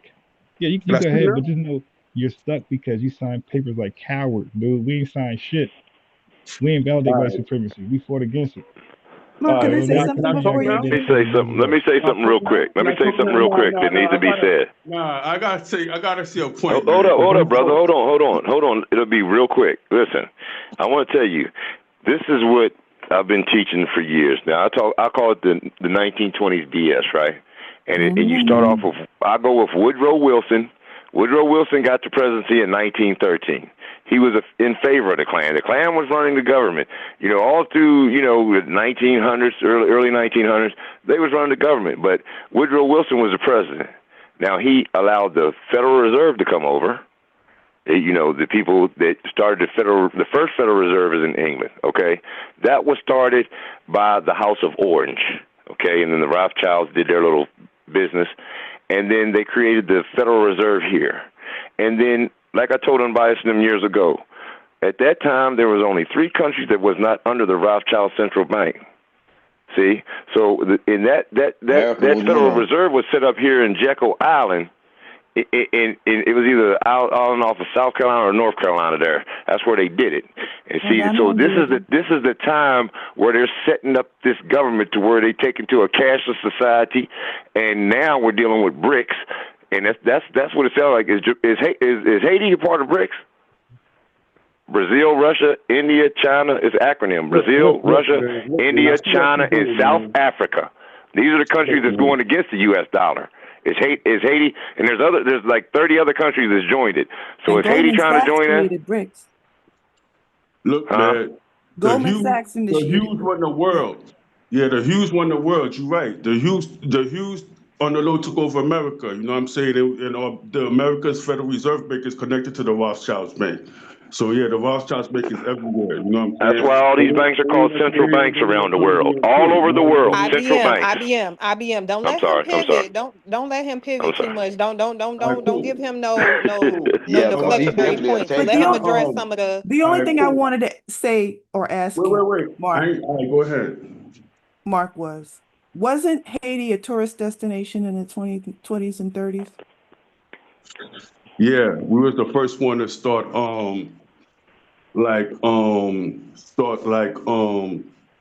people like doing like tours and shit and visiting the Caribbean and tourism, because a guy named Estime, he set up some shit, and he set up a thing in Haiti, a display, and everybody came. President Estime, and that started the tourism and stuff. Yeah, President Estime. But what I was gonna say though is that But then you said that Haiti wasn't the same since, right? No. Because President Estime, what happened was the Dulles brothers, they was the ones who was in control. They the ones who created the CIA, and they was working for Wall Street, the corporations or whatever, and they worked for the banana corporations or whatever, and they had some banana some plantations in Haiti. So they was really controlling Haiti, because Haiti, the president, he tried to give people the control over the banana plantations or whatever, and the Wall Street corporate guy got mad and they got rid of him. But it was called the Dulles brothers. But they're the ones who really started the CIA and everything. But yeah, this guy's right about the Jews or whatever. But yeah, I ain't trying to. Important to say. Thank you. Yeah. Hey, dude. What? My guy. The All right, Jews were involved in we the gonna do no conspiracy. Look, group. listen. It's important. There's rules over here. I don't mind you having a conversation, Exactly. but once you start doing that conspiracy theory, anti-Semitic stuff, bro, I No. ban I was you out talking of here, about the man. Rothschild Bank. No, I'm just talking about the No, no. Rothschild Bank. Okay, Yeah, that's what I'm Luke, talking about. Luke, Yeah. Luke. And if you're gonna respond, if you want to out somebody, then have your little nickname for them. That's where everybody know what you're talking about. But when you start using certain names and things like that, I gotta get you out of here. Yeah, respect. Yeah. But And also, bro, you said you went to Ivy League school, right? Cause you said you remember you said your parents came over here and your parents got here. Your parents basically indoctrinated you. They pushed you because they were so leaning, so heavy on the colonized, correct? And then you said that you went to Ivy League. No, he didn't say he went to the Ivy League. He said they was pushing for him to go to the Ivy League. I was paying close attention at that part. Okay. Thank you. Did you go to the Ivy League school? No. Okay, now. They were pushing you to go to the Ivy League school. Did you go to college? Yeah, I went to college.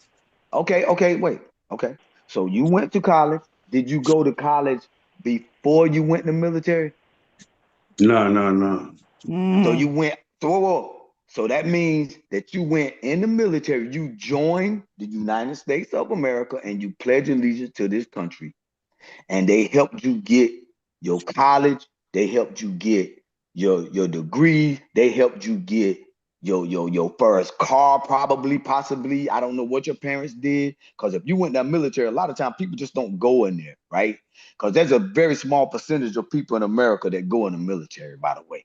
So, but a lot of immigrants do. There's a large portion of them come over here and go, and a lot of them do that for citizenship and for other different reasons. Mm-hmm. But for you, and by listening to you, you've done a lot of studying on Black American history. You also done a lot of studying on your own history over there in Haiti. So I got to give you kudos for that. The only caveat I got with you is that, you loading up on the information, you loading up on what you should do, but it's almost like you're waiting on us. And that right there is the big issue with people like the immigrants, first, second generation and things like y'all come over here literally and y'all have been basically living under us. You've basically been, I ain't trying to be funny. I know you're not wanting to hear this, but this cosplaying that y'all doing. No. I agree with you. I agree with you. Everybody.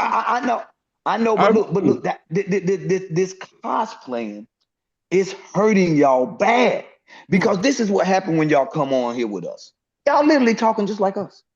And see, you're not on here trying to talk like you in French and stuff, so we could just like really understand. Because with yous over there in Haiti, they got heavy accents, right? And they speaking a different language. Matter of fact, what do y'all speak over there? It's chopped up too. So and then you got you're on an island where they got the Dominican right there, which basically is y'all, right? Across the street. A lot of the stuff that's happening over there with you, and this conflict of interest, right? Because that's basically what you're saying the colonizer is doing. He's always what he's doing is he's creating a conflict of interest. When y'all come over here to America, you bring a conflict of interest. Don't you know the delineation is not this is not the first delineation, okay? We've been doing delineation with America forever. I have to tell people this all the time. The American Constitution is a delineation piece of paper, bro. And the whole thing is a delineation about what we don't get and what we get. That's it. And it's talking about a particular people, right? In there was 3/5 one times, in there was property one time, in there was so many things in there trying to talk about somebody's not getting something. And that's where you find that excite all the time, right? Every time you find America trying to talk about something other than something, they're always talking about us, either trying to leave us out or include us. You know that because you just have been talking a long time about our history. You're telling us about our Wall Street. You only got one. That's so disingenuous. You cannot be that studied and say we got one Wall Street, dude. I mean, do it even matter if they don't have none? But look, we don't. No, You I don't didn't just say have that. I Whole didn't say that. I country, didn't right, say you only have right, one Wall the whole Street. I country, didn't say and but then that. I didn't say you what only you have one Wall Street. That's what not you what I try Where's said. to Black Coconut you I Street? said Where's you Black have. I Coconut said you Street? haven't You made said another one. No, you I said said we you haven't try had haven't made one to since another pretty one. much. No, I right said you you try haven't made another one. You did they haven't built even another one. protest That's what which I is the said. same removal of thing, right? Okay, well look, affirmative action from No, I said you Ivy haven't built League another school? one, and that's the truth. Because okay, no, it's not when the did this truth. vote end? It's When did it's this not. vote end? That's Alicia. Let me talk to him. Hey, Mark. Watch this. You say you study our history right now. I got a video, family. I'm No, not I got a googling. I'm question not for checking. you. No, I haven't No. gotten So to talk yet. Mark. Hold Answer this on. question for me. Answer Wait. this Mark, question for me. hold on. Wait, I'm No. trying to You got answer. to talk. I haven't gotten to talk yet. Let Wait, me make my point, Mark. please. Mark, listen. Can I make my point? You're right. You said you had a question, but you asked the first question. You No, said we let me ain't make my built enough. point. Let me Wait. finish Can making I my address point. your other question? Wait, no. No, I'm because going to. No, not can I. I'm going no, to but address your I other haven't question. even gotten. But you addressed me already, and I haven't gotten to say anything since you addressed me last No, time. what I'm saying is, hold on. He said it again. I was quiet the first time with the Wall No, Street thing. we got to clear the air, boss. Please let me make my point, boss. We got to clear the air because Hold I on. don't want no confusion here because you're all No, lining and up me to either. attack me. Me either. Let's clear Okay, the good. air Okay, so look. we understand what's Okay, going on, 30 okay? seconds. Go ahead. 30 seconds. Go ahead. No. Look, because I'm not trying to argue with you guys. You know, We're not Go ahead, arguing. clear the air. Go ahead, the clear the air. You lady. don't have to. Yeah.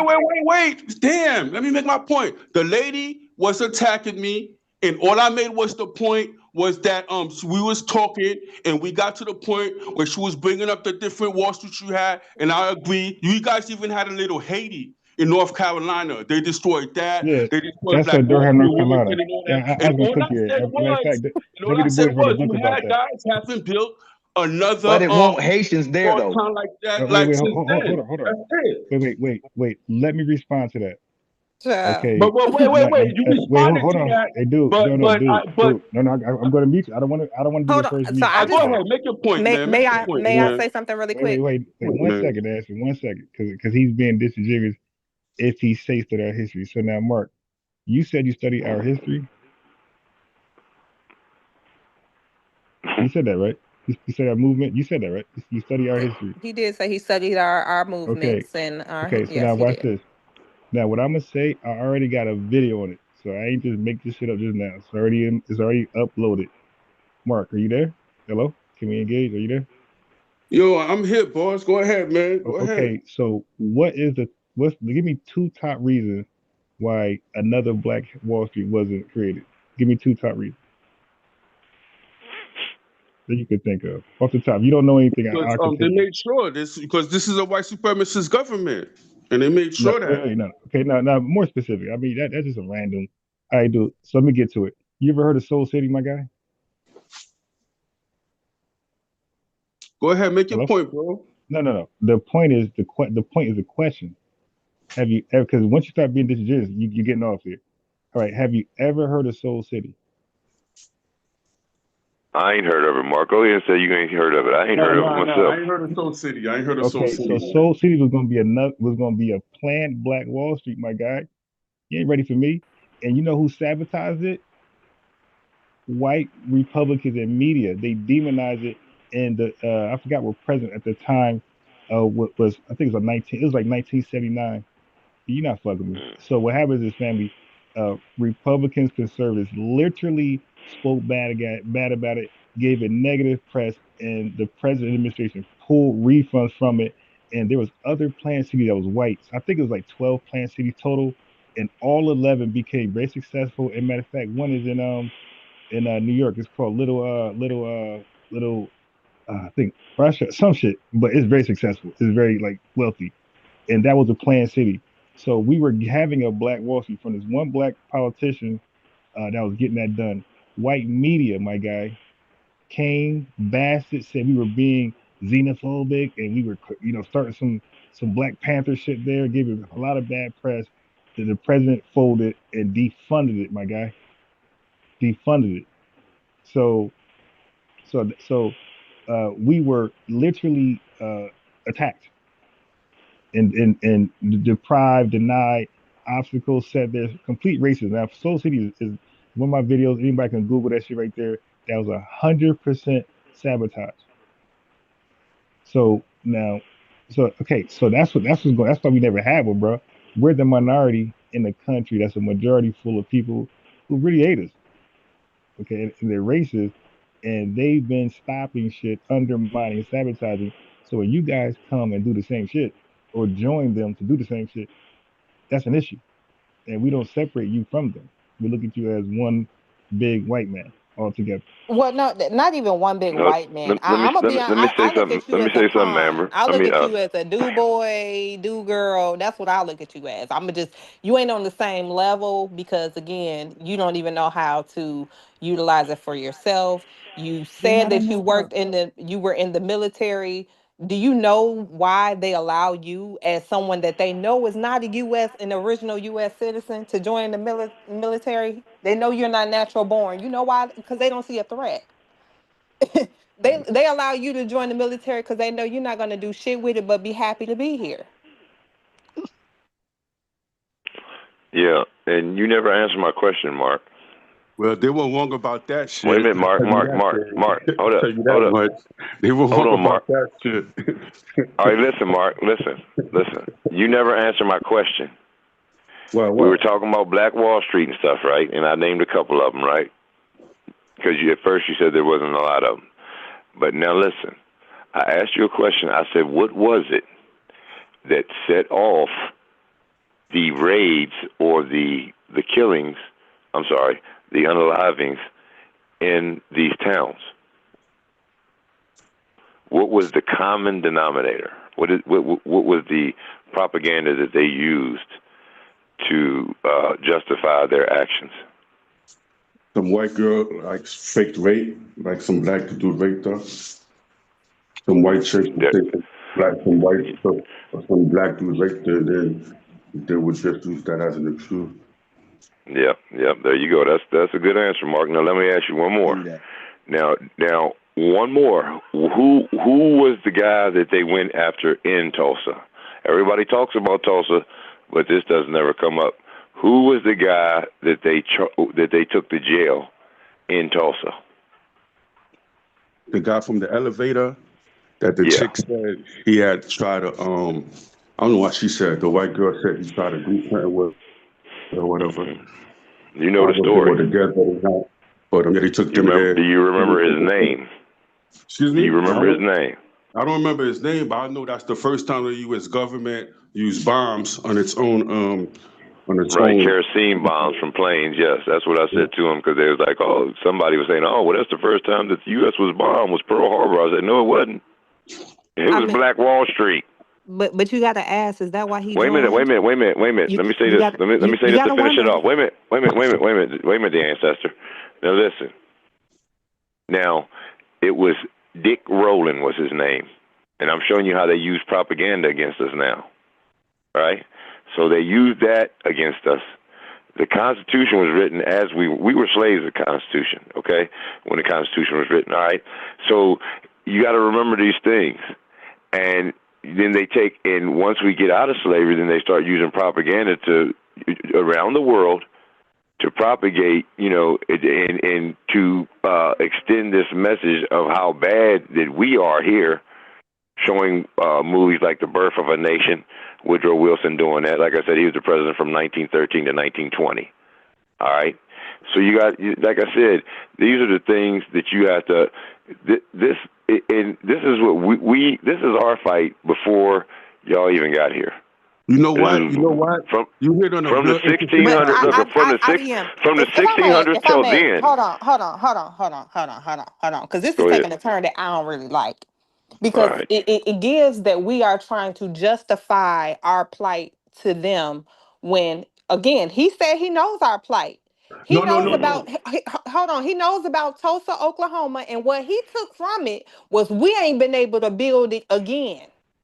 No. Right? But he doesn't know. He doesn't know about J. Edgar Hoover saying there won't be another black Messiah unless we create them. IBM. You're missing my point. My bad. You're missing my point. My point is he knows that black people built greatness and that it was torn down systematically by white supremacists and the government. He knows that. And Yeah, using propaganda. hold on. And but again, ain't no damn due to propaganda. I mean, these are the facts. But the messed up part is, again, he doesn't say, dang, that's messed up that the government did that. When I go over there, let me join my people in the fight against this oppressive government. Right. His conscience Yes, I tells him, did. let Yes, me I join the did. military and become part of the oppression. And Well, then that propaganda has went to play in them.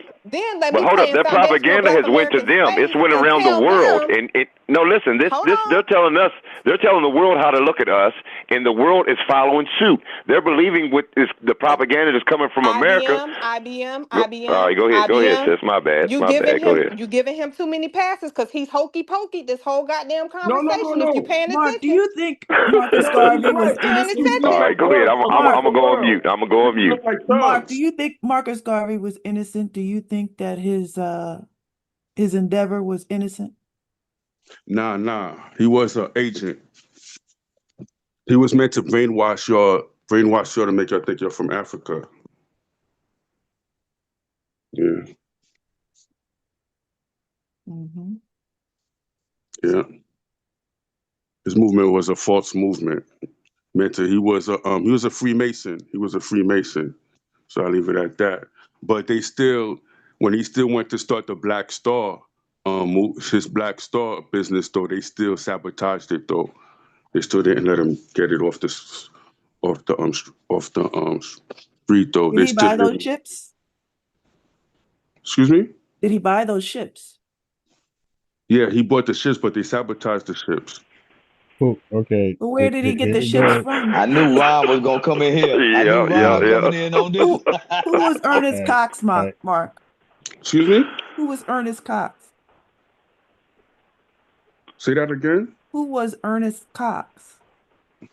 Was that his secretary? No. I don't know. That was possibly his funder, but he was a member of the KKK and he was lieutenant. You start in trouble. Yeah, I was on my way to sleep till I heard Marcus Garvey name. All right, look. Wait, KKK and eugenist? Wow. Hey, Mark, you should have passed And this his one. father repaired ships. His father repaired ships. Yeah, hold on. Ship Let's go back to the ships. Okay. You said the BSL was sabotaged. You said they wouldn't let him get it started. They wouldn't let him buy ships. Who is the they again? We keep doing these pronouns, now, these plural pronouns. Dude, we gotta keep doing this. Who is the they? Mark. What are we talking about? Marcus Garvey ships. You said they wouldn't let him get his BSL line. Oh, the FBI. Edgar Hoover. J. Edgar Hoover. Okay. Sabotage. J. Edgar What Hoover. did he have to do? What did there was no FBI. What did J. Edgar Hoover have to do with his ships failing? He had his agents sabotage the ships. So look, like you're for lying. hosting them or whatever. You're lying. Do you know who Hubert Harrison is, my guy? All right, go ahead, tell me. Yeah. You shouldn't be talking about things you supposedly study but don't know. Hubert Harris was his right hand man. He's a writer for Marcus Garvey. He left him and became his critic, one of his biggest critics, and even joined. No, I don't think he joined the Garvey Must Go campaign, but he was supported from the outside. But anyway, he was the one to expose the incompetence of Marcus Garvey to everybody. He was saying, "This is a fool who knows nothing about shipping, who bought the worst. He bought the worst ships. Ain't no agent, my guy. He didn't know shit about ships, and he was hiring anybody to do maintenance. Now watch this, Mark. Do you know that? But Do he you still know the had people? FBI agents Hey, Mark, watching him. Mark, I'm speaking to something. Mark, I'm speaking. Yeah, they're watching. They're watching him fuck up. They sabotaging the ships too. No. You're not listening to what I'm saying, bro. I'm giving you a primary source who was with Marcus Garvey, who was his right hand man, who exposed the internal incompetence. I'm telling you. You talking about? It's like I'm saying Hubert Harrison. Go ahead. Yeah, I'm giving you a name. Hubert Harrison was right there when he was buying everything. My God, he was helping them buy these shit. He's seen, and he tried to advise this fucking authoritarian to not buy these pieces of shit. But he had nobody to look at the ships to tell if they were functional, if they could sell anywhere. He just bought them because they was on sale. Okay. Now, the people he had steering the ships and that he was planning on steering the ships family had no experience. He was employing just random black people with no experience. What the fuck you know about ships? None of these guys went to school. You dig? So he was like a damn janitor. The guy who cleans the bathroom was also the damn captain. Okay. So now, furthermore, Mark, he was busted for a couple of things. No fault one, but the other thing was scamming Black Americans. So when the sister asked you, did he buy the ship? You said yes. Not right now. No.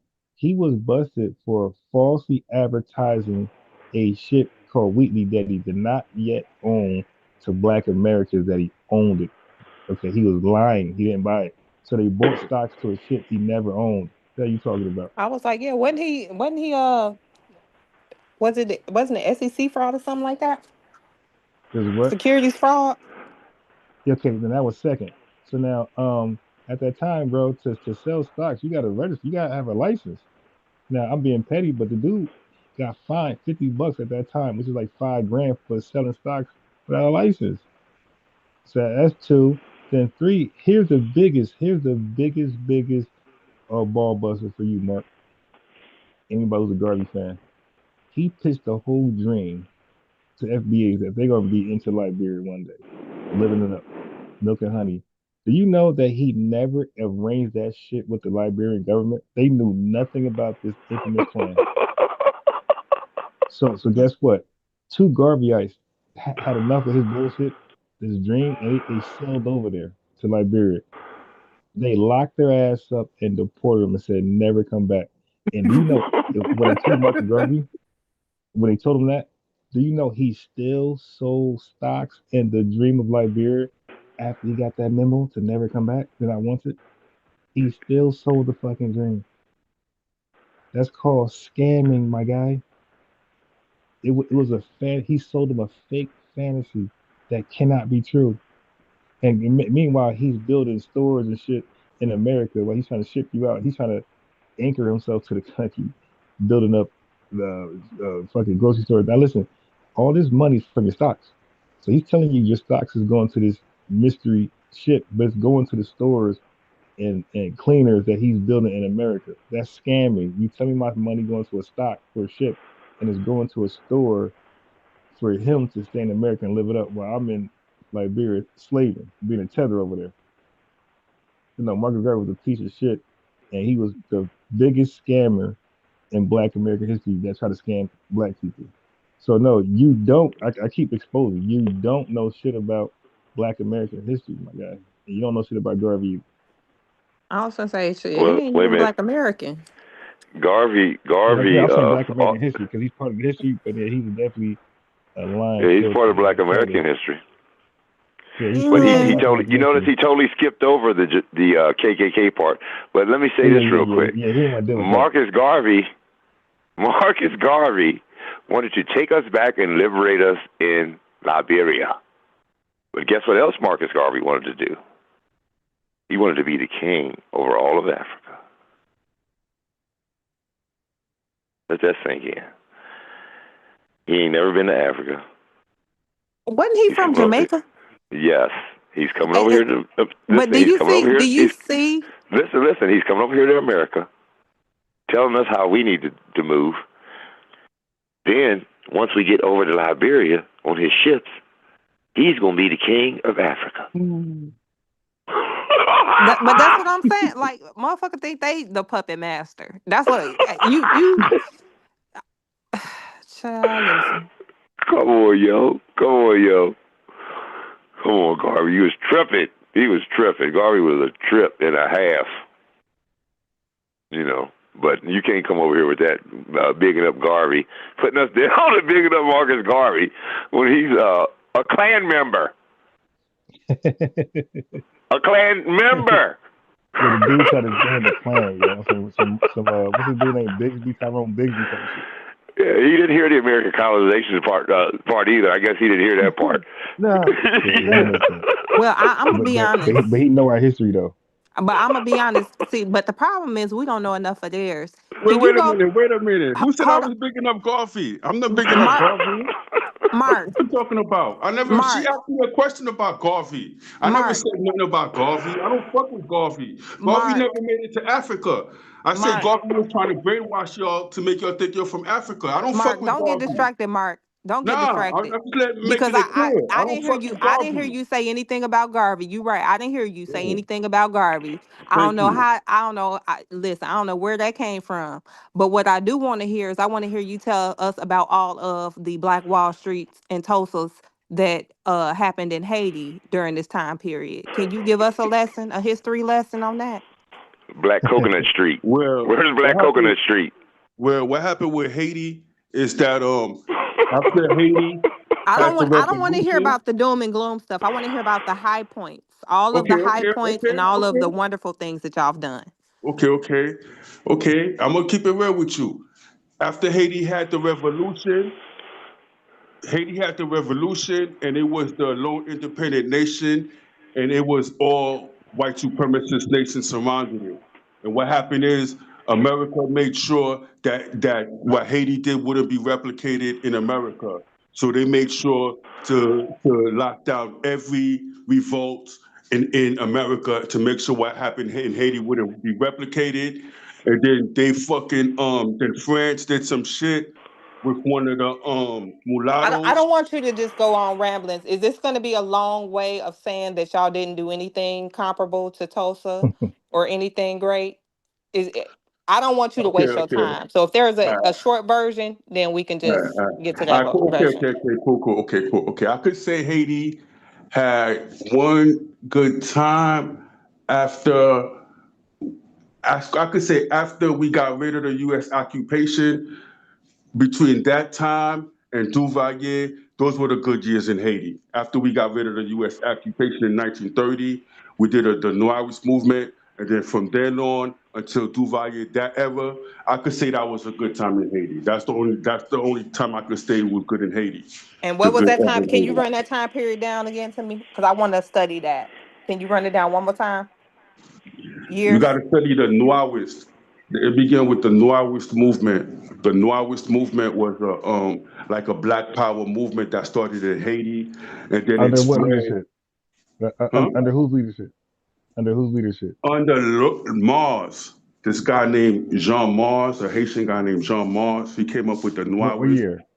But what year? The Noirist. Damn, was it the 60s? Damn. 1960s. Okay. No, 50s, 40s. I don't know. The Noirist. You said what Off the time? top of my head, I can't really say why. Is it It has to you be talking the about 40s. It has to be the 40s. 1791, It was like the 1791 to 1930s. 1804? Like, no, it was like the 1930s, 1940s. Yeah.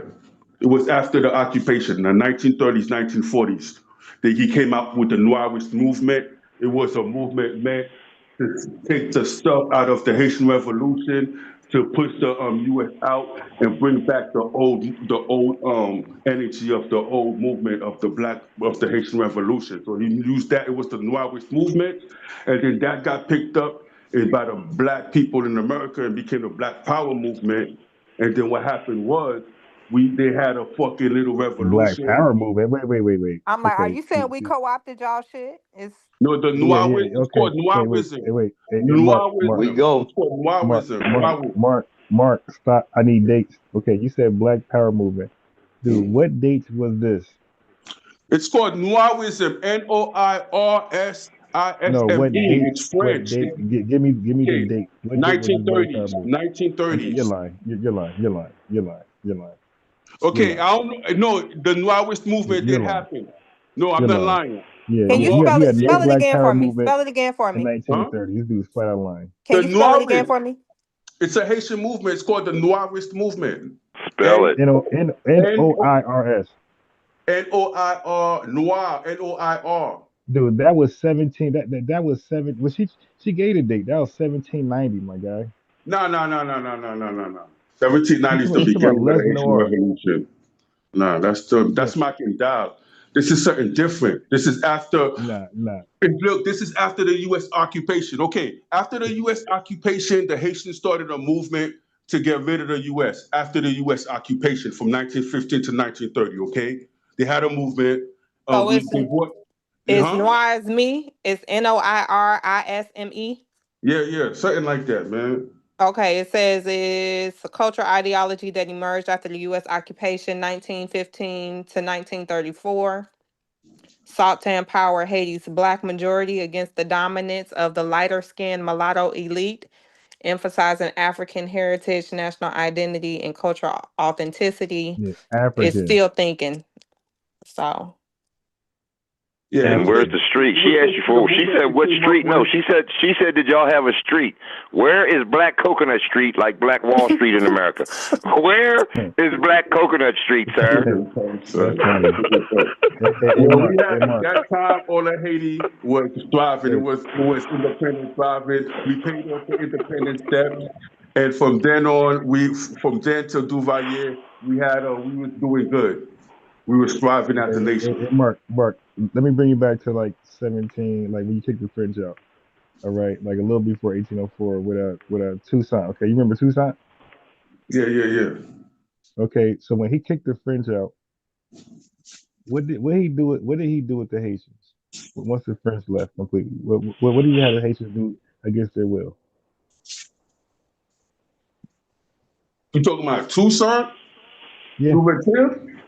He had us. He brought us back under the French. He wanted us to be part of like No. Listen. Okay, here's a better question. How did you build up Haiti after you kicked the French out? Did you guys willingly build it up? Are you talking about Dessalines or Toussaint? Because there's two niggas. There's Toussaint Louverture and there's Dessalines. Dessalines No, I ain't is talking the about one. No, I'm talking about Toussaint was before Dessalines, right? Yeah, Toussaint was before Dessalines. I'm Dessalines is the one who Toussaint. ended the revolution. Yeah, that I know. I said Toussaint. I said, okay, so when you kicked the French out, he was the leader. That's when he came after him because he got killed under French. Once he went to meet with them, they killed him in the jail. But what I'm Now, it saying was is, Dessalines who kicked the French out. It was Dessalines. Yeah, it was Dessalines who took the French out, not Toussaint. So who was Because the first? thing about it is, wait, let me just say this real quick, boss. They try Shit. to act like in the history of Haiti, they try to push Oh Toussaint. no. See, no conspiracy. No. They act like we ain't doing that. We dealing with history. Okay, we talking recorded history. Okay, my point is this. Okay, let me just say this.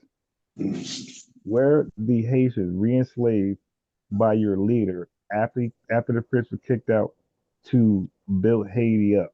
Yes or no? Against their will, with a military army making sure they fucking built shit. Yes or no? You talking about Dessalines, right?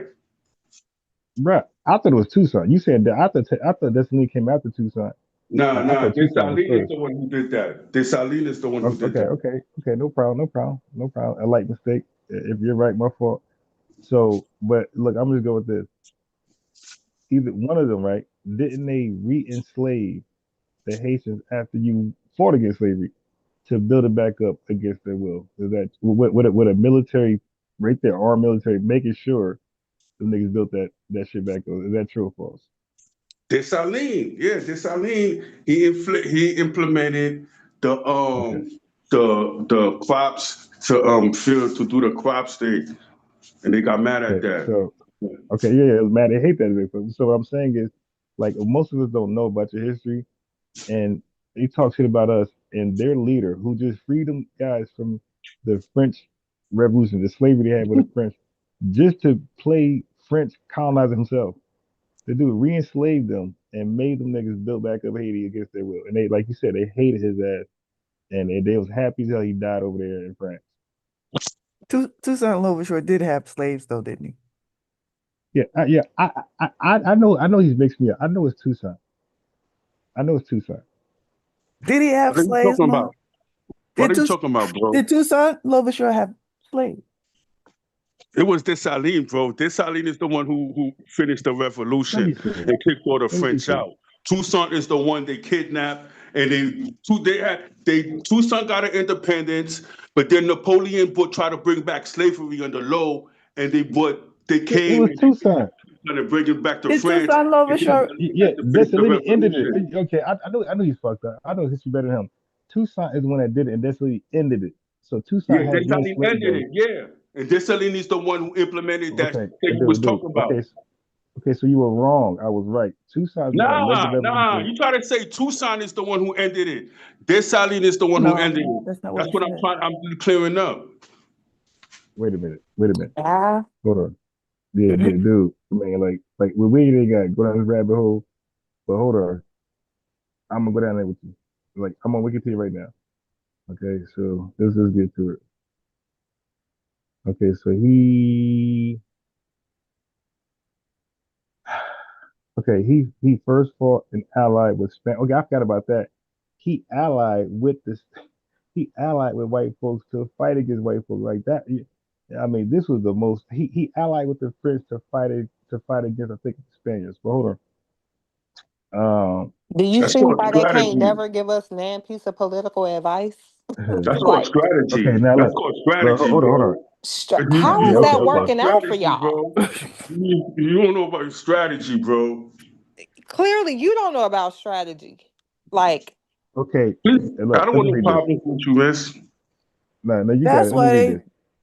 the Hold on. Chinese As a come, revolutionary leader, the Russians this is come. Tucson, as a revolutionary leader, Tucson displayed military and political acumen that helped transform the fledgling slave rebellion to a revolutionary movement. Along with Jean-Jacques Dessalines, Bonaventure is now known as one of the fathers of Haiti. So I know for a fact under Tucson leadership that he re-enslaved the Haitians. Is that true or false? Yes, he did. Nah, that's false. Dessalines did that. Dessalines is the one who did that. Didn't Tucson Louverture, he had property. With his No, he property, got captured. Tucson got captured by Napoleon. he had property. And with his property, he had slaves. Is that true? Nah. He used to be a slave, but Okay. nah, he You're didn't have wrong. slaves, I'm pretty sure. Okay. Look, let me read. You're wrong. Listen. Throughout his years, this is talking about Tucson. Throughout his years in power, he worked to balance the economy and security of Saint Domingo. Worried about the economy, which had stalled, he restored the plantation system using paid labor, made arrangements with the United Kingdom and the United States, and maintained a large and well-trained army. Lovere eventually seized power across Saint Domingue, establishing his own system of government and promulgated his own colonial constitution Damn. in 1801 that named him as governor for life, which challenged Napoleon authority. Yeah, I completely understand that. But the Haitian Sound like Revolution garbage. didn't end until Dessalines. He didn't end it. Toussaint wasn't the one that ended it. Dessalines Okay, ended it. but I'm more focused on re-enslaving the Haitians. Well, Okay, Dessalines is the one that did that, really. No, Dessalines is no, the no, one no, that no, no, no, no. Slaves are slaves. mm. Who starts and who ends? They're slaves. Right. Enslaved people. Not even slaves. Enslaved people. Okay, so now look. Let me read it now, No, bro. but there wasn't no Wait. slave. It Hey, wasn't. Mark, No, they didn't Let enslave me read. Mark, nobody. They relax. Let me ended read. slavery. Hey, They just had them I'm the work only one. on the Mark, clock relax. No, to make you're money. lying. No, Mark, you're lying. Look, don't make me share my screen, guy. I'm just gonna read it so it was off. like sharecropping is what you're saying? Yeah. No, okay, that's That's okay. that's That's called fine. slavery under another name. Listen, the question was, Um, look, the question I asked Google AI was, did Toussaint re-enslave um the Haitians? Now, of course, they're not going to use the word slave, but all the actions mirror. Check this out. The answer is yes. Toussaint Louverture, a formerly enslaved man who became the leader of the Haitian Revolution, did own slaves himself after gaining freedom, possessing a small plantation with enslaved people, including future Haitian Emperor John Jack. So both of them, my guy. Yo, you really want to do Fascinating. this, bro? You really want to Yeah, do this, bro? The You don't want answer to is yeah. do this with me, we bro. learning now. I You do don't want not to do want to this. do this with me, bro. I Trust do me, not want to bro. do this. Yes, I I You do. just don't want to want to know go what the there with me, strategy bro. I'm just was. letting you know, Ron.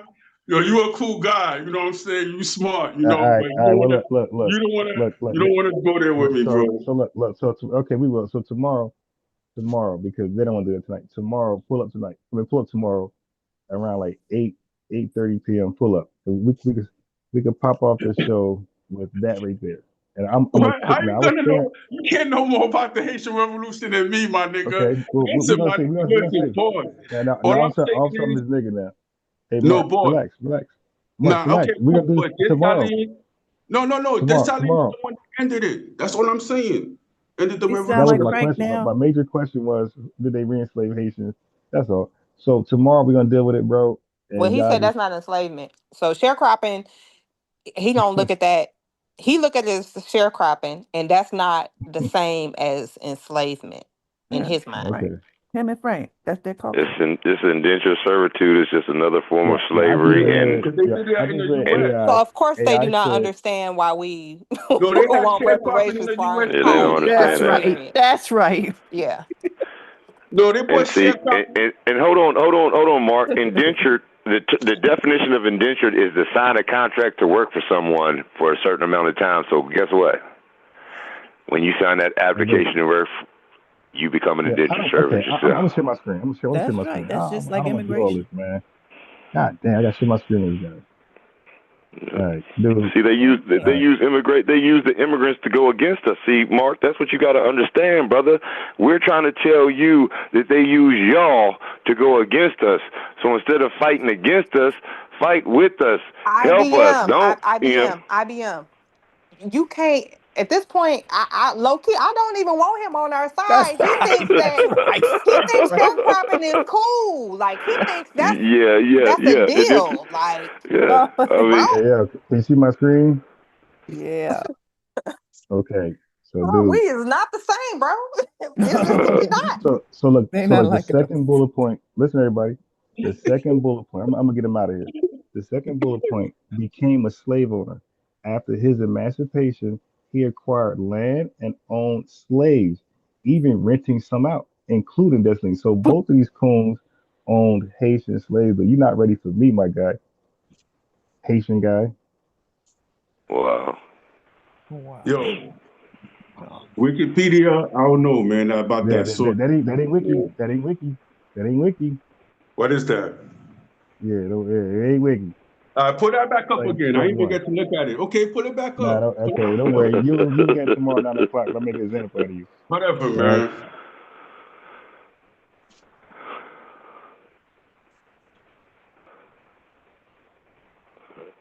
Down goes Frazier.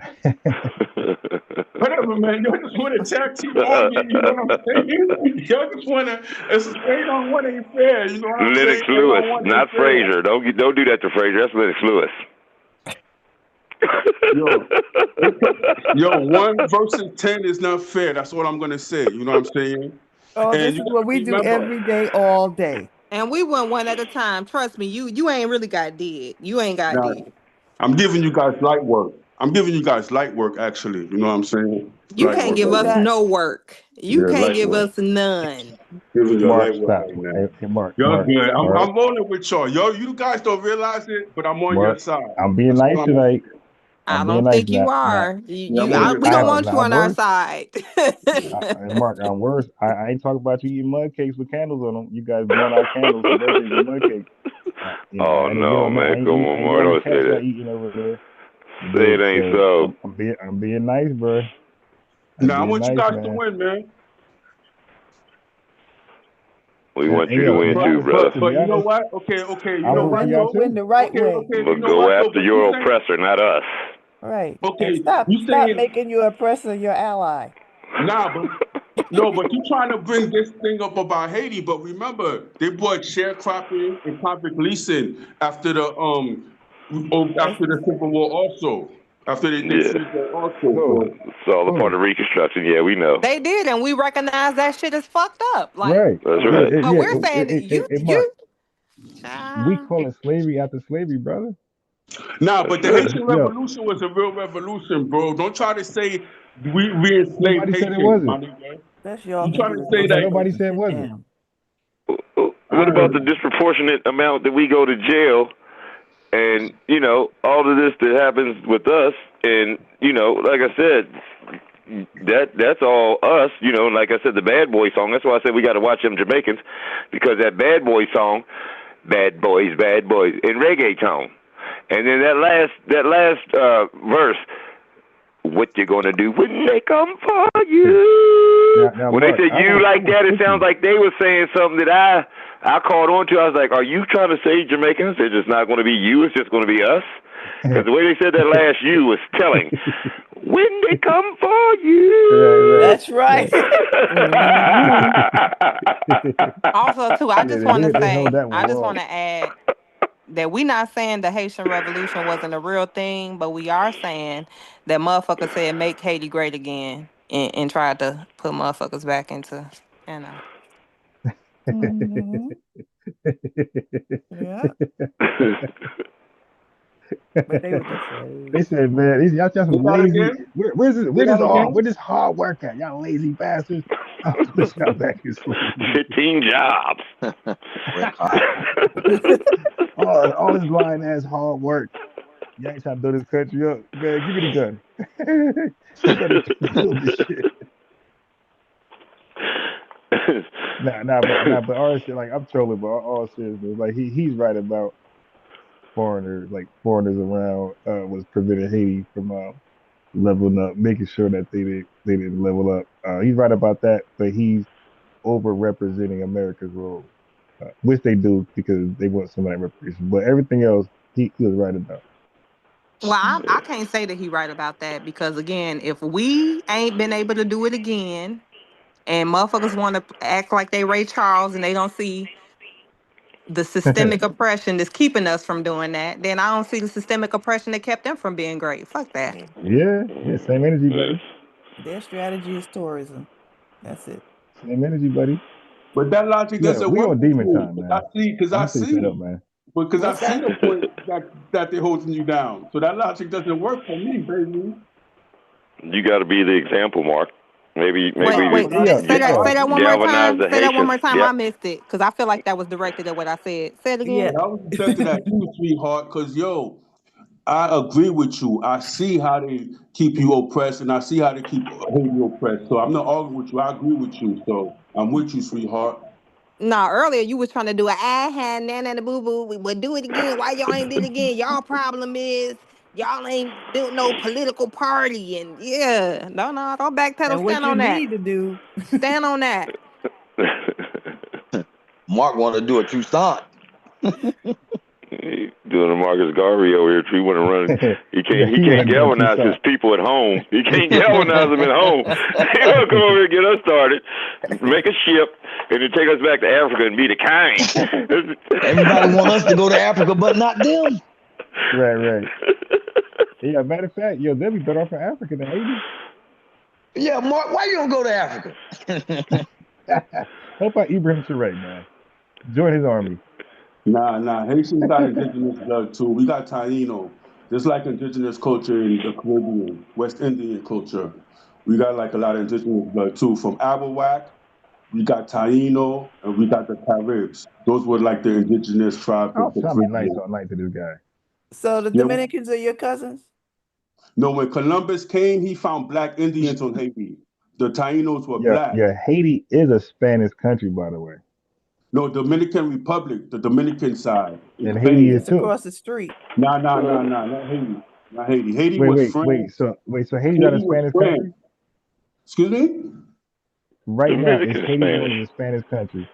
Nah, Haiti's part of Latin America, but it's not like, but it's I don't know, it's a Spanish country. America, but it's still a black country though. It's a black country. Wait, so you want me to share my screen again?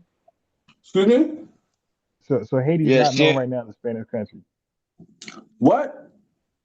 So Haiti right now is not known as a Spanish country, is what you're saying.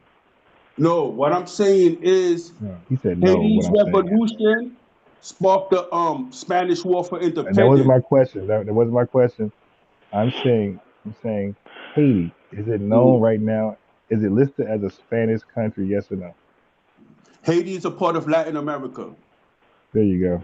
All right. So you're not ready for me. Yo, dude, you're not ready. You about 1 verse 20. Dude, you're not ready for me, guy. He went around the bush so much, and he still didn't say, "Yeah, Haiti is part of Latin America." What? You Because a I know Boricua. he's trying to set a trap. He's trying to set some kind of trap for me, man. Come But on, ain't man. no trapping the truth, just the That's true. truth. Like, I mean, I guess. All That's right, true. okay, Talking okay. about 1v20. Haiti. Okay, what's the question? What's the question? Say the question again. Is Haiti known as a Latin or Spanish country today?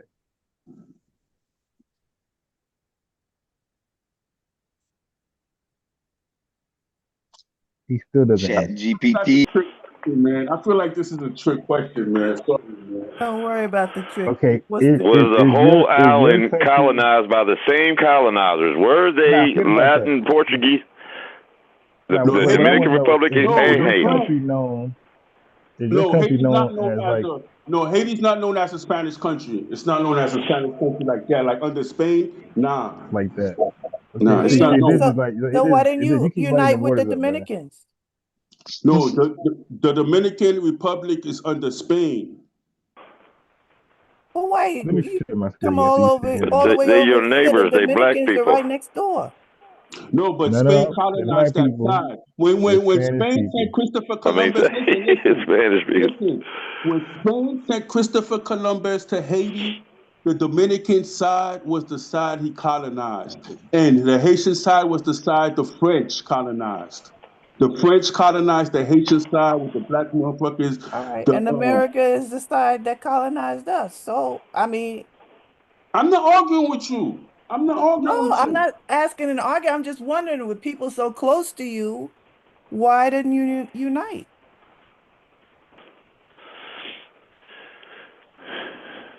Unbiased. You should answer that one. Remember the allegiance they try to have. Okay, yeah, okay. So here's the thing. They cannot unite with anybody because they are ununitable. Like these are a primitive bunch of African booty scratchers that cannot get along with nobody. Okay, not even themselves. That's why they're having this thick ass civil war right now in Haiti. Like nobody can do anything with them, man. Like these are like Donald Trump was right. He said, Now, "You got to send Haitians that enough damn from country to Africa. space." That's where you want. Haitians enough from So, Africa. Donald Trump Bro, said we need to send Haiti to space. Oh yes, y'all are. Nah. We might have some African blood, but we this is indigenous to Haiti. crazy. A lot of the Tainos were black. The Tainos were black, and they were inhabit, and they were from the Maroons. The Tainos like formed the Maroon societies and Oh stuff.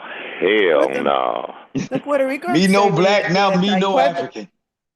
But where does black typically, like, what's the derivative? Where does it derive from? Look, man. Yeah, America they had an want to tie indigenous themselves to black so population bad. in North America, South America, and Caribbean. They had indigenous. See, y'all don't know your history. America had an indigenous black population in the North America, South You're America, saying and the black as if Caribbean. you do realize that there are very defined um ethnic groups. Black is not truly an ethnic group, like a biological Well, I'm ethnicity. not talking It's about. not a shade either. I'm not talking Are about black. I'm Dominicans talking white? about. I'm talking about the indigenous population, what you call indigenous. They were in North America, in South America, and they were in the Caribbean also. Right. So And they you know wasn't what just, they so y'all are not the only ones indigenous to the Americas. I know y'all Yeah, feel but you're they were all different special, though. sir, like y'all think y'all the only ones sir. indigenous to the You do Americas, realize but y'all are not the only you ones. do I know realize y'all that just finding that Africans We'll are out, see them. indigenous and to y'all the feeling world. special and shit, but y'all not the only ones, all Yeah, right? Are Dominicans 14. white? Sir, Africans are indigenous to the world. We're pretty much Why the you first gonna people mute? What everywhere. Now, but are we're are separate from Africans are given the indigenous? white Africans. status. Are But the Dominicans Africans are white? indigenous given the white status population too. is separate from Africans. It's Are because they Dominicans Africans are white? migrated given the from white status too. They're given the white status too. Some the of them. Americans was the Africans of North Africa. Some of them migrated here, but it was the Egyptian. It was like the Egyptian and the Sumerian populations. Those were the ones that migrated to Europe into the Americas. I'm asking you about Dominicans. Are they Yeah, white? he know a lot about everything but Haiti. Dominicans are Spanish. Dominicans are Spanish. But they love Spain. They brainwashed On that the little Spaniards. island, you mean to Trying to tell bring me them that back. there's no mixing? There's no mixing on that little island that Haiti and the Dominican Republic occupy together. Is there a line that keeps y'all from Hey, yo, they intermingling? look exactly alike, bro. You couldn't tell Look, them apart. Dominicans hate us, man. The problem. Dominicans hate us, man. They are Dominicans hate themselves. I'm Haitians. sorry, They Ryan. be trying to I'm a kill little Haitians. confused. Dominicans hate He's Haitians, proving the man, point. because They the can't Everybody get U.S. wants along. to. They got us can't get along. brainwashed. No, The but I'm U.S. got us confused about when brainwashed. people say black indigenous, what they mean. Like, are they really thinking that there's an indigenous black population that is not rooted or doesn't derive Yeah, from Africa? they're Like, thinking they know that their great grandparents were dark. That's it. right, but what I'm saying is, are they not understanding that if you go back, take their DNA, it still lands them back in the continent of Africa. Like, Yeah, they. at Yeah. some But point, North are they Africa, not understanding that? North Africa and Europe, North Africa and Europe, though. I'm talking about Egyptian, because it goes back to the Sumerian civilizations. They were the first ones to build ships. The Mesopotamian and Sumer and Assyrian And when you civilization. specify that, because I don't care that you're saying North Africa, but when you specify that to say what? Because it sounds like you think there's like some hierarchy there, It's like like a Yeah, they're because football. the It's like like they're a Egyptians, football better. match. because there was Egyptians. Because what happened is we're connected because the Egyptian civilizations, they were advanced black civilizations, like advanced civilizations that was like That's how Africa was divided. more advanced than the other ones that was around. You know what I'm saying? There was The like different Arabs levels. versus the Like the Egyptian civilization was way advanced than the other ones that was around. There was a lot of advanced secret Asian black civilizations from Mesopotamia, Egypt, Sumer, the Assyrian civilizations. Yeah, But but do you feel like you need to be on one or the other team? Do you think because you were colonized or your ancestry came from one of those, you need to take that side? what are you talking about? Well, you were I'm telling talking me about the that Egyptian Dominicans, I pyramids. asked you if You know how Dominicans you'll are be like white. there was Egyptian pyramids over there and there's pyramids in the Americas? There's some connection to that. There's some sort of connection between the pyramids in Egypt and the ones in the Okay, Americas. so that's your lineage. What I I'm was, saying is they're the ones who migrated to the Americas. That's all I'm saying. Yeah, That's all I'm but they saying. have pyramids on your block, right? y'all do know African descent and African ain't the same thing in the chat. But what I'm saying is, most of the indigenous people in America is still of African descent, and this is to the chat. Now, I'm not gonna argue. Don't argue with me. Argue with the science. I'm just y'all got to know that everybody ain't talking about African. Oh, you was African too. No matter how far back you go, them people gonna be of African descent. Well, I don't. according to scientists, they tell you that the first humans were found in Africa, or so, and that's science talking. So if you want to be science, use science as your base. That is using science. They're telling you so. Like you say, regardless of where it comes from, whether it's way back or, but they have that in their ancestry because all humans are supposed to come from, two humans or whatever, whatever you want to call it. They throw out Lucy, found out her hip bones were shaved down to make her look like she could walk upright, and her bones was scattered over a 70-yard, like 210-foot area. And they just, amongst other bones, and they just put them together. And then Piltdown Man, they found out that they added a monkey's jaw to a human skull and was trying to pass that off as science, and that didn't last for long. But yeah, this is what we're dealing with. And like I'm sorry, brother. I'm sorry, but you jumped into the frying pan. And American, like you said, when you over there with that, like I say, you go at your oppressors, but you say America's your oppressor, so I understand where you're coming from. But, you got to clean up your house before you can come tell me how to clean up mine. And, that's why I said be the example. Let Haiti become the example, or somewhere in Africa, or because we've been the example and we continue to fight. Y'all kind of laid down. If you ask me, I'm not being mean. I love all of y'all, but y'all kind of laid down in Africa and in the Caribbean. We still fighting. We still throwing punches. We still fighting. We still got our fist up. We still, carrying the signs. We still promoting the fight and, educating at the same time. So instead of trying to enlighten us on what we need to do, why don't we hear some more about what is going on in your homelands and what y'all need to do? Because it's like you're trying to hold us accountable and acting like these actions are not going on where you live. And, in most cases, it's way worse. So, just remember when you're talking, that you got to add a little bit of what y'all going through, too, instead of trying to tell us who we are, how to live, and where we come from. That's another one that I created. It's another one of my talking points that they use. And when y'all keep on bringing up indigenous, y'all welcome. Because like I said, wasn't none of these cats in this community, none of them, 3 years ago using the term indigenous. That's me. All right. So I love y'all. And I'm glad that I got to talk to my sister again. I've been missing her. And I'm glad that you're back. And, and thank you, Unbiased. Thank you, sister. I can't remember your name. I'm sorry.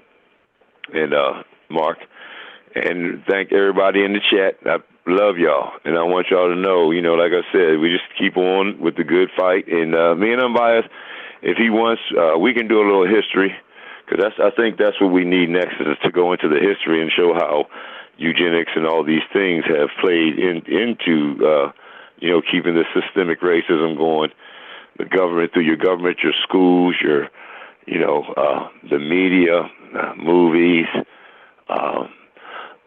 politics, all of these narratives have been pushed around the world and, made us out to be the bad guy. When, and what it is you're taking the victim and you're turning him into the, the problem. You're making the victim the problem. So what it is they create the problem. I don't know if the ancestors remember me saying this, but this is another one of mine. They create the problem, and they'll come right in behind it and create the solution, give you the solution. Oh, yeah. That's a so, favorite. That's right. So I want y'all to know, and I love y'all, and y'all keep y'all's head high and your grass low and stop lying to my people, and hopefully I'll get back with y'all soon. All right? Wait. Indigenous black man, don't run. I wanted to ask you something. No, I ain't running, brother. You got the right one here, Cat Daddy. What you want? What do you mean the Caribbeans and Africa laid down while you keep fighting? What does that mean? It seems to me that the fight is over. It's like y'all just accepting whatever is thrown at you through state capture, these wicked politicians that they keep on putting in front of y'all, and in these coups where they take over the government and then they just reinstate somebody else, and it just seems like there's no fight there. I mean, I could be wrong. Prove me wrong, please. I'd love to see y'all standing up and doing something and fighting and show me where y'all, But like I said, we're still continuing to fight. You're hearing these conversations, and this is what this is about. This is about renaming ourselves. This is about trying to gain some type of, reparations for just not just what our ancestors went through, but what we continue to go through daily. We are debt slaves under this Rothschild, under these central banks. All right. Worldwide, though. That's worldwide. But what? Okay. All right. You can take the mic and went somewhere else with it. Hey, peace, Ron. Peace, Ron. What exactly is this fight? Is this fight symbolic, or is this actual hand-to-hand combat or a conflict? Because I'm trying to understand. When you say fight, Do you think the strategy is always hand-to-hand conflict? Wait. No. Let IBM get this 1v1. Good, IBM. No, it's not even a fight, man. We just like I said, you have people who cosplay and want to come in. It's like Garvey. It's the same situation.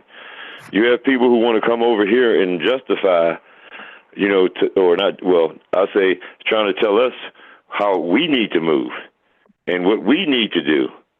You haven't galvanized your home. You haven't galvanized your people. You come here and try to tell us what we need to do instead of, going over what it is that you're going through, where you come from. You're constantly telling us what we need to do as Americans and how we should, oh, well, y'all should do it this way. Y'all should do it that way. And you can't even get it right at home. You cannot organize. Y'all want to, hold up, y'all want to join the African Union? The African Union turned y'all away? Right. But but you don't have a formal homeland. You know, you're integrated into a majority white country. You never had a sovereign land. You don't have any formal wars except the ones that are adjacent to white people or Native Indians. So you never really fought anything but to integrate. It's a fight to be a citizen in a white man country. So I don't know what. Who are you fighting? I don't We know actually what. did. No, When did we fight IBM, to integrate? Let IBM. IBM, he got all the knowledge. IBM, Yeah, go ahead, all right. No, you said we've never fought for anything, and like I said, the reason why you're able to do the things that you're doing is because of the fight that we fought. And then, like I said, exactly what civil rights. Is this a symbolic fight or what type of fight are you talking about? This is a war, brother. What war? This Okay, is name a the war. It's not just a war. This is a war. Name the war that your people fought in, except the ones that you're adjacent to with Native Americans and white people, i.e. the Civil War, the Revolutionary War, and the Seminole War. Like, name a war. Like a long drawn out conflict where it's hand-to-hand combat, where it's black people on one side and white people on the other side. Now Like you adding the all these Jamaican Maroons conditions. or the Haitian Revolution, like something like that. Well, you have white people on both sides. You got the war on drugs. You war have on drugs. Oh yeah, you don't know about that. So what? Okay, so name the generals on the war on drugs. Like name the hand-to-hand combat. Richard Nixon. Richard Nixon. Hold on. Hold up. Ronald IBM. Reagan. Go ahead. I just want to say that you can't add all of these conditions because war is not exclusive to just hand-to-hand combat. That is only one form of war. So so name the economic. He doesn't know what a stratagem is. It's an artifice or trick used to go at the mind. It goes at the mind instead of using bullets and guns. It's a stratagem, brother. We fight in Sanctuary City, the Opportunity I give you that. Zones. You know, y'all had a lot of 2008 housing nonviolent crisis. protests, so that's considered a war. You know. Yes. Yeah. So you know, you have non-violent wars. So when you say that we're warring for the truth. We're warring for the truth. We're warring for justice. We're warring for the truth. That's right. We, like I said, and when you, just like if somebody tells me, all right, well, I'll say, Mark, do you know about slavery? You know about American slavery? And what you would say, yes, right? Yeah. Okay. And now, so since you're not Black American, just like Yo, that's not me. That's somebody different. Yeah. Oh, but you know about Black American slavery though. You heard of that, right? Nah, but his question when you say isn't Black about American, slavery. what do you mean? His question isn't about slavery. Basically, what his question is about basically the Gullah Geechee War, the War of 1812. No, it's not. No. Do you know about chattel slavery in America? So this your people's Mark? You call for some help? He's asking when did the Black He's trying to answer it for IBM. Fight against the white people for freedom, right? That's what he's asking, right? Hand in hand, right? Yeah.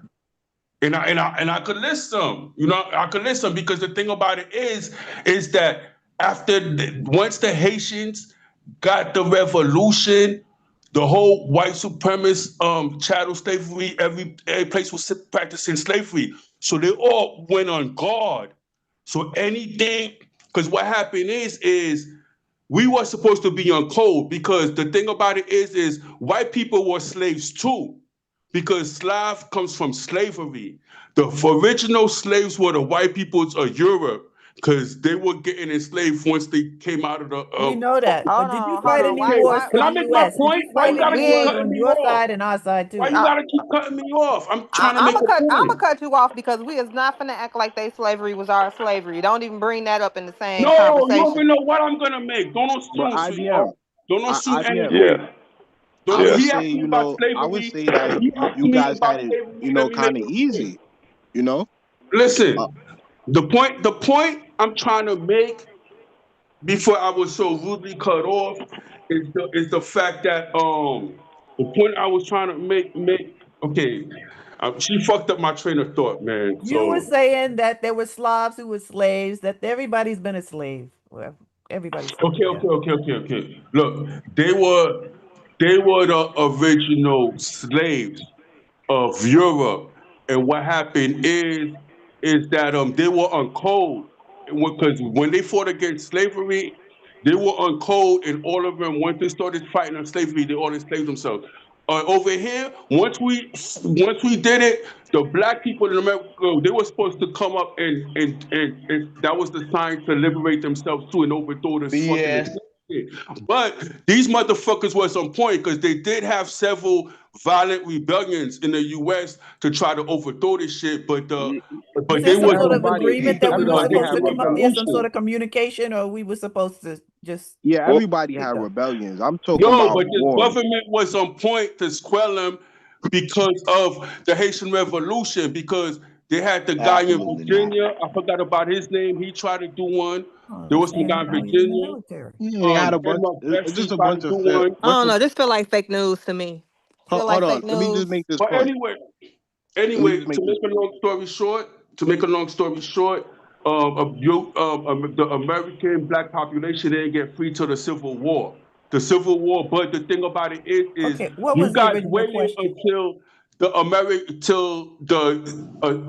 U.S. side told you to join them when you should have had your own separate shit to overthrow this shit. But The in the question, Civil War, you helped the American government fight against the South. So and that's how you guys got your liberation or whatever, right? Hold on. Hey, Let me just let make me this say point real something quick. real we quick weren't because I supposed didn't to get get our I didn't get liberation. to We were finish. supposed to I didn't get to liberate. finish. I didn't get to finish, y'all. Yeah, this is I you wanted to right add now. the I don't know question. why you brought me into this, man. I'm good. That's the Oh other well, guy that was go ahead, talking to brother. you. Go ahead, brother. Go ahead. No, go If ahead. it's that That's the serious, other go guy that ahead. was talking to you. I'm good. Hold on. I mean, I'm like, he IBM. Let been me just talking for make this I 5 minutes point. and ain't said nothing. I just Hold wanted to on. ask him, since you know so much about slavery in America, and you're not American, what is worse, the violence or the silence? And that's the same thing I'd ask to the oppressor. What is worse, the violence or the silence? You say that you know about it, right? So what is worse, the Wait, violence who was that your the question oppressors to? did or the silence that you keep quiet and then you acting like didn't happen? IBM, Go who ahead. was your question to? You got two different people. You got a To Haitian Mark. and To you Mark. got a Jamaican. No, but you can't address Mark. The Jamaican dude is addressing. He's calling you out for 1v1 fade. Oh, what did he say? What did he say? And I'm that's why he saying said that. IBM. So he called it. He said IBM, don't run, and you run into Mark. He's saying Oh, address I'm him. not running nowhere. Yeah, IBM, you You got running because as soon as I clicked on Ron link, you said we don't I'm paraphrasing, we don't fight, we just gave up. And I'm saying That's it's right. very odd that the people that never had any armed combat wars or wars drawn out is the people now telling the people that had formal wars that won against their oppressors that we don't have no fight. Hold Brother, on. Only because you're here hold en on, let me lay masse my plane. Let me lay my against plane. us, Let me lay my plane. gentrifying.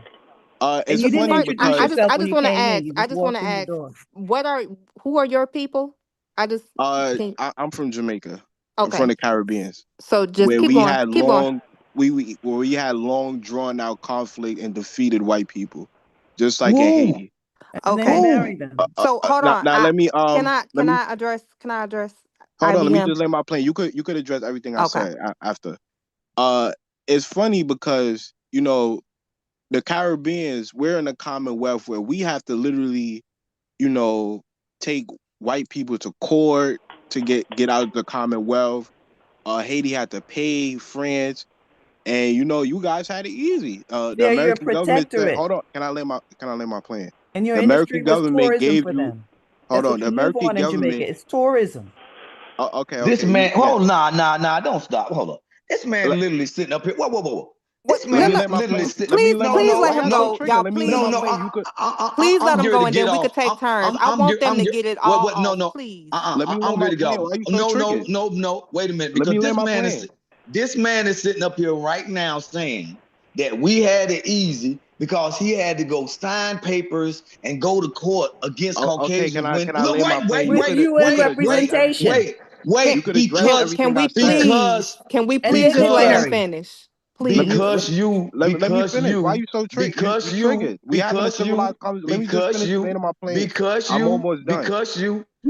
without saying anything. You never had a plan. Can we please just let him? I really want him to finish. Because you, Kwame.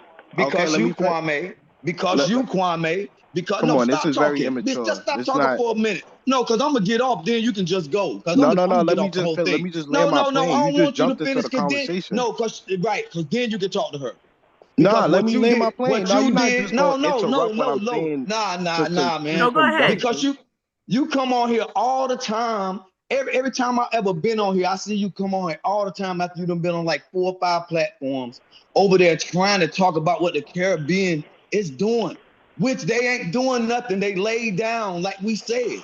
You're going to court, you're crying, and then you coming over here talking about FBA had it easy. When we over here is the minority, when y'all are the majority in every little town y'all at. And then you coming over here crying. You coming over here talking about what y'all doing. Y'all not doing anything. You're not even, are you in the Caribbean? Do you live there? Did you go to school there? Did you stay there?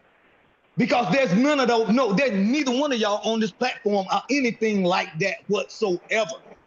You're not over there free in the Caribbean. So you You're interrupt not me over to there say arguing. to say No, nothing. finish. No, right, you're right. You know why You it's nothing interrupt to me to say you? nothing. Can I Because lay you my ain't plane over out? there. You're You not interrupted over by there. walking in and not introducing You yourself. Can y'all over there. You're not over there. Can y'all please let him finish? I promise you he's gonna kill not himself. over there. He's not over there.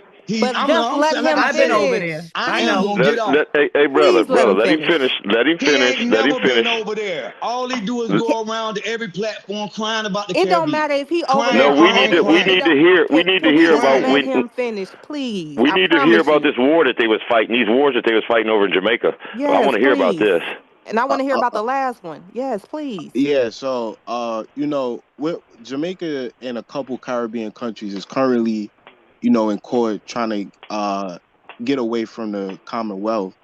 Where the American government, they carved out a land called Liberia and said, hey, we'll take you all back to Africa and you can have your own homeland.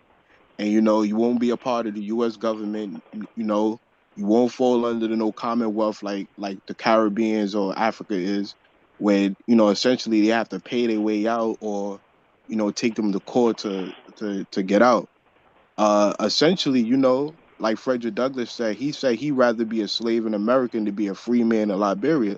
So I think it's very disingenuous to get on his platform and say that we never fought when essentially all you did was fight to integrate and to be citizens of the United States of America. The same people that denied you citizenship, denied you basic civil rights.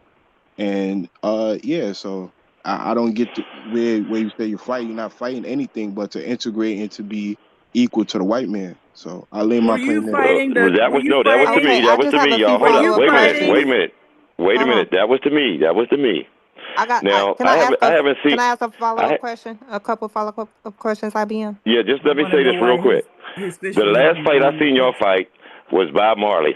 Before, like I said, I ain't seen y'all fighting for nothing.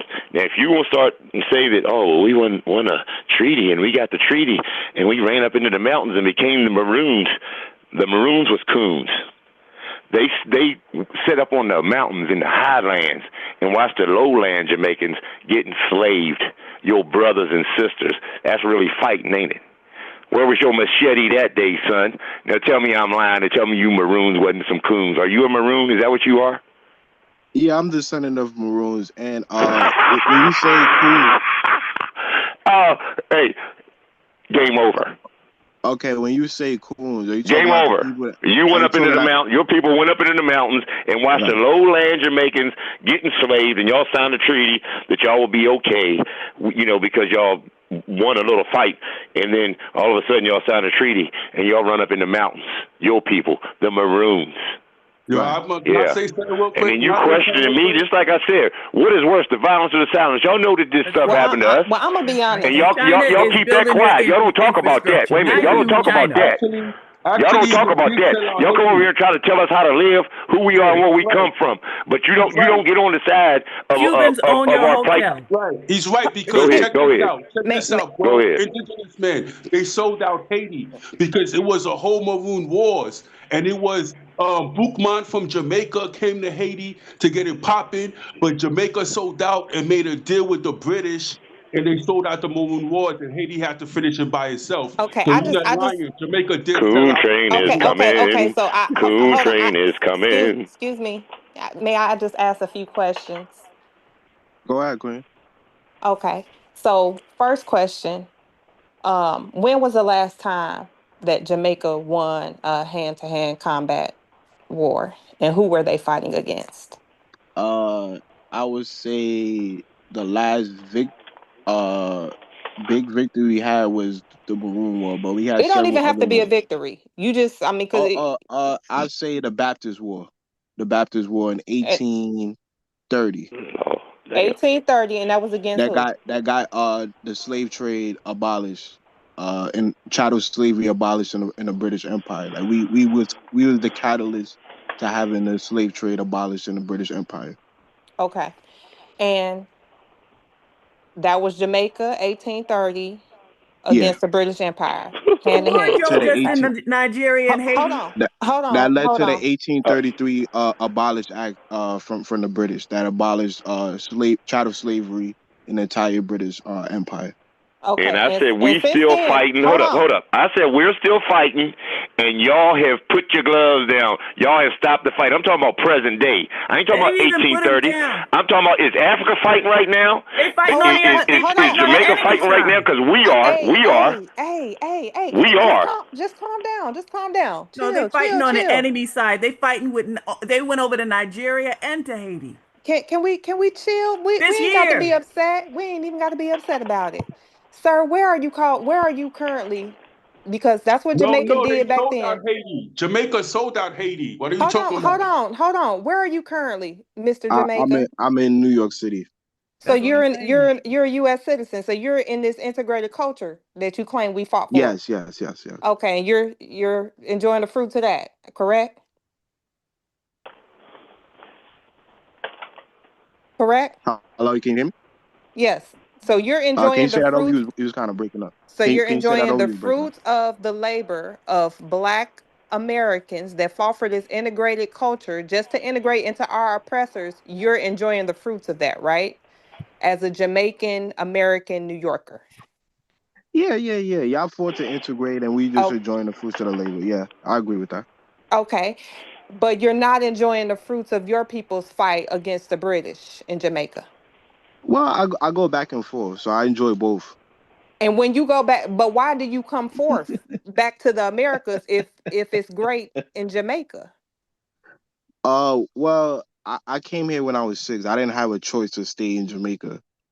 So, but you got a choice now because you're a grown man, right? How much taxes do you pay on remittances?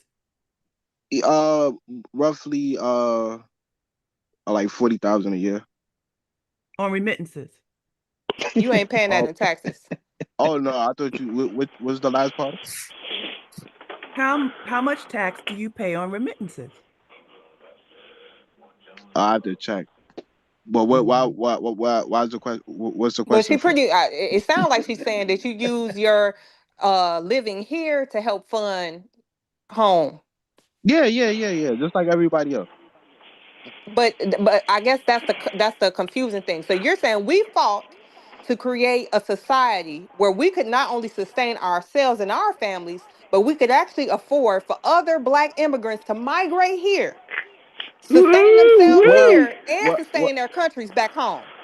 Well, is that what you're saying?